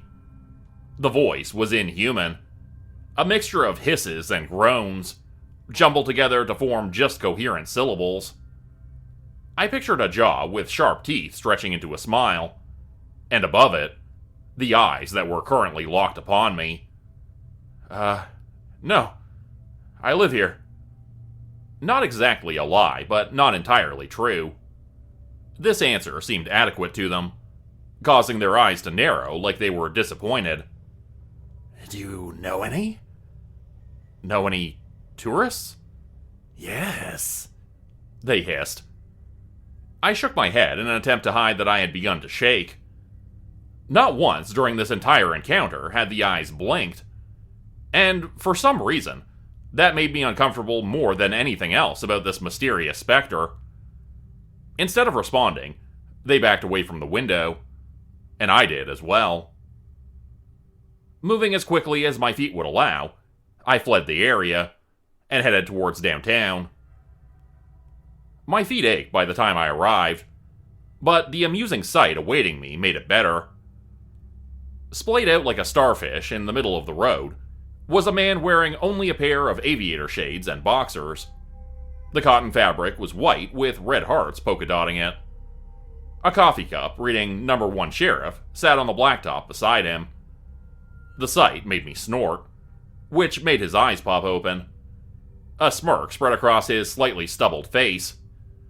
"Well, hello there, young man. What brings you to Hollow's End?" "What are you, the welcoming committee?" "Perhaps I am," he responded. "You know, the other locals might not take too kindly to you being a peeping Tommy." I cocked an eyebrow in intrigue. "Does it really count if you're laid out for all the town to see?" He pondered my response for a moment. "I guess not. Now, back to my previous question. What brings you to Hollow's End?" This time, he asked with a bit of skepticism, like he was uncertain if my intentions were good or not. It was the first hint of emotion I had been able to pick up on him, and that was a bit unnerving. I couldn't read anything about him. Not his personality, or interests, or worries. He appeared as a blank slate in my mind, and that had never happened before. Was he able to shield himself somehow? I think I'm from here, I told him honestly. He removed his sunglasses and gave me a quizzical squint. We both remained silent for a moment, as he stared at me and I stared at him. And then, "You're being a smarts boy." I cocked my head to the side. "Really? That's all it took?" "You got her nose," he said as he replaced the sunglasses in their previous position. "And her smart-ass attitude. I think you're full of shit. How would you know that after just meeting me?" He chuckled, as if that statement was the most amusing thing he'd heard in a while. "I may be a piece of shit, but I sure ain't full of shit." I scoffed. "I can tell when people are bluffing, and you for sure are." This was a lie. I still couldn't get a read on him, so I was just guessing. Standing up from the ground, he slapped a hand to his heart. "I promise, from the bottom of my heart, that you can believe me." "If that's true, then take me there," I said. "Take me to her." "To the Smarts farm?" I nodded. He sighed while pulling a bottle of liquor literally from nowhere. He took a swig from it before nodding. "Okay, on one condition." I cocked my head to let him know to continue. "You buy me another one of these," he said, while holding up the half-empty bottle. After making a pit stop at a very tiny gas station, we headed towards the Smarts farm, as the drunken stranger called it. He also informed me that his name was Randy, and after I asked him if he actually was the town's sheriff, he just laughed. I hoped that he wasn't. Of all the things I had pictured from my mom, being a farmer wasn't one of them. Then again, I had always dreamed of a barn. I just hadn't dreamed of her in it, and this drunk may not even know what he's talking about. He smelled like a brewery, and I'm sure he had enough alcohol in him to put a frat house out of commission. This could turn out to be a wild goose chase. But what if there was a chance it could be a golden goose?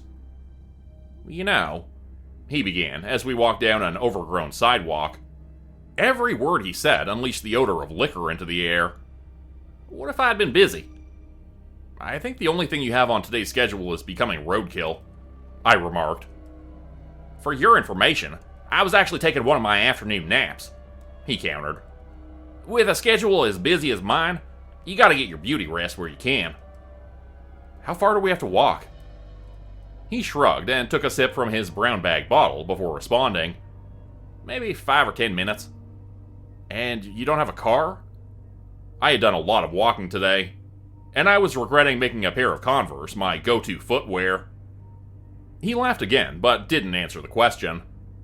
It was silent for a few moments, before he pointed off in the distance to the direction in front of us. "If you go that ways, you hit the swamp," he explained. As we passed the entryway to the neighborhood, he hooked a thumb towards it. "This neighborhood here is where your Uncle Jimmy fought a pack of mutant mongooses." I laughed at his joke, but he stayed straight-faced, like that fact was serious business. He pointed to an abandoned building to our right before I could ask any more about it. "Your mom lives there." I nodded, taking all of this in. "Can you tell me anything about my dad?" "Nope," he said bluntly, before throwing back his bottle again. He didn't say anything else until we turned onto a driveway fashioned from red clay and gravel. At the end of it sat that familiar yellow house, and its barn counterpart. A beat-up forest green pickup was parked roughly a foot away from the front porch steps, like the driver had to pump on the brakes to avoid colliding with them. As we maneuvered around it, the porch steps creaked under our feet. Anxiety filled me as Randy knocked on the door, and I began to wonder if this was all a mistake. What if these people didn't even know who I was? But then, the door opened to a woman with dyed cherry red hair, sun-damaged skin, and my nose. Damn, I said to my tour guide. You were right. I usually am, he said with a smirk. He turned back toward the woman. Benna, you got a delivery. Well, you already delivered him once before. No DNA test needed with an attitude like his. Took one conversation for me to realize he's bitchy Benna's kid. Randy, exclaimed the woman. Now you don't come on my porch speaking that ugly language. You already know Billy is ready to blow a gasket in your ass. The woman didn't realize how ironic it was that she was now speaking that ugly language, but I couldn't help but snicker. She finally took notice of me, and her eyes widened. What on earth, Maddie? It's actually Andrew now, I said sheepishly, which was incredibly unlike me. This was the most anxiety I had ever felt in my life.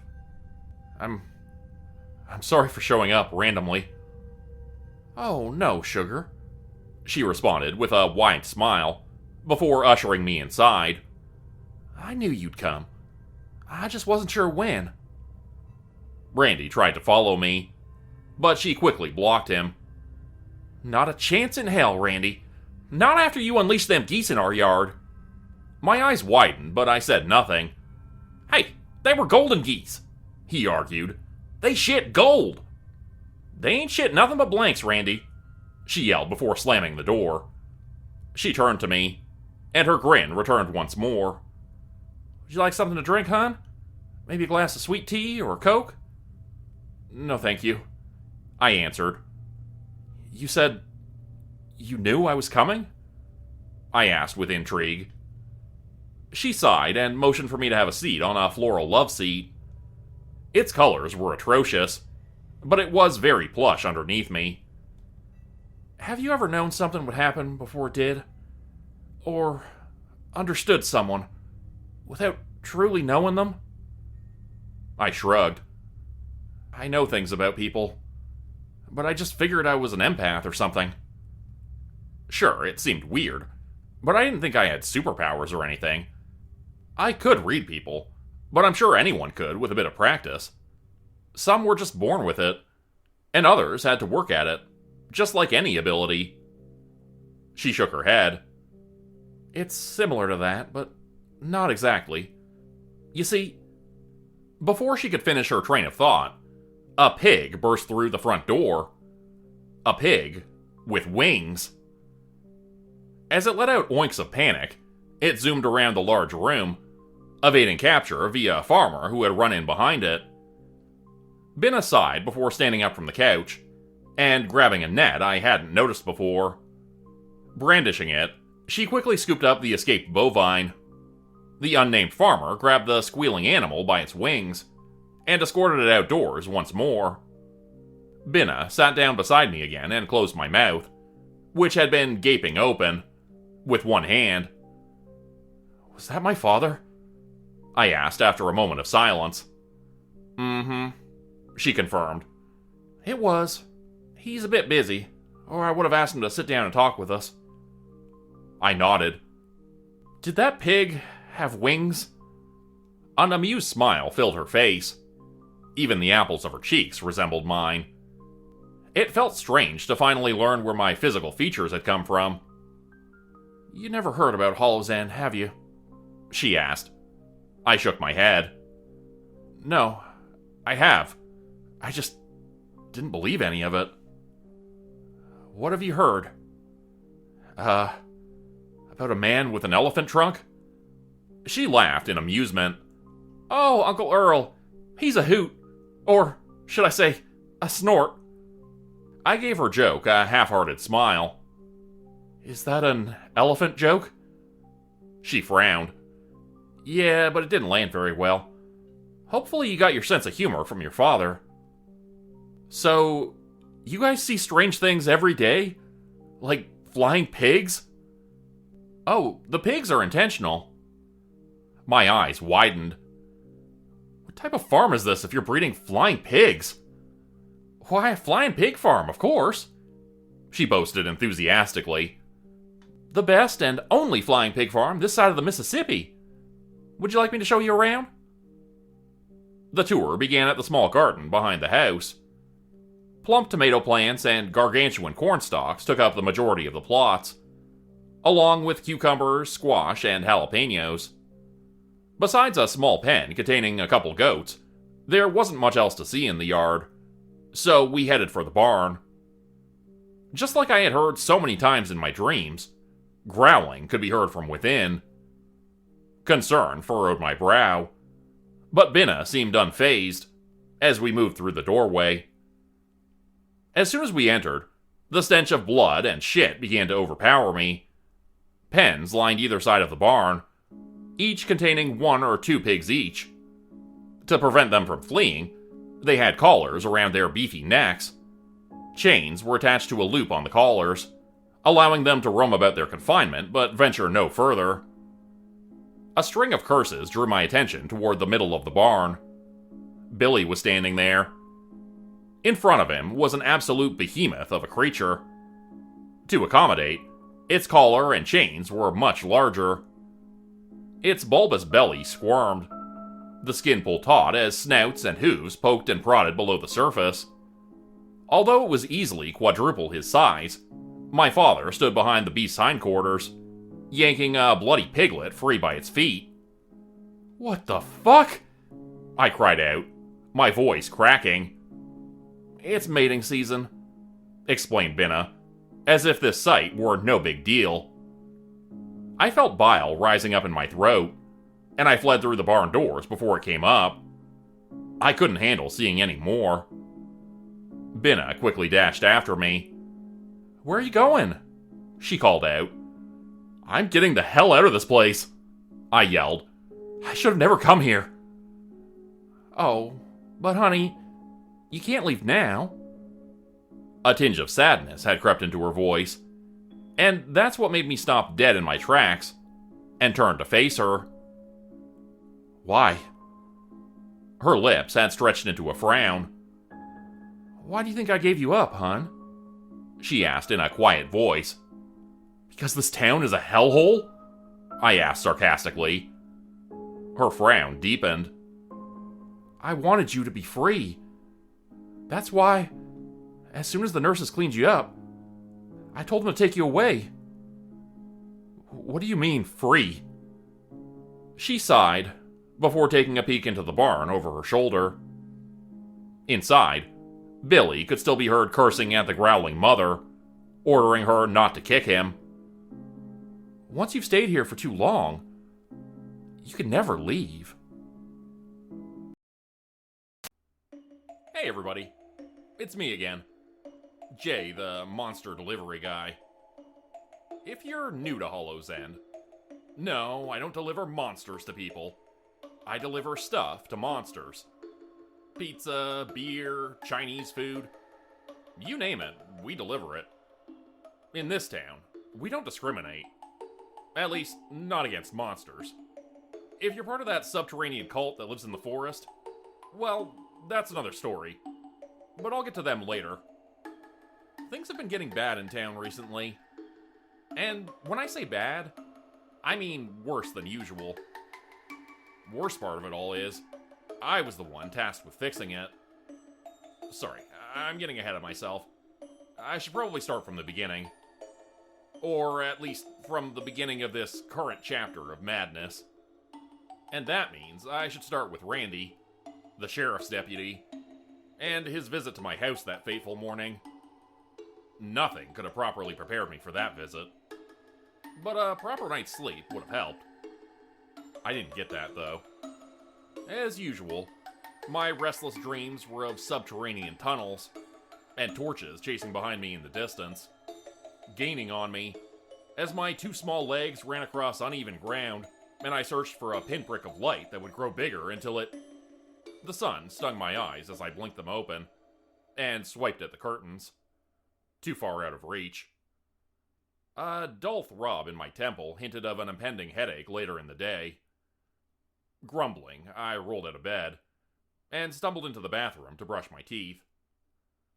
For some reason, I'd woken up with the sunrise, feeling a gentle rumble coming from underneath my bed. Another earthquake? I realized, as I brushed off the cobwebs from my mind. A tremor high enough on the Richter scale to rouse me from sleep. They had been getting worse recently. I had a feeling we'd have to do something about that very soon. Everyone in town knew the earthquakes weren't being caused by something natural. They were being caused by one specific source. A source which needed desperately to be destroyed. The weird ball of energy I had acquired from a previous customer caught my eye as I came out of the bathroom yawning. It was sitting neglected in the corner, like an old soccer ball, rather than the epic magical item that it supposedly was. Its owner, Magnus Lahart, had initially demanded it back, but I'd kept it due to non-payment for a past delivery. And lately, he'd stopped asking about it, even going so far as to tell me I should keep it. "You'll need it," he'd muttered on the phone the last time we spoke as he hung up. But I wasn't quite sure what he meant by that. I would find out soon enough, though. A knock at the door broke me from my thoughts, and I stumbled over to it, tripping on several piles of dirty laundry along the way. I picked out a halfway clean-looking shirt and pants from one of the nearest piles and threw them on, as the rapping on the door intensified. All right, I'm coming," I yelled, pulling it open. "What the hell's..." I got halfway through my sentence and stopped abruptly, as Randy, the town's sheriff deputy, marched in. He went straight past me, nearly toppling me over.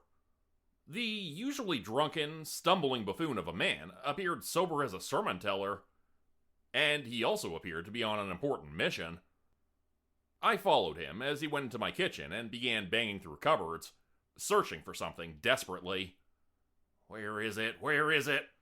He muttered to himself, ignoring me as I tried to ask him questions.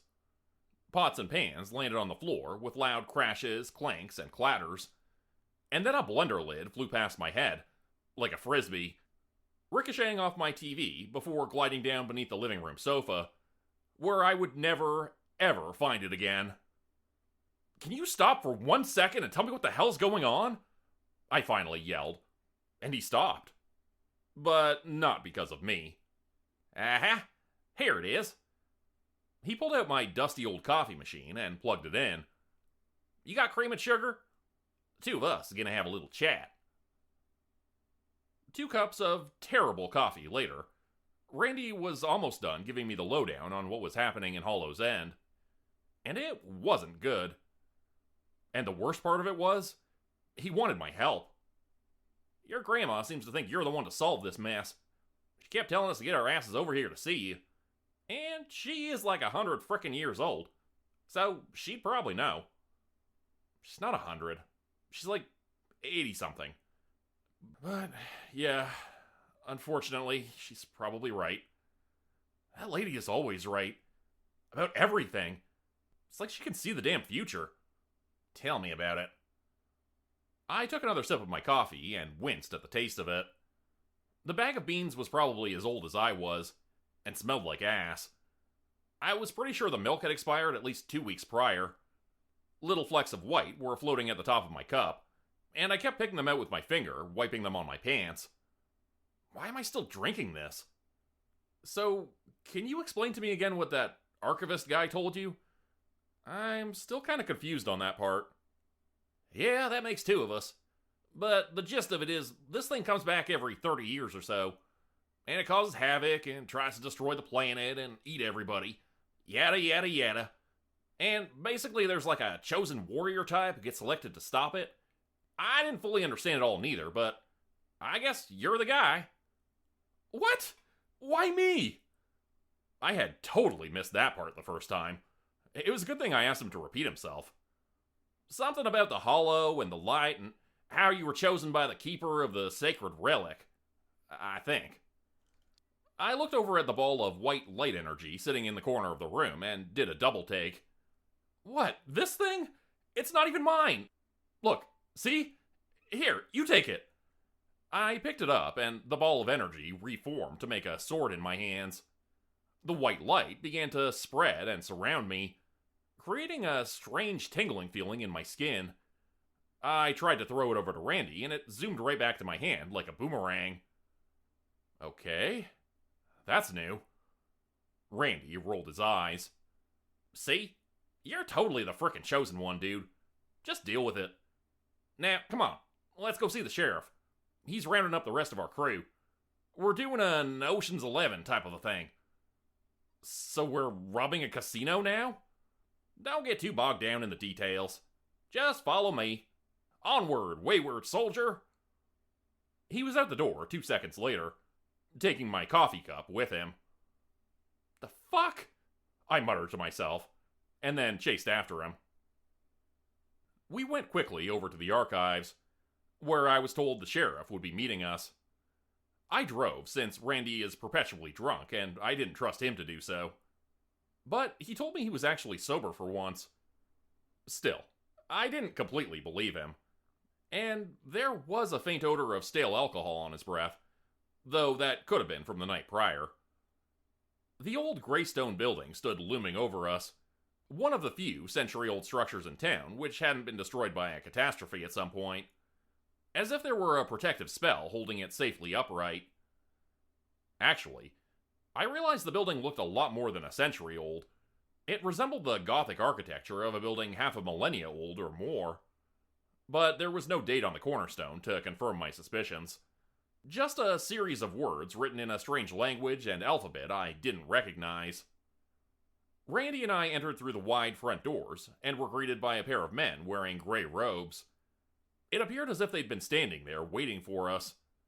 "Hello," said the blonde man on the right. "Jay and Randy. Welcome to the archives. We've been expecting you." "Great.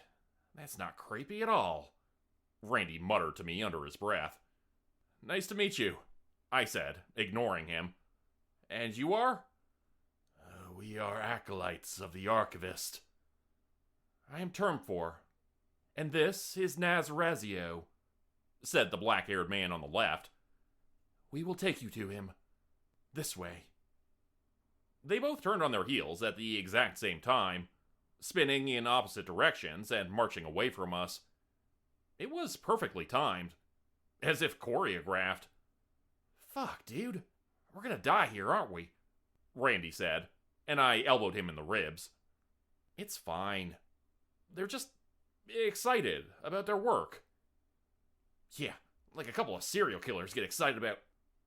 Term 4 shot Randy a nasty look over his shoulder, and he thankfully stopped talking. They led us through the archives, and we passed hundreds of ancient artifacts along the way. Ancient skulls of giant beasts, huge stuffed millipedes, and the bones of dragons, hydras, centaurs, and other supposedly mythical beasts lined the walls. I saw one taxidermied monster that looked like it had the face of a clown, and a huge body twice the size of a bear. We passed an old library full of dusty tomes, many of which looked hundreds, if not thousands, of years old. "This way," Nazrazio said, pointing down a winding spiral staircase at the back of the building. "The archivist awaits you." His eyes were cold and hard as we passed, and as soon as we began down the stairs, he closed the door behind us.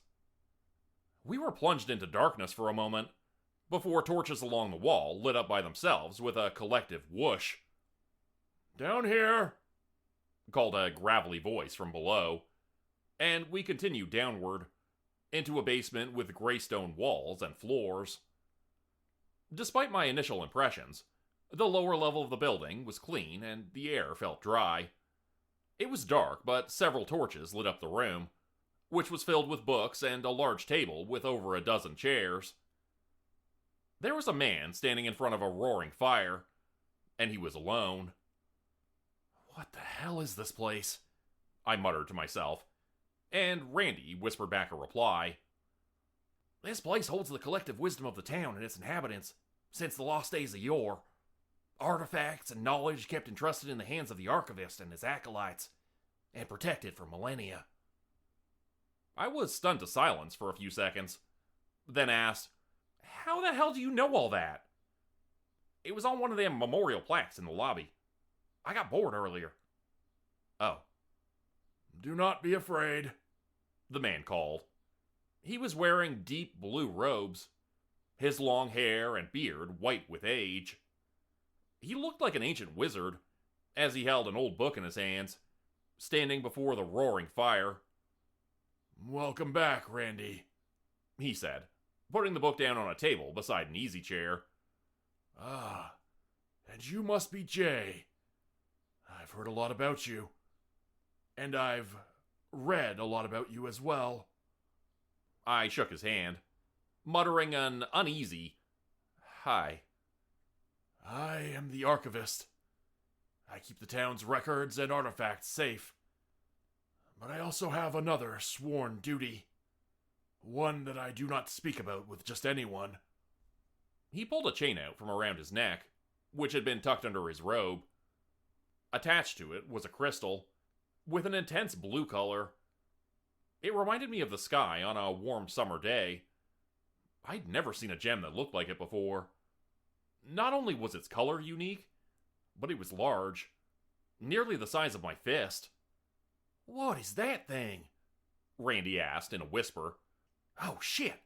Is that the frickin' Arkenstone? "No. This jewel is called the Sapphire of the Sky. Legend has it that it was handed down to man from beings beyond our realm. Angels, servants of the light, whatever you wish to call them. They came down from the sky and gave this to my ancestors, some of the first inhabitants of Hollow's End, although it was not called that in those days." "What does it do?" I asked in awe. The jewel had a strange power emanating from it, like an aura. It's beautiful. "It keeps me safe, so long as I keep it safe. It also protects the archives themselves. Its protection does not extend any further than this building. It also extends my life, so that I may ensure the safety of this town. It cannot leave my possession, or I would quickly perish." He tucked the pendant beneath the collar of his robe once again, patting it with one hand. "How old are you?" I asked, feeling slightly embarrassed after the question left my mouth. It did feel sort of rude to ask. "Older than I would care to admit," he said with a chuckle. "I have seen this play out nearly a dozen times, and each time it is different. But, in a way, still the same." "What the hell are you talking about?" Randy asked, from the corner where he was playing with some ancient artifact that looked like a ruby-tipped spear. "Can you just spill the beans already and tell us what the hell we're doing here?" "Put that down, Randy," the archivist scolded. "It would melt your brain in a second and leave you as a puddle of goo on the floor. And I just mopped last Tuesday." Randy put the artifact down, very, very slowly. "It all amounts to this. Every 30 years, an evil returns to this town. We still don't know why or what draws it back to this place, but the records are very clear on the timeline. 30 years. That's how long it takes for its return. Each time." "You're talking about the... Randy avoided saying the name, but pointed downwards with one finger. "The earthquake dude?" "Yes. And you are right not to speak his name. He has many of them, and we are not yet sure if it is the same entity or merely another iteration of him each time. We suspect that may be the case, for each time he is killed, he comes back anew. Like a phoenix. He cannot ever be truly destroyed." "So what the hell's the point, then?" "The point is to save us all from annihilation." "Oh, right. Yeah, I guess that makes sense." "The records show the way to defeating him. At least what has worked in the past. In a way, they are a prophecy of the future as well. For they tell us what we must do." "And what's that?" I asked, holding the glowing sword of energy in my hand. It felt warm to the touch, and its power was still shimmering around my entire body, in a way that was not wholly unpleasant. "You hold the answer to this evil in your hand, Jay. Just like so many of your forebears." You alone are the key to ending this evil. Randy looked at him with an annoyed expression. Well, what the hell was with all that Ocean's 11 business then? You said we needed to round up... Yes, that is true. The one true protector must be surrounded by his 11, but it will be up to him alone to defeat the Hollow. No one else can do it for him. Well, then why the hell do the rest of us need to go? He's gonna take care of the damn thing himself anyway. Because you must. He will not make it to the Dark One alone. There are too many enemies along the way. The dozen of you must make your way down to the lowest point of the cavern system. That is where he resides. The caves? You mean like the place where the subterraneans live? I asked, my heartbeat spiking. And the millipedes? Hollow's End has a long history of dealing with a particular cult that lives in the forest and worships giant millipedes. And I'm not talking about bugs as big as a baseball bat. I'm talking about gigantic mutant bugs that are bigger than a city bus. And they like to eat people. I'd run into them myself, personally. Yes. The subterraneans are servants of the Hollow. That is why they reside below ground, in the darkness, with the bugs and the rotting roots. They await this day patiently. It is their Super Bowl. After he said that ridiculous statement, the door opened and the sheriff's head popped in. Oh, hey. Sorry, I hope we're not interrupting. No, Sheriff Parsons. You're just in time. I trust you've brought with you the others? Yeah, I found them just where you said I would. I guess I probably shouldn't ask, but I am curious. Have you been stalking these people? Merely observing. The prophecies and records are very specific about what is required. I have simply been doing my sworn duty. Advanced recruitment, let's call it. Parsons rolled his eyes, but then opened the door and walked in. Following behind him were a group of individuals who I had not met before. Each one looked more intimidating than the last. Perhaps I should make the introductions, the archivist said, as the group of them huddled into the room, closer to the light of the fire. Jay, I would like you to meet your team. The dozen of you have been tasked with saving all of our lives, the town, and this world. There is no higher calling than what you all are being asked to do. Hiya, I said awkwardly, in completely the wrong tone of voice for the situation, giving a half wave to the assembled crowd of badasses. They looked at me with something like confusion, then with skepticism towards the wizard man in blue robes. The archivist sighed, and began his introductions. First of all, this is Britt the Alchemist. As her name suggests, she can concoct just about anything you might need to get past your enemies. Invisibility, explosives, enhanced strength, agility, and intelligence. Potions that heal you or restore your stamina. You can create a potion to do just about anything, can't you, Britt? She looked shocked at how much he seemed to know about her, but then nodded with a sly grin. Pulling open her coat, she showed off a few dozen vials which she had tucked inside, like a shady watch salesman. You named a few of my favorites. Didn't cover even close to all of them. I came up with something that lets you fly like an eagle just the other day. The archivist turned his gaze from her to the man standing next to her. He was built like a linebacker, and stood at least 6'4" tall. Ociel Perez, as strong as a bull. If you need someone to take on a room full of subterraneans and their pet millipedes, to bust a hole in a cavern wall, or to help you move a pool table, he's your guy. The man didn't object. Instead, as if he needed to prove those statements, he went over to the giant table and picked it up with one hand. It looked to be made of half an oak tree, and I guessed it weighed at least a few thousand pounds. Piece of cake, he said, setting it down without so much of a grunt of effort. Next up, there's Lilypad. He motioned to a girl with green hair who was hiding behind a few others. She stepped forward and smiled. One of the most powerful beings in Hollow's End, in her own way. Lilypad possesses the power of blood magic, one of the rarest abilities there is, and she has nearly mastered it to its full potential, although most take much longer to do so.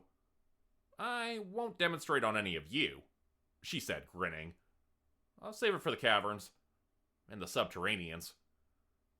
Taylor the Fox will be able to assist you with any stealth operations you may need, and can get into small spaces if necessary. A red fox dressed in stealth camouflage stepped forward and nodded, looking grim. I prefer the path of nonviolence, but I'm here, and I'll give you 100%. I understand what needs to be done. The archivist nodded at the group of them, and motioned towards the table, telling us all to sit down. I couldn't help but notice a few spots were still empty, and we were still shy of the 11 promised team members. I opened my mouth to say something, but then the archivist began to speak, and I waited for my turn. My apologies if this is strange for most of you. I realize that the things I am about to say are personal, and I should have no right to know any of it. But I hope you will set aside any mistrust of me, and allow the sheriff and Randy to vouch for my authenticity. What I am about to say is of vital importance, and may make the difference between each of your own lives. The group of them just stared at him. I am getting ahead of myself. As I just finished explaining to Jay here, I am the archivist. Yeah, Parsons told us. He explained the whole Chosen One thing, and how we're all vital to protecting him from the dangers of the underground. OCL, near the sheriff, said, and gave me a wink. We got your back, bud. We all want to stop that thing. But where's the rest of them? Randy asked before I could get to it. I thought we were doing an Ocean's 11 thing. So where the hell's Brad Pitt and George Clooney? They will be here shortly, the archivist answered. Really? George frickin' Clooney and Brad Pitt are coming here?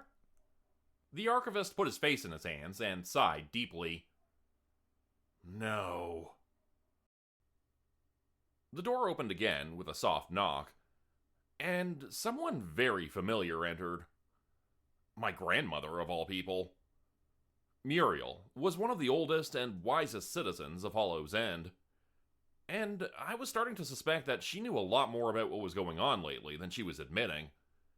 We've got your stragglers, she said, entering.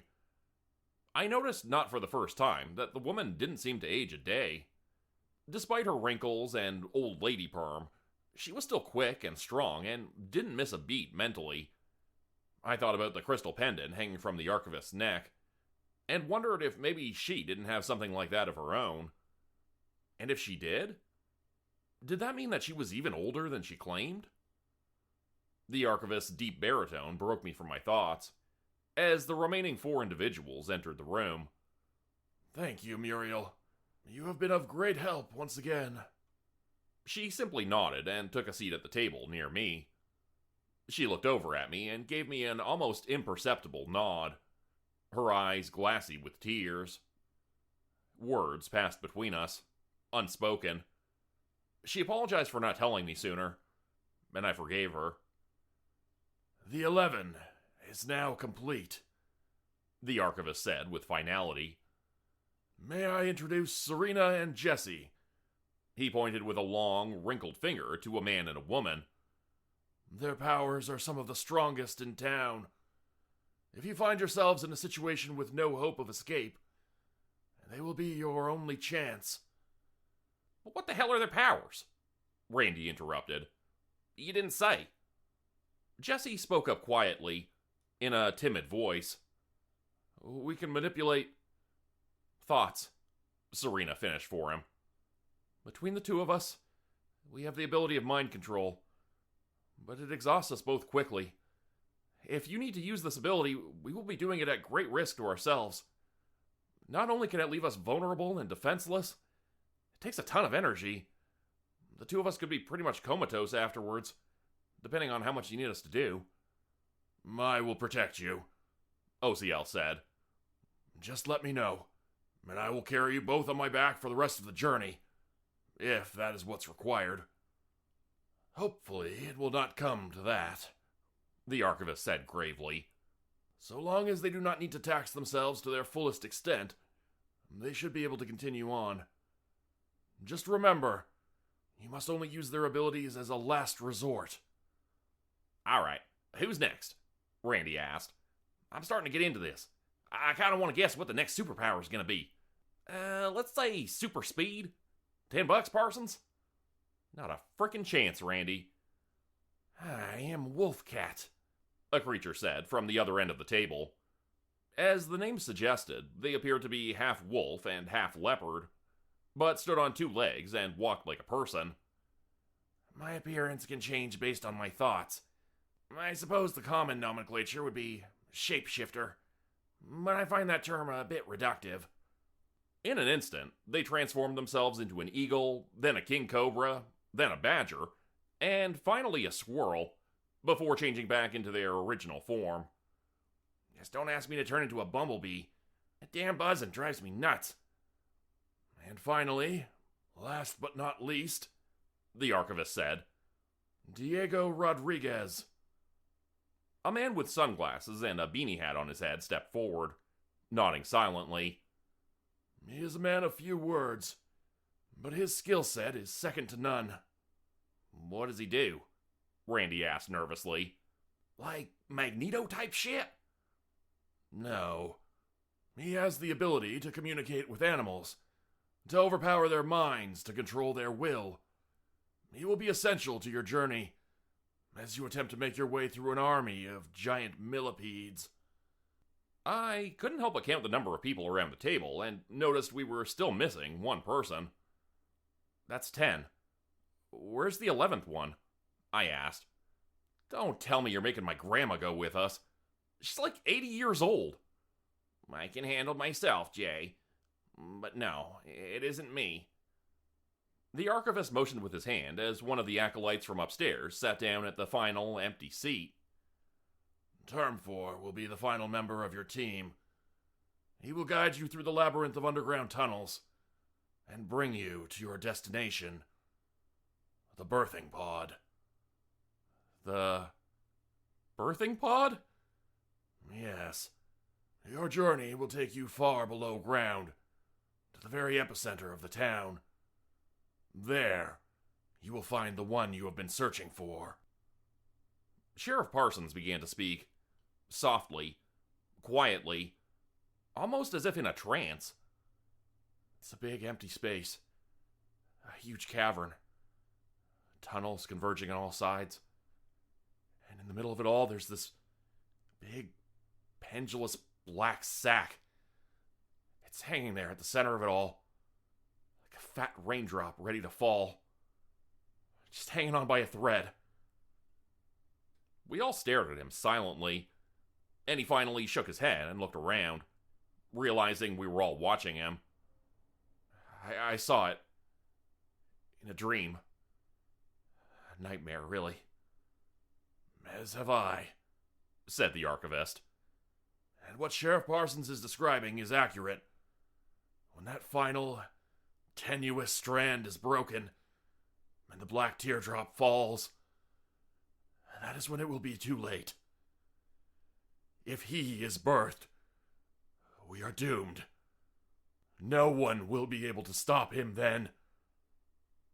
The room was eerily silent for a few long moments. Then, Randy spoke up. Well, what the shit are we waiting for? Let's go kill this big, brutal bastard. Less than an hour later, the dozen of us were standing at the entrance of an old, abandoned mine shaft. A place which I hadn't even known existed. It was located down an old road on the outskirts of town, past the new subdivision which had sprung up overnight, called Shady Elms Estates. More houses were popping up like mushrooms in the darkness of that valley, and we'd heard rumors of what went on there. Servants of Grothrock, attempting to bring in more soldiers for their army. They were luring people in with low-cost homes, which looked far nicer than their costs would indicate. I only hoped that would end once we dealt with this demon. House shopping was hard enough these days, without hellish homeowners associations and sinister subdivisions. That's one creepy-ass tunnel, Randy said with a whistle, looking into the darkness of the mine shaft. You sure this is the only way in? Term 4 nodded, but did not consult any map to confirm. This is the only way. Unless you want to go through the forest. Randy paled at that suggestion. Nah, nope, this is good. Let's go this way. He started marching forward. The rest of us followed after him. Lengths of chain hung from the ceiling of the low tunnel in places, dangling down so low that we had to push them out of the way to get past at times. The group of us stayed as quiet as we could, no one speaking a word. Who knew how much further we would need to go before beginning to encounter enemies? Soon enough, they would be everywhere. A soft jingle from up ahead drew my attention, and I pointed my flashlight beam towards the sound. One of the chains hanging from the ceiling, far up ahead in the darkness, was swaying back and forth. The sound seemed to indicate that someone had moved it, but it wasn't one of us. We had not yet traversed that section of the tunnel. They're close, I whispered. Everyone keep together. Something's up there, Randy whispered. I can feel it. I'm just not sure what it is. Do you want me to go ahead and scout it out? Taylor the Fox asked me, creeping up silently beside me. They won't see me. Trust me. The idea sounded good, but for some reason it sent a shiver up my spine. Just the idea of him going up ahead on his own. Not yet. I've got a bad feeling about this. Do not forget that the Subterraneans are also residents of this town, and many of them have dangerous abilities of their own, Term 4 reminded us. I turned around and looked at my team, thinking back to each of their powers. Wolfcat, I need your help. What's up, boss? He asked, approaching from the back of the group. Need me to turn into a bear and kick someone's ass for you? Eat their face up a little bit? No, nothing like that. He looked a bit disappointed. I need you to go up ahead and see what's waiting for us. Can you do that? He thought about this for a few seconds, then gave me a wink before disappearing. Where the hell did he go? I asked no one in particular, pointing my flashlight at the ground in front of me. A large black spider wearing a tactical vest looked up at me from the ground, winking 4 of its 8 eyes at me. Aw, so cute, Britt the alchemist cooed, looking down at it. Look at the tiny vest! And then it was off, climbing up a wall and then skittering ahead, deeper into the tunnel. We waited for him to return, but he didn't. Shit, I said after a minute or two. This isn't good. I've got this, Britt said, pulling out a vial of liquid from her coat. She proceeded to drink the entire thing in one gulp. What the hell is that? Randy asked. You ever read Superman comics as a kid? He nodded, looking nervous. X-ray vision. It'll kick in a second. She focused on the walls of the cavern, squinting. Suddenly, there was a loud roar from up ahead that sounded like a lion. Shit, he's in trouble, she said, quickly pulling out another vial. We need to help him. They must have spotted him. She chugged the potion and a second later turned into Mr. Hyde, a giant hulking beast with arms wider than telephone poles. So much for stealth, I sighed, and raised a fist into the air. Now! The group of us ran around the bend to find several subterranean cult members and their pet millipedes, engaged in fierce combat with a lion. The huge cat had ripped the head off one of the millipedes, but 2 others were now getting the best of it, wrapping him up with their tails and squeezing him. You put that big kitty down, Randy yelled, firing his pistol, and somehow not hitting any of our allies. He was running full tilt, his face red and angry. Osiel got to the millipedes first, and began to pull them from the lion, as they tried to bite and dig in with their vicious spikes. Britt helped him in her giant form, and pulled one of them in half, sending blood everywhere. The Subterraneans fled on foot, getting away and disappearing down a side tunnel before we could finish off the 2 millipedes. Shit. So much for the element of surprise, I muttered. They'll know we're coming now. They already knew, Term 4 said. They are as aware of the prophecies as we are. They have their own set of records and maintain their own history of events. We will not be able to take them by surprise. Are you okay, Wolfcat? OCL was asking the shapeshifter as he morphed back into his original form. I couldn't help but notice he was bleeding from several places and had a swollen eye. I'll survive, he answered, and Britt went over to treat his wounds with a salve. Drink this, she said, pulling out a red potion from her pocket. Don't worry, I've got plenty of them. She had morphed back into her regular form, changing back from the giant, hulking beast which had stood before us a few moments earlier. We must press on, Term 4 said, pointing to the tunnel where the subterraneans had vanished. Time is running out. And just like that, we were on the move again, going deeper into the labyrinth of tunnels beneath the town. After a few minutes of walking, the tunnels began to change shape, becoming less rough and more defined. I also began to notice markings like hieroglyphics etched into the walls and ceilings all around us. When I looked at them for too long, I started to feel dizzy, and the borders of my vision turned darker. I don't feel so good all of a sudden, boss, Randy said, echoing my thoughts. Me either, agreed the sheriff, and a few other voices echoed in affirmative. Oh no, Term 4 spoke up from the back of the group. It is just as the archivist feared, as he predicted. What the hell are you talking about? Randy whispered, moving over to him. I thought you told us everything. There was not enough time to tell you everything. Not even close. But I will tell you now, since it has begun to affect us all, it would seem. The Dark Dread. What? What the hell's the Dark Dread?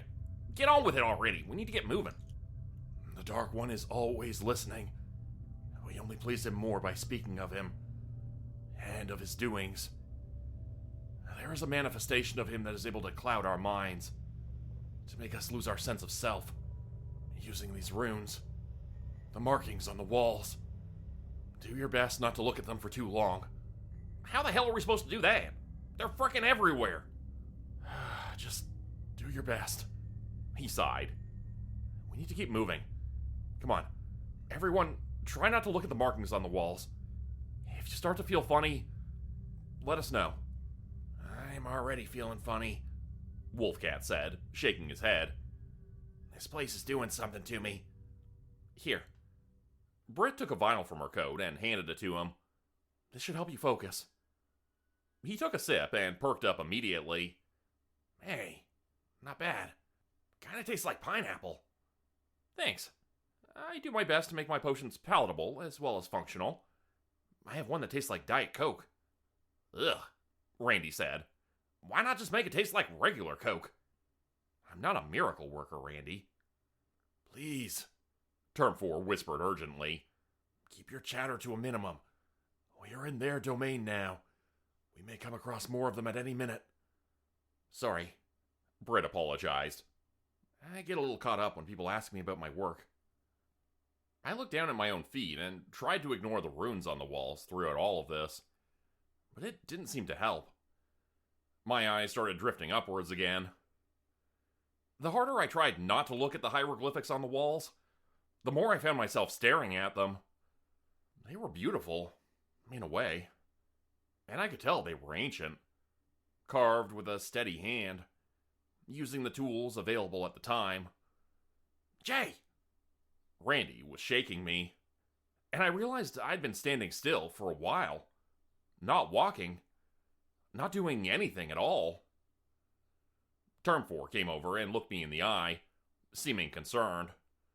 He's back. Britt, do you have any more of those potions for focus? I think Jay might need one. She passed me a vial and I took it, my hands shaking.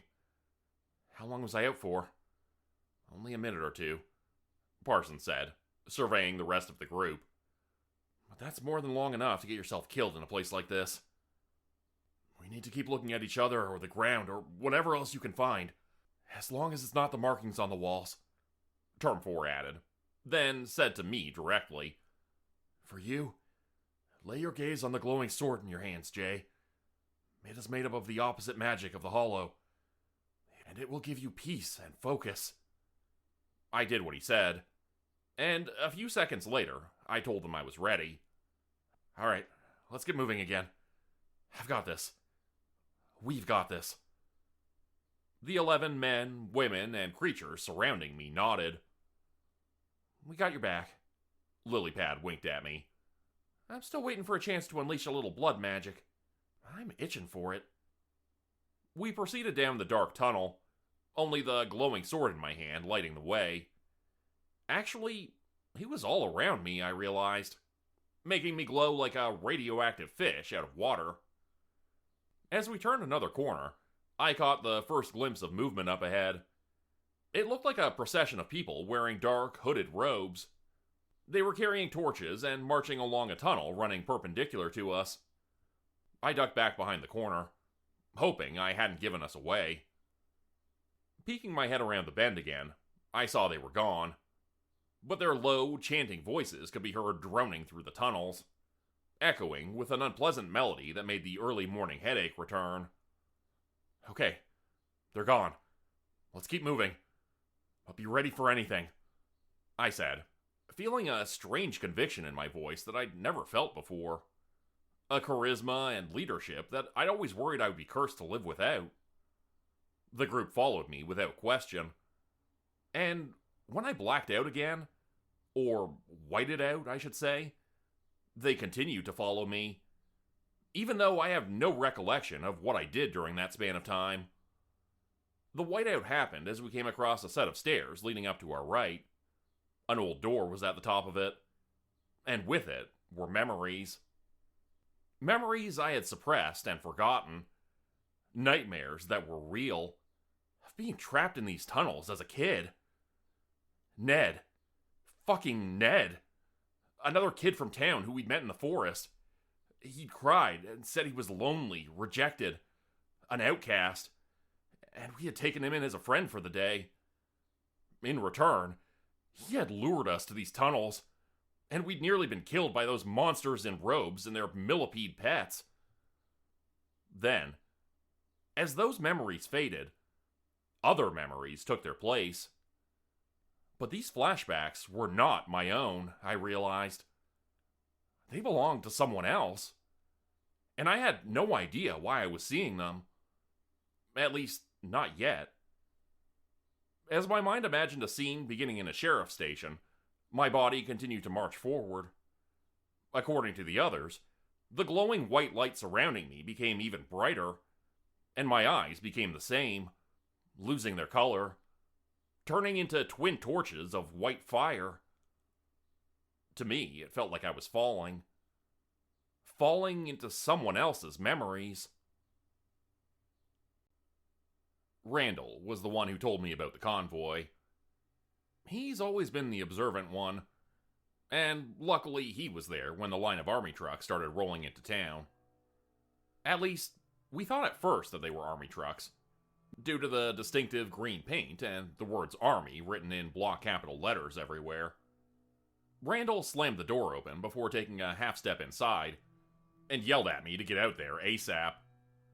I pulled on my gun belt, straightened my badge, and ran out the door to join him. Sure enough, half the town was doing the same thing, stepping out into the street to take in this unusual sight. Not just unusual, terrifying. Outsiders are not a welcome sight, considering the occupants of our little town of Hollow's End. We're not exactly normal folks around here, and many of us had been dreading a day which looked eerily similar to this in our worst nightmares. "Sheriff Parsons?" a man in a uniform said, approaching me from a truck which still had not stopped rolling forwards. Apparently he jumped off it while it was still moving, but I hadn't witnessed it for myself. "Yes?" I replied, startled and struggling to maintain my composure. "I'm Sheriff Parsons." He handed me an official-looking letter, which was stamped with the seal of a powerful politician at the top. A hastily scrawled signature resembled the name of the man currently in office. I began to read it while being informed of its details by the grizzled man in front of me. I'll get straight to the point, Sheriff. There's a very dangerous geological disturbance located at the epicenter of your town, deep underground. Seismologists are reporting an event which is building up, similar to a volcanic eruption. But this phenomenon is not volcanic in nature. If it's not volcanic, then what is it? That's what we're here to find out. We'll alert you if you need to evacuate.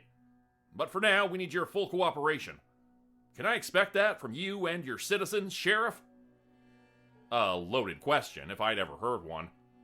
I can guarantee my department's cooperation, as well as that of our town.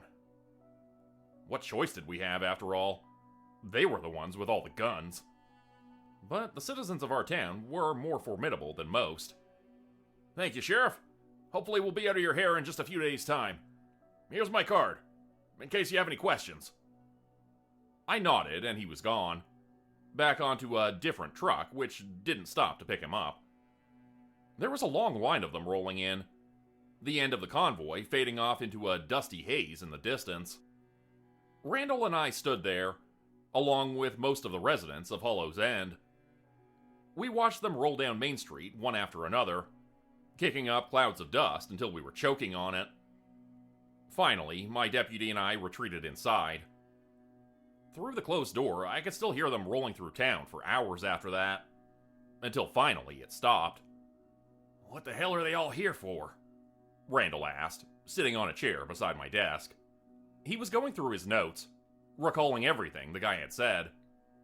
The phone was ringing off the hook, and our secretary Muriel was doing the best she could to answer the calls. I mean, it's possible he's telling the truth. It could just be geological disturbances. You really think they'd send a battalion of soldiers for a geological disturbance? What the hell would be the point in that? He was right, of course. None of it made any sense. So, what the hell are we supposed to do? I know what I'm doing, Randall said, picking up the phone and beginning to dial a number. I'm calling Joy, telling her to get to the edge of town for a bit. You should do the same with Linda. They're pregnant, man. We can't risk them being near here if something happens. Hell, Linda's due any day now. I thought about this for a while before hanging up the phone, pressing down on the hook switch just as Joy's voice could be heard answering. We do that and we'll start a panic. I know you want to protect them, but we don't even know what we're dealing with yet. They go when everybody goes. If the time comes. His face betrayed his anger, and I could see he wanted to challenge me on this, but didn't. Fine. But damn it, Jim. I am never gonna forgive you if something happens to them. Trust me, the Army's got this. Quit worrying so much all the time, Randall. You're always such a damn Boy Scout. Have a bit of faith for once. He sighed resignedly. I pulled out a bottle from the desk and shook it at him. You want a swig? It'll take the edge off, I said, taking a burning sip from the little brown bottle. He shook his head at me. I will never understand how you can do that to yourself, especially at this hour of the morning. Quit hassling me. It's just a little hair of the dog. Randall stood up and grabbed the car keys off my desk. He began marching towards the front door. Where are you going? I shouted. I'm going to find out what the hell's really going on in this town.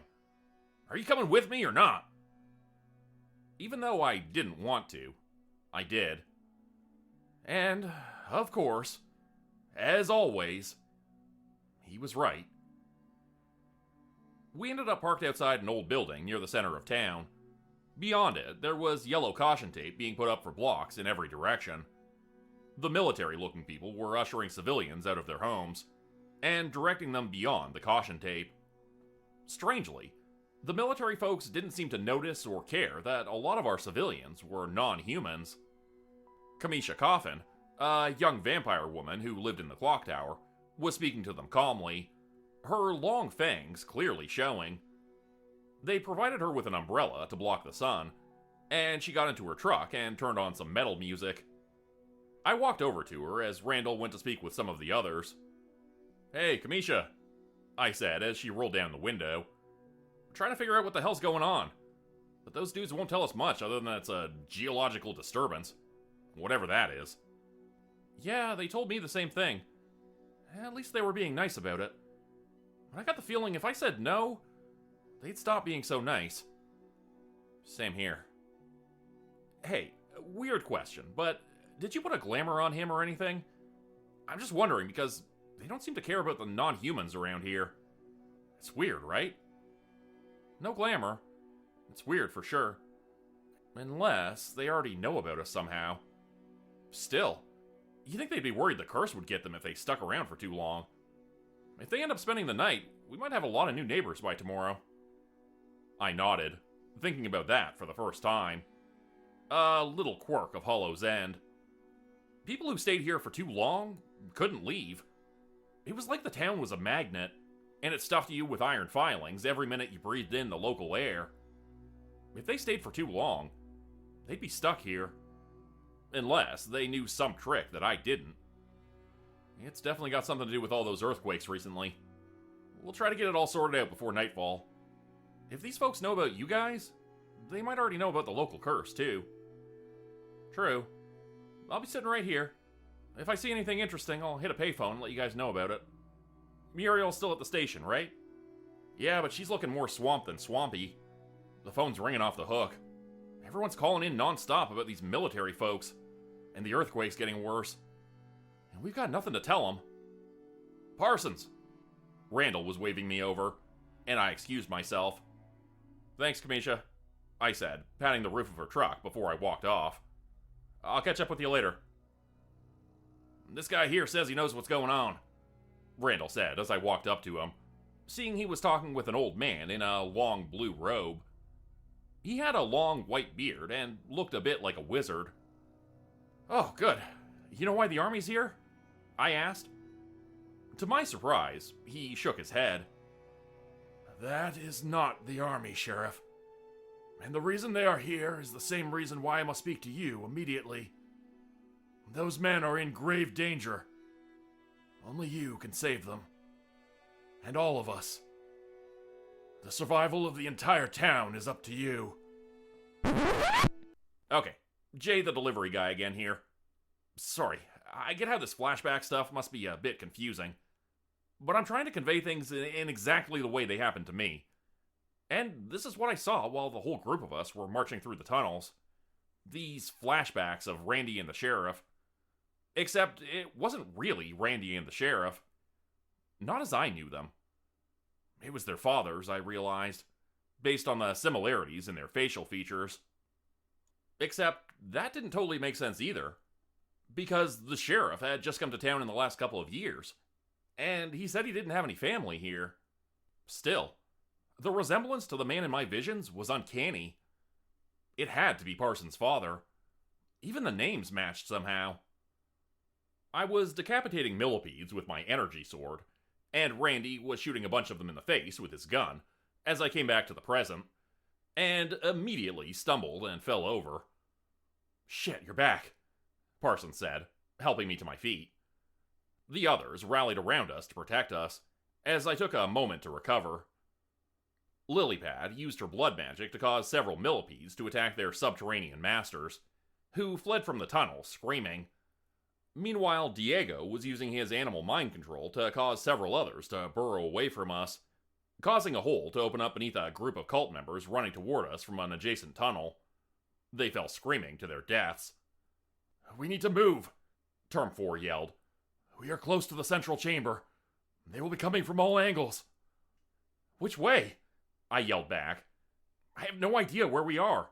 I was lost in some weird visions of the past. Shit. Is it that dark dread magic again, boss? No, Term 4 responded solemnly. This is something else. I believe what you are seeing are visions guided by the past. The relic you possess is showing you the past, so you might see what must be done in the present. Yeah, and you were doing some badass ninja-gating stuff with that sword, too, Randy said, elbowing me in the ribs. See? I told you you're the frickin' chosen one. Gaze into the light, Term 4 said. It is imperative you return to your spectrethereal form to protect us. Quickly, before their forces are upon us again. Spectra, what now? Just look at the sword in your hand. It will guide you. It will guide all of us. And so I did. And as the forces of darkness surrounded us from all sides, the white light enveloped my vision once again, and I fell down, down, down into the past, and into the eyes of the sheriff once again. The tunnels were getting colder. We'd been traveling through them for a long, long time, and the ground beneath our feet kept shaking violently, getting worse the longer we walked. I can't believe they're all dead, Randall was saying, coughing up blood. What the hell is the point of all this? They're all dead. The point of it is to save the town. Everyone is counting on us, remember? Fuck. Why did we tell them to get out when we had the chance? This is your fault. You hung up that damn phone, and now my wife and son are gonna... He trailed off. Son? Wait, what do you... You guys found out after all? I thought you wanted it to be a surprise. Damn it. Yeah. Gonna name him Randall Jr. I'm assuming we can make it out of this alive. Little Randy. I like that. Randall Jr. Maybe if we have a boy, I'll name him James. James Parsons Jr. Always stealing my damn ideas. You still got that bottle, Parsons? I need something about now. Take the edge off this pain. Yeah, here, I said, fishing out the little brown bottle. Keep it. He took a long swig, still holding the wound in his left side with the other hand. After a few more moments, he nodded, and I helped him to his feet. Trudging down the long corridor, I could hear more chanting in the distance behind us. It hurt my head to listen, and it was getting closer by the second. Their torches lighting up the darkness around a bend. We rounded a corner, and finally, it was there. Satan's nutsack.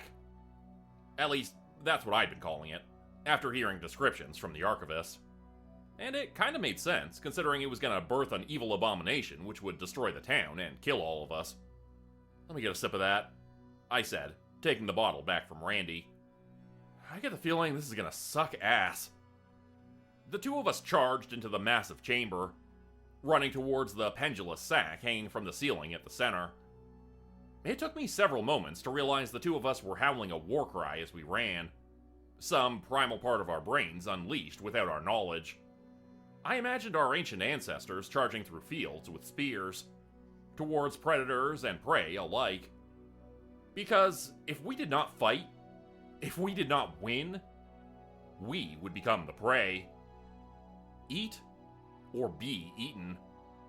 And we would not be eaten today. Our families would live on. I would see to it. After what felt like hours, fighting through a final rank of deadly cultist guards and their millipede pets, we reached the dark abomination, just as it was being birthed. A writhing mass of blue-black flesh, the color of a bad bruise, was being pushed out of the thing in front of us.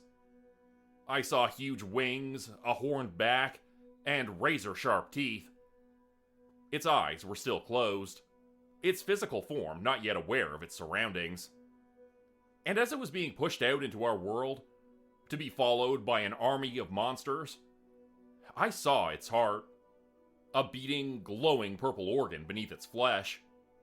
A bony form like an extra ribcage was sliding across it, and I realized the window of time was closing. There was only seconds left before those eyes would open, that armored gap would close forever, and all of us would die. I knew what I had to do, and at that moment I raised the glowing blade in my hand, pointing it up into the beast's still beating heart. I saw it, I yelled, coming back to the present again.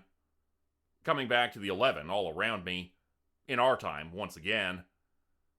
I was again Jay the Monster Delivery Man, and not a moment too soon. I was disoriented even further for a few seconds, as I saw we were in the exact same cavernous room I had seen in my vision, and the birthing pod was just up ahead. The group of us were engaged in a heated battle with what looked like dozens of giant millipedes, and just as many subterranean cult members. They were wielding cruel-looking weapons and torches, trying to kill us before we reached the dark god being birthed from another dimension. A tall woman covered in scars and tattoos was at the base of the birthing pod, like a general, shouting commands at the army of defenders. Things were a hell of a lot worse in the present than they'd been in the past, it seemed. The subterraneans had multiplied, and so had the giant millipedes. They were everywhere, and it was going to take every last ounce of effort and ability to get past them. You know what you must do now? Term 4 asked, holding his belly where a bloodstain was. Apparently he'd been injured while I was unconscious, lost in memories that weren't mine. I do, but you guys need to get me up there fast. I don't know how much time we have left. The creature was being pushed out of the birthing pod. I could see a horned head and the top of its spine. We were still so far away. We wouldn't make it in time. We're not gonna make it, I yelled, swinging my blade at an attacking subterranean wielding a flaming pitchfork. The hell we aren't, Wolfcat muttered, and I saw them change shape a moment later, turning into a cheetah. Hop on. I did as he asked and climbed onto the big cat's back. Hold on tight, he said, and was off. I nearly tumbled off, even though I was holding on, just not tightly enough. He moved at an incredible speed, leaping off the walls of the cavern's higher sections and bounding atop the heads of giant millipedes, as their huge teeth snapped inches from my face. The crowd of enemies was moving past in a blur, and the looming shape of the birthing pod was getting closer, but I still wasn't sure if we would be fast enough. The face of the tall, cruel-looking woman came into view, as Wolfcat leapt onto the rocky platform at the center of the chamber. I jumped off the back of the big cat, as the woman produced a long, serpentine-curved dagger from her robes. Do what you gotta do, Wolfcat said. I'll take care of her. He changed shape again, this time turning into a huge grizzly bear. He charged at her, and her eyes widened in fear for half a second, but then steeled with resolve. She moved faster than anyone I'd ever seen before, moving backwards in a blur, then forward with an attack that caught Wolfcat off guard. He managed to land a counterattack, but it barely affected her. Go!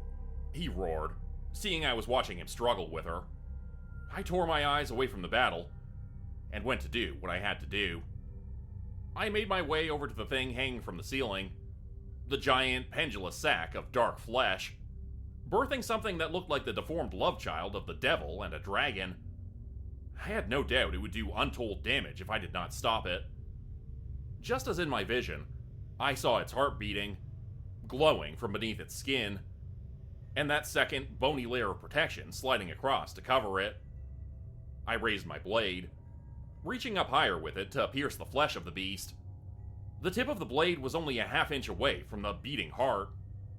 When I was knocked flat on my back, the air pushed from my lungs. A giant millipede had knocked me down with its tail, leaving bloody claw marks across my chest. It held me down, its poisonous appendages twitching, inches from my face. No! I screamed, seeing the window closing above me. The chance at our lives continuing, disappearing. The town I grew up in about to be destroyed. Get off of him, you nasty old shit beast! Randy yelled, blowing a fist-sized hole in the head of the millipede which was pinning me down. OCL heaved the creature off of me, and I struggled to my feet, the wounds in my chest burning more with every passing second. Some poison from that monster infiltrating my bloodstream, infecting my heart and lungs and making it difficult to breathe. The tall, tattooed, and scar-covered woman was standing between me and the birthing pod, and her blade was covered in blood. Somehow, she had incapacitated Wolfcat, even in his giant bear form. She was smiling, knowing that now all she had to do was slow me down, and I would never make it in time. I had to be directly beneath the birthing pod, and I would need to focus my strike perfectly. I needed help. I couldn't do this alone. Looking around, I saw Lilypad using her blood magic to hold back a horde of the many-legged monsters, Serena and Jesse were using their mind control abilities to cause a dozen of the Subterraneans to fight against their own allies. OCL was fighting off a handful of other mega-sized millipedes, which had swarmed him from out of nowhere, and the sheriff and Randy had their hands tied, blasting holes in monsters as they attacked them from all angles, just a short distance away. Even Term 4, Britt the Alchemist, and Diego were completely caught up in their own battles, just barely managing to stay standing against each onslaught of attackers. Wolfcat lay on the ground nearby, bloodied and breathing, but just barely. "Your friends are all occupied, it would seem," the horrible woman sneered, licking the blood from her blade and showing red-stained teeth. "The Dark One is here. Grothrock is now. And you have failed." She was right, I realized. There was no chance. The window of time was nearly closed, and I was no closer to reaching the heart. If only this damn woman would get out of my way. But she was formidable. She was their version of the Chosen One. But unlike me, she was a trained warrior. She'd been through so many battles, it would be impossible to catch her off guard. The point of a blade suddenly appeared through her chest, and she sputtered and spit up blood before falling down to her knees. Then she collapsed face first into the rock floor, revealing a fox who I had nearly forgotten about. Taylor the Fox, stealth operations expert. Taylor smiled at me, showing their canines, and gave a nod over their shoulder, towards the birthing pod. There was very little time left. I leapt over the hooded woman's dead body, looking up at the beast which was emerging from the birthing pod.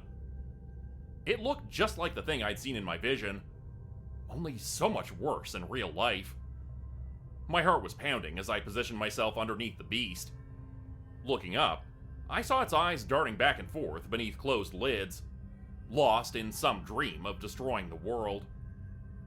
I thrust the blade up, towards the closing gap of bone which moved to cover the heart, as only millimeters remained before it was sealed shut forever. And as the blade pierced its flesh, those eyes finally opened, to stare at me, for one hateful second that felt like an eternity. Then, the cavernous room erupted with bright white light, and I felt a pool of warm liquid rushing toward me, only to be instantly vaporized, turned to steam by the unfelt heat of that light. The light spread across the cavern, washing over all the Subterraneans and their mutant millipedes, turning them to vapor in an instant. And before it was all over, I had one final vision. But this one was a little personal. I'll need some time to process it before I share it with you all. It really blew my mind, though. There was one last thing we had to do before leaving the caverns, and Britt the Alchemist was ready for the task, without even being told to prepare for it. She left the vials of vicious-looking green liquid at the center of the birthing chamber, and then dropped a piece of paper with a few words written on it amongst them. "Simple ignition charm, for when we get out of here," she explained with a wink. "Magnus Lahart taught me how to make them. He's a good dude," I said, even if he does forget to pay his delivery bills from time to time. I looked down at the glowing ball of white energy in my hand, which had diminished greatly from its previous form. It now looked to be the size of a ping pong ball, rather than a soccer ball, and it was only faintly glowing, like a flashlight running low on batteries. The light inside of it might need a while to recharge, I guessed. Or maybe it had just been responding to the situation, gaining in power as the need to fulfill its destiny grew. Either way, I was glad Magnus had entrusted me with it. I would have to talk to him when I got the chance, to find out what else he knew about this flashback business, especially that last vision I saw. We made our way out of the caverns eventually, without running into a single Subterranean or giant millipede. They had all either been destroyed by the white light and the explosion from the artifact, or they had fled somewhere else to regain their numbers. I guessed it was the latter. Just like the Dark One who returned every 30 years, the Subterraneans and their millipede pets had a part to play in all this. For one reason or another, I had a feeling they would be back. And next time, things would be even worse. For now, though, we got to enjoy our victory. And as the caverns imploded with a deafening eruption behind us, I noticed smiles on everyone's faces. All 12 of us had survived. And thanks to Brit's potions and some handy blood magic from Lilypad, we would be alright. We'd survived this battle, but the war was far from over. And maybe never would be. A rare, impromptu celebration was held in the form of a town hall meeting later that night. The sheriff stood on stage and announced the defeat of the Dark One and his minions. A roar of approval came from the crowd when he said this, and then an even bigger one came when he announced that the caverns had been destroyed. The Subterraneans wouldn't be bothering us for a while. All 12 of us took a bow on stage, and I couldn't help but feel a bit embarrassed by all the fanfare. It felt as if I hadn't done that much. We all would have stood up to evil if necessary. I just answered the call, complaining most of the way. The imposter syndrome faded as the sheriff came over to me and wrapped me up in a big bear hug, then lifted my right hand into the air like a winning boxer. Jay the delivery man, everyone! He's the one who killed the beast and ended it all. Let's give him another big round of applause. I felt my face getting warm as all eyes were on me, and Parsons handed me a microphone. Speech! Speech! Speech! Voices were chanting from the crowd. I didn't really know what to say, so I kept it short. Thanks, everyone. Thank you, really. I wouldn't have been able to do it without these 11 folks up here. They're the real heroes. And the archivist. He was the one who guided us and told us what needed to be done. Where is he? Why isn't he here? Looking into the crowd, I saw a lot of familiar faces. Frank, Muriel, Puppy Dan, and Mark from Earth. Squish and Baby Squish. Mr. Livingstone, LaDonna, Carrie, Big Joe, and Dante Kincaid. But no archivist anywhere. Term 4 shook his head solemnly. The Master is already beginning his work on the next cycle, he whispered. He works countless hours every day, and the work is never complete. The pendant around his neck is both a blessing and a mighty curse. I didn't know how to respond for a few seconds, thinking for the first time how hard his life truly had to be. Even after the visions, I hadn't stopped to consider how important he had been in all this. Without him, we would all definitely be dead. To the archivist, I called out to the crowd, and they responded, To the archivist! Many of them were raising bottles they'd brought from home, which were being passed around. Someone handed a champagne bottle up to us on the stage, and with everyone's encouragement and prodding, I took a big sip. For some reason, after what the acolyte had just said, it tasted bitter on my lips. I killed 2 birds with 1 stone when I went to see the archivist the next day, and found Magnus Lahart was already with him. It was as if they knew I would come, and they had been waiting for me. Have a seat, Jay, the archivist said, motioning to a comfortable chair by the fire. We were back in the basement of the archives again, where this had all started. It felt like yesterday had been a year ago, though. I trust you still have the artifact? Magnus asked. I pulled it out from my pocket. He didn't seem surprised at all that it had diminished in size so much. If you want it back, you better have that money you owe me, I joked, knowing that this had been his plan all along. I'm still a bit short on funds, he smiled. Why don't you hang on to it for a little while longer? Our faces both turned serious again after a few seconds, and I tried to think of how to frame my next question. I imagine you are here because of the visions you had, the archivist said. My acolyte told me of your dreams, but they were to be expected. Why didn't you tell me? The visions can be hampered by expectations and preparations. It was only my intent for you to... No, not that. Why didn't you tell me about the sheriff? That he's...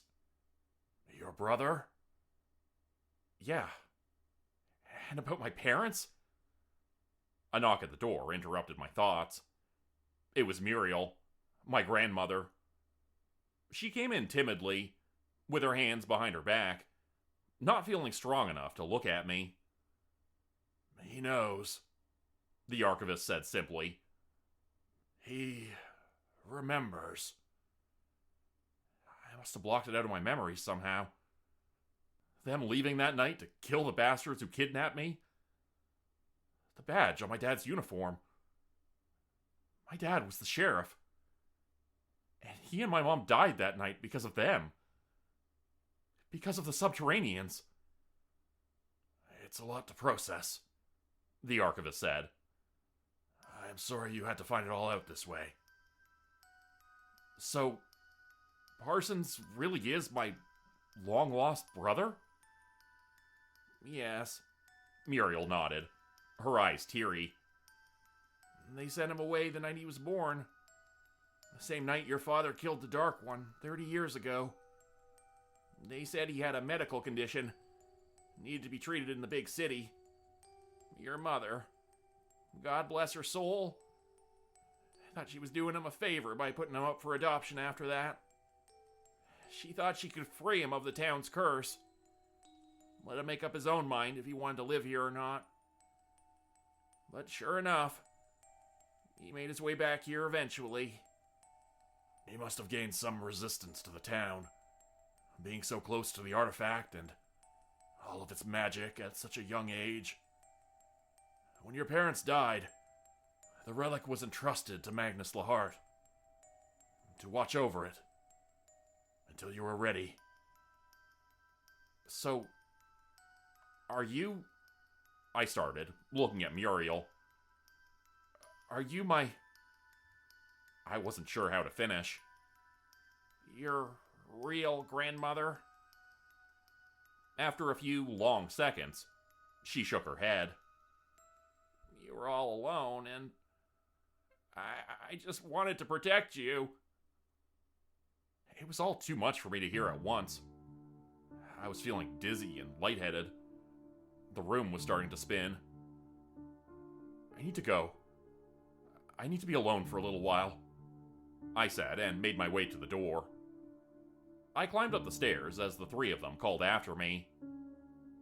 I didn't know where I was going. I just knew I needed to get away from there.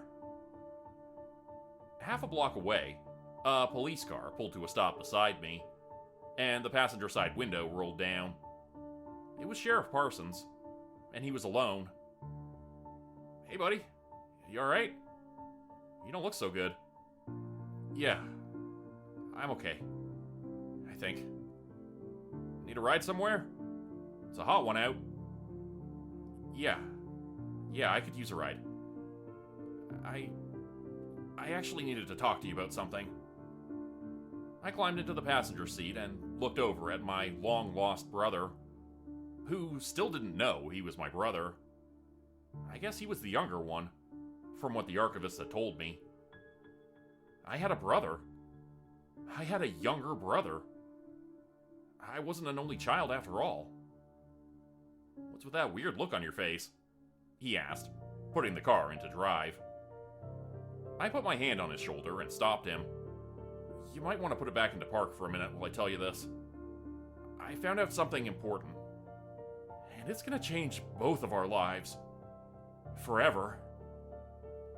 I'm ready for it, he said with a solemn smile, putting the shifter back into park. Lay it on me, brother.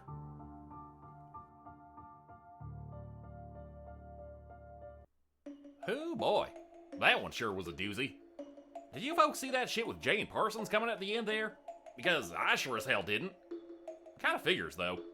Now those two can go off and be Boy Scouts together, and leave me alone to... who am I kidding? I'm jealous as hell. I always wanted a younger brother to mess with and pin things on. Go figure Parsons gets one before I do.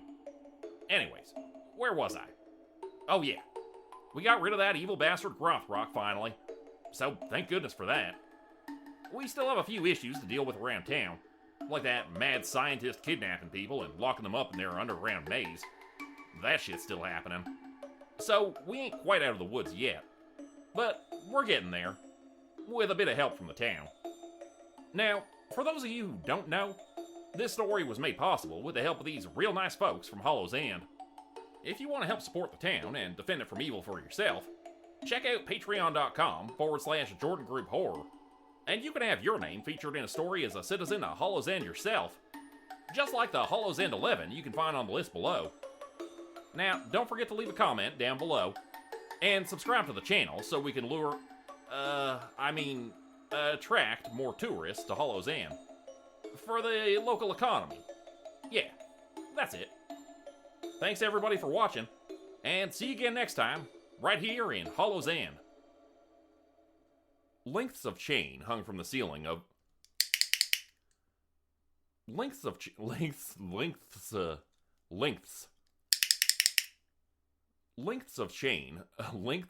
chain... Lengths of chain hung from the ceiling of the low... Lengths of chain... Why is that so hard to say?